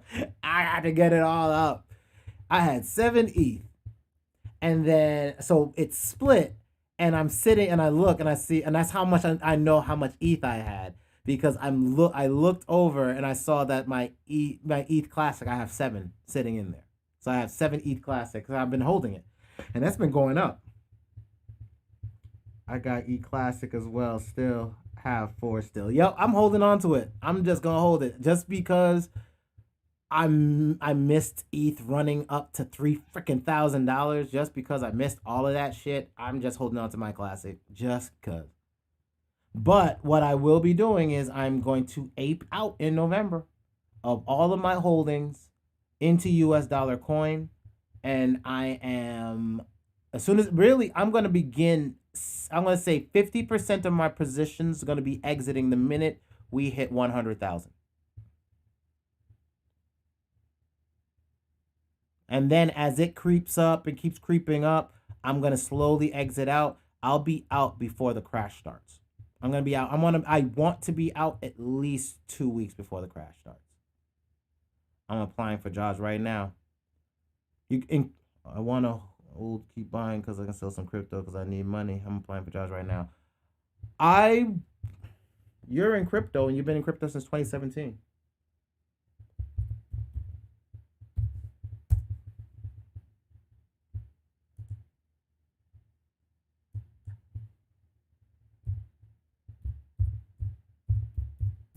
Where are you at, or ATC? You just give me your state. You don't have to give me or a state near you if you don't want to give up your personal data. You ain't got to. I'm going to do a look for you real quick on something. Pennsylvania. Word, heard. PENN, Sylvania. All right. Let's do blockchain.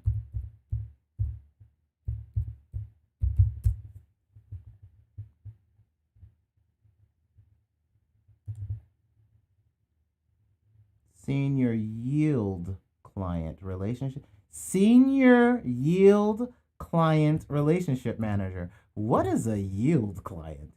Circle is a global what you'll work in. Partner with client-facing relationship manager to deliver the highest quality onboarding experience. So knowing how to onboard somebody onto their platform. Gain a clear understanding of client service requirements. Mindful, driven by excellence, high integrity, what you bring to the circle. 5 years service to clients, so any kind of service work. Okay, experience in finance, financial service, or fintech, financial technology. You're in crypto. Okay, bachelor's, master's, or the equivalent. That is always something to say, that if you have the time in, equivalent beats out all this.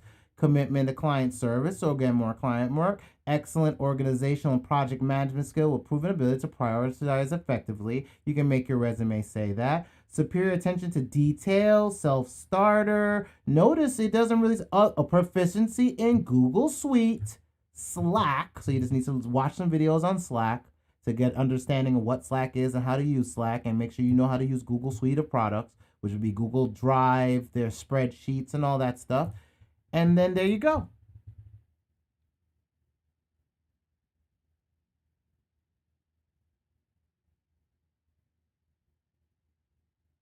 Be careful about New York, man. I left New York. I'd be careful right there. I'd be careful about New York and Los Angeles, California. Just because I've got wolves still as friends, and I know they've been telling me about it's been hunting grounds again. So do with that as you will. I've been looking for places where tech is moving. I don't want to do Texas. It's too close to having them storms slam into you too hard. That's kind of why I chose Georgia, because it's a buffer. Florida, I used to live there, hated the mosquitoes and the alligators, and the storms were all, yeah, right? So for me, Florida is my buffer for Georgia. Or Alabama is not too bad for tech too.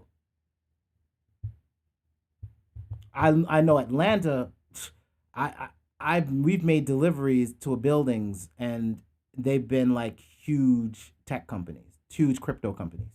Like BitPay is in Atlanta. So A lot of crypto is here and in a lot of other places. So you're Philadelphia. Look, you got Circle right there, and it's just knowing crypto, knowing some of this back end, right? So again, some of your information that you've been learning, please understand it's not for naught. There's it's not bad to learn this.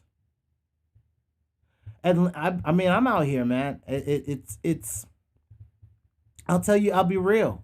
It reminds me of New York.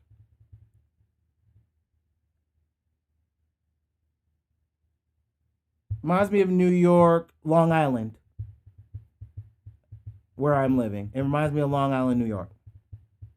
So have you ever seen Long Island or Long Island Medium and or even Pennsylvania? I've been out like the Pennsylvania Dutch and all that. I've been out to Penn like when you get away from the city, you get out in town, and you got the all of the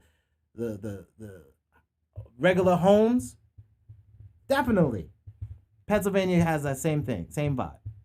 When you get away from the city and you go out a bit further from the outskirts, similar to like Jersey and Connecticut, getting away from the cities.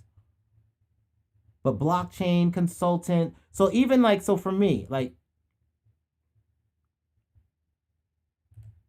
so let's just say crypto blockchain consultant, right? So let's say I'm looking at this. This is how I would research I like what they call it's a hacker term, right? It's called reverse engineering. And when I started learning how to become a hacker when I first got on AOL, and I realized I wasn't a good programmer, I was better at doing the graphics for the hackers for their programs. So I actually just designed the UI for folks. So what I did was I reverse engineered jobs. So what I would do is look at the job and reverse engineer it. So I'd like they say, what you bring to the table. So I'm like, okay, equivalent, I can get in. 10 years in software engineer architect, okay, I can get in. Minimum 3 years in cryptocurrency, oh, I can get in. Minimum 2 years developing cryptocurrency or equivalent exchange API integration. So now I don't have 2 years of that. But now what do I know I need to learn? API integrations with exchanges. I'm learning that now.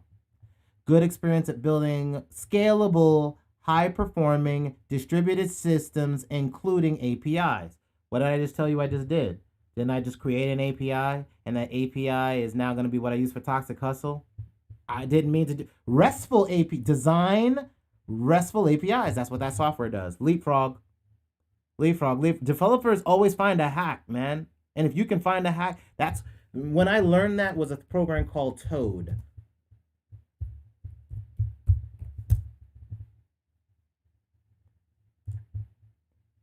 Again, thank you, Mark Razorek, the guy that taught me about macros and robots. Taught me about this. And I actually also no. Raja. My homeboy in Citibank from India. Raja showed me this. Right? And this is a GUI, a graphic user interface to a database, Oracle database. I didn't know Oracle. I didn't know how to write all these codes. And you could basically click your way into writing. You click and say, if this, do that, I want this. And it will just spit out the code for you. Then you copy and paste it into your application. I saw him do that. I was like, oh, I get it now. You need these tools to get apps made. It's just the tools. What tools you bring to the table? Here's my tool. I told you, I always look at hacks. And I don't mind sharing. Oh, hold on. I didn't open a new window. Actually, new tab. This is Wappler. It's like Dreamweaver. Right? It's like Dreamweaver. Drag and drop type beats, right? Layout, positioning, you can do your typography, backgrounds, and gradients. It has responsive design, so kind of feels like WordPress visual designer, right? Full Node.js support. Can connect to a database with a database connector, updater, and a database manager. So I can basically connect through this program. Visual database management. You can, if you're using SQL, whether it be Postgres SQL or MySQL, which is open source and free, you can now hook into that and connect the database. And then from there, you can visually design your applications.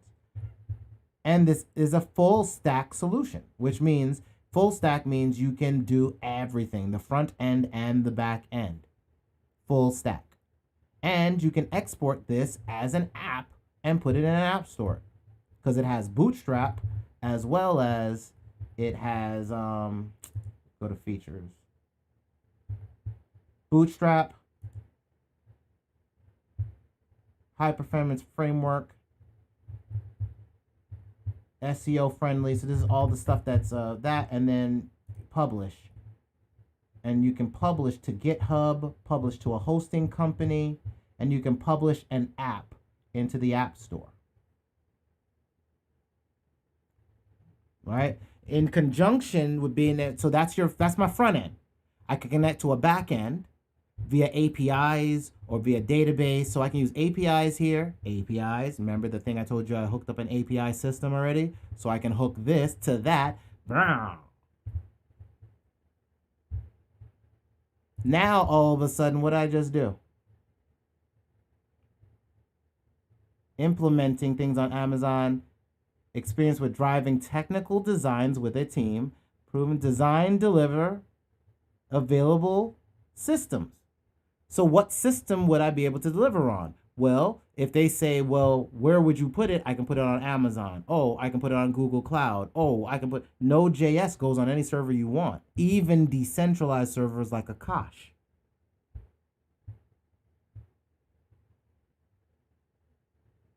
So that's what I mean by when I say getting a job is reversing what you need to know. So for me, I like this is like a lot of this stuff. Like I get all this stuff. So let's go. Preferred qualifications, right? Familiarity with HSM farm setups and designs. I don't know what the hell that is. So what am I gonna do?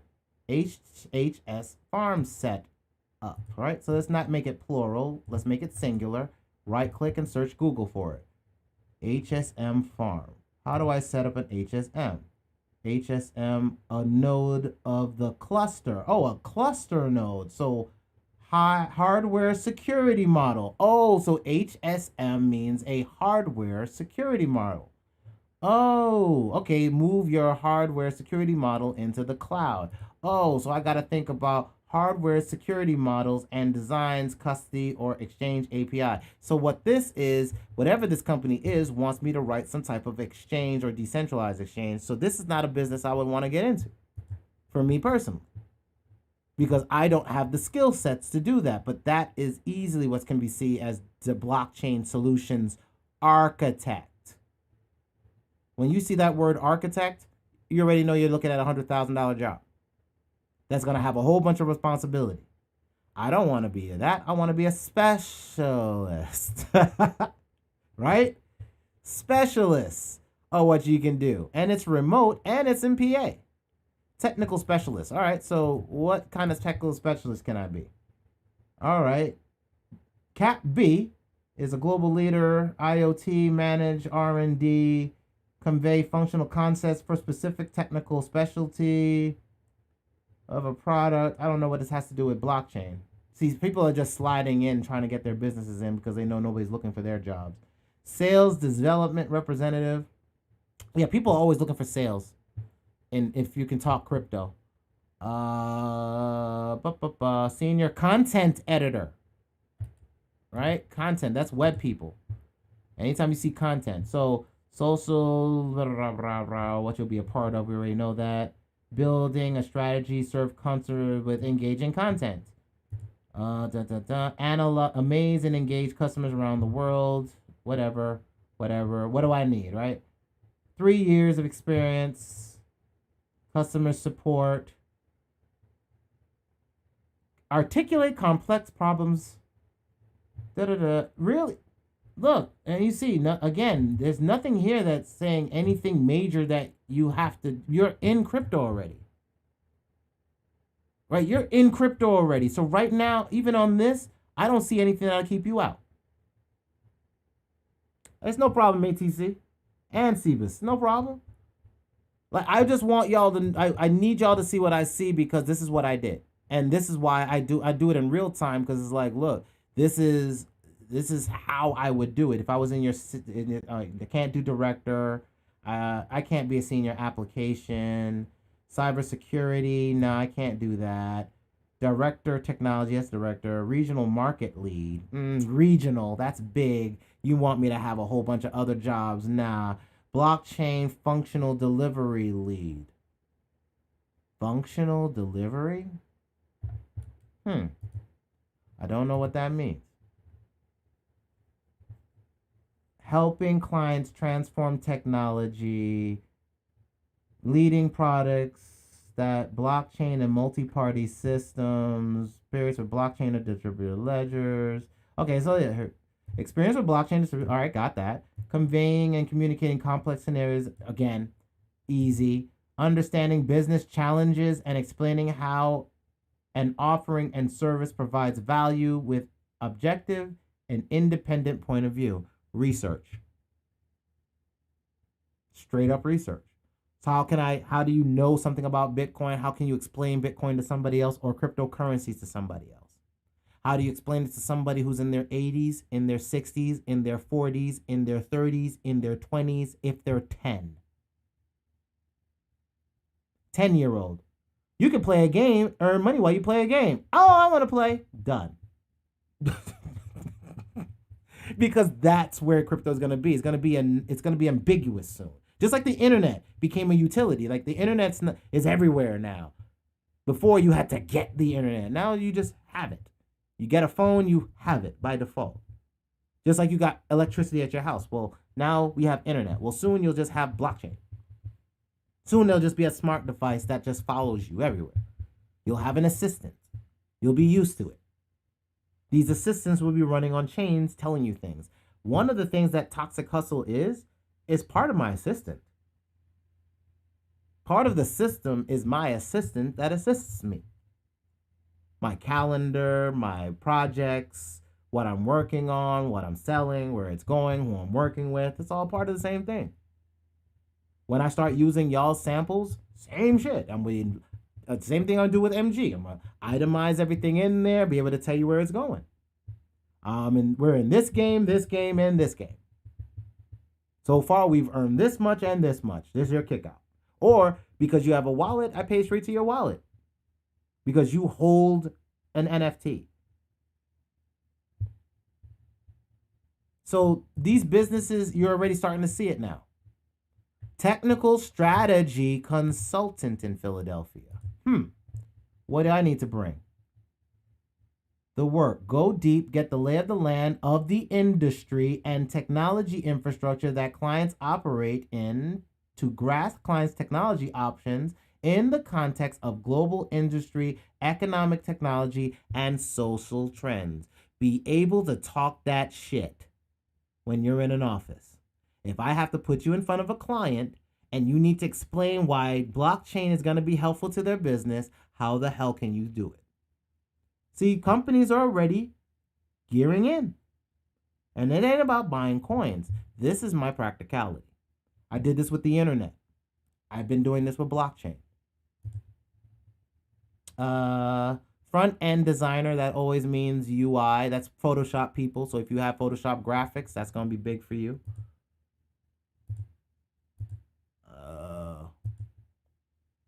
Hold on, sorry. Let's see. Blockchain, no. Security, no. Project manager, no. Software services, sales development. I'm gonna go one more page just to see. Marketing, cryptocurrency and banking. That's head of global marketing. I like working for the global marketing, not being the head of global marketing. Functionally delivery consultant, again, another, probably the same thing. Strategy manager for Accenture. So Accenture seems to have a lot of jobs opening up. Blockchain developer for Latin America. That's what LATAM means. Senior talent acquisition partner. So that's HR. Portfolio manager. Huh. Building relationships, servicing companies funded through the Seed Vest platform. Quarterbacking corporate actions, follow on raises, oh, that's no.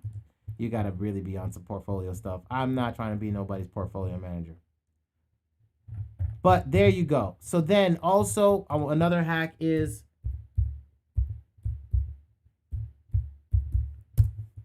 the name of your applications. So like me, I put Photoshop blockchain. That didn't show nothing in Philly. If you have Photoshop just in general, again, another way to get a hack in, photo retoucher.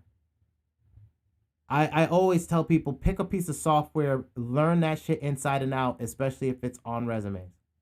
So any of the Adobe suites is a guaranteed job. I have not ever been able to get a job because I've always gotten a job because of Adobe. I'm gonna say that again. If you learn Adobe, damn sure, damn near, always guaranteed me a job. What I mean by that, it's either a job in the regular world of some kind of form, or it's me getting a job, like a gig, like a project, like a CD cover, like a MySpace layout, like a Facebook fan page or group page header graphics, or this person's going to be on Fiverr, but he wants to design, but they're not a designer, they're a developer, and they want a cover for their Fiverr page.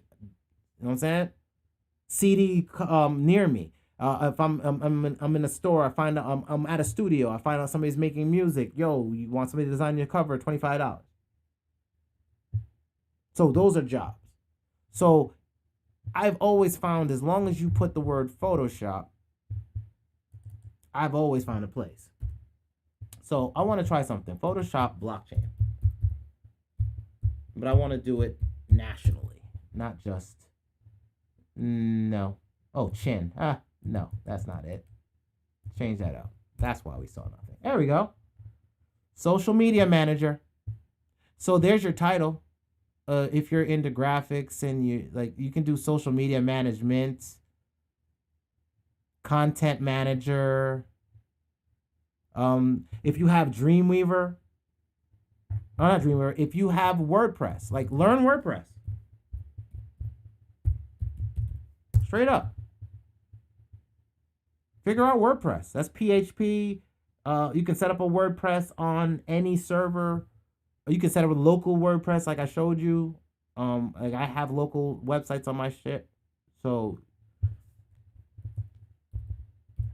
local hosts. Oops, not 5,000 because that's not open. See?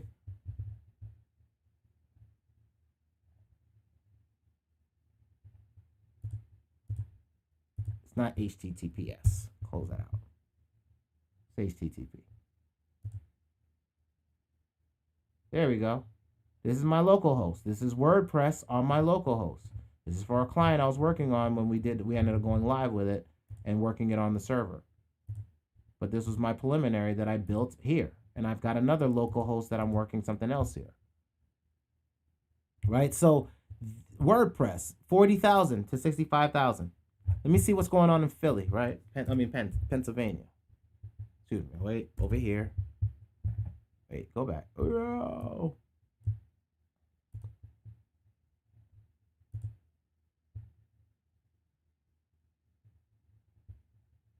Change this to WordPress.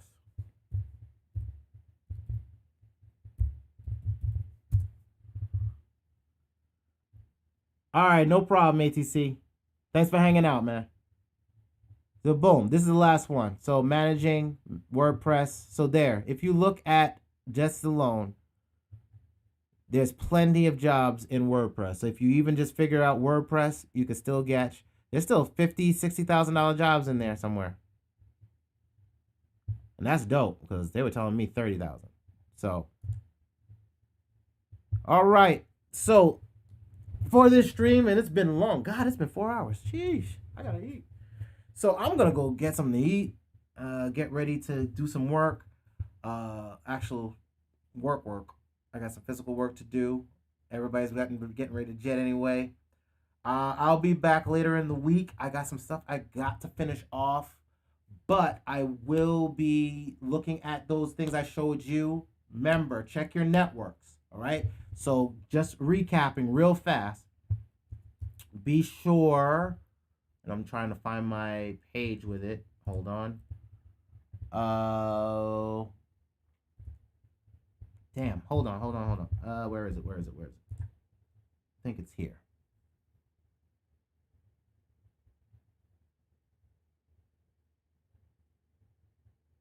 Damn it. No, it's not. I closed the window.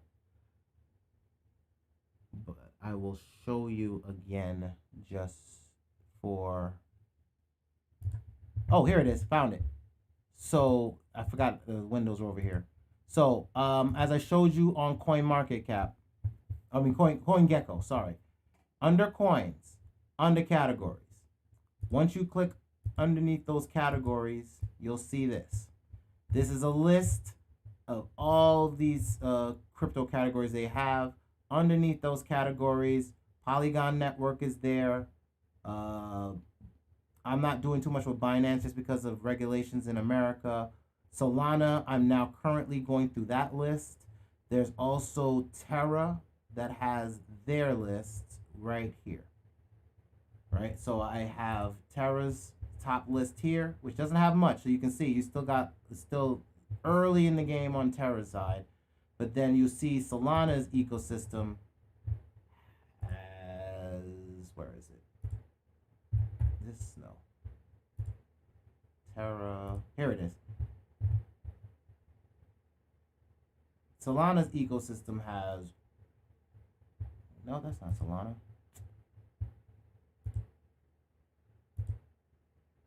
Let me just open it because I may have closed it or skipped past it or clicked into something and lost it. So here's Solana's capitalization. And then you can see the graph is here. Audius, what y'all are asking me about, here you go. Sitting right there. So again, that's part of the Solana network. So again, that's there. Radium is interesting. Serum is interesting. Akash is an interesting play. Then we've got some finance things that are popping up. And again, like I said, I've been looking through this to find games. I want to see what games was going to launch off. And then there you go, Star Atlas. Right? And then Star Atlas looks like it's going to be crazy. I need to dig into that one. I think that's going to be the game I want to try to get as much information about over the next few weeks. As well as some of the other ones I've been scheming on. As far as Blanco's Block Party, I definitely want to start playing that. You know, we have a game channel. Link is in the description. That one's going to launch in about 2 more weeks. That'll give me time to finish off my database and finish off the automation robot that's going to do the marketing. I'll be able to show you some of that. So, y'all, as always, I thank you so much. Please smash the like button, share this, subscribe, tell people to subscribe. Let's get people seeing this thing because, again, it can't be just us. There's other people that need to see this shit because at the end of the day, enterprise, an industry, an enterprise cannot survive without an industry. And an industry needs enterprises to survive. It can't be just one. You need multiple companies to be an industry. And I feel like we are on the cusp of a brand new industry getting ready to roll out because the fact that everything is opening the hell up. All right? The entire world's opening up because there's nothing to do, but now all the walls are breaking down because these businesses have leaked out and all of those workers are at home with nothing to do. And a bunch of games and NFTs look a hell of a lot better than some old ass stonks. So, y'all be safe out on these streets, and I'ma holla at you real soon.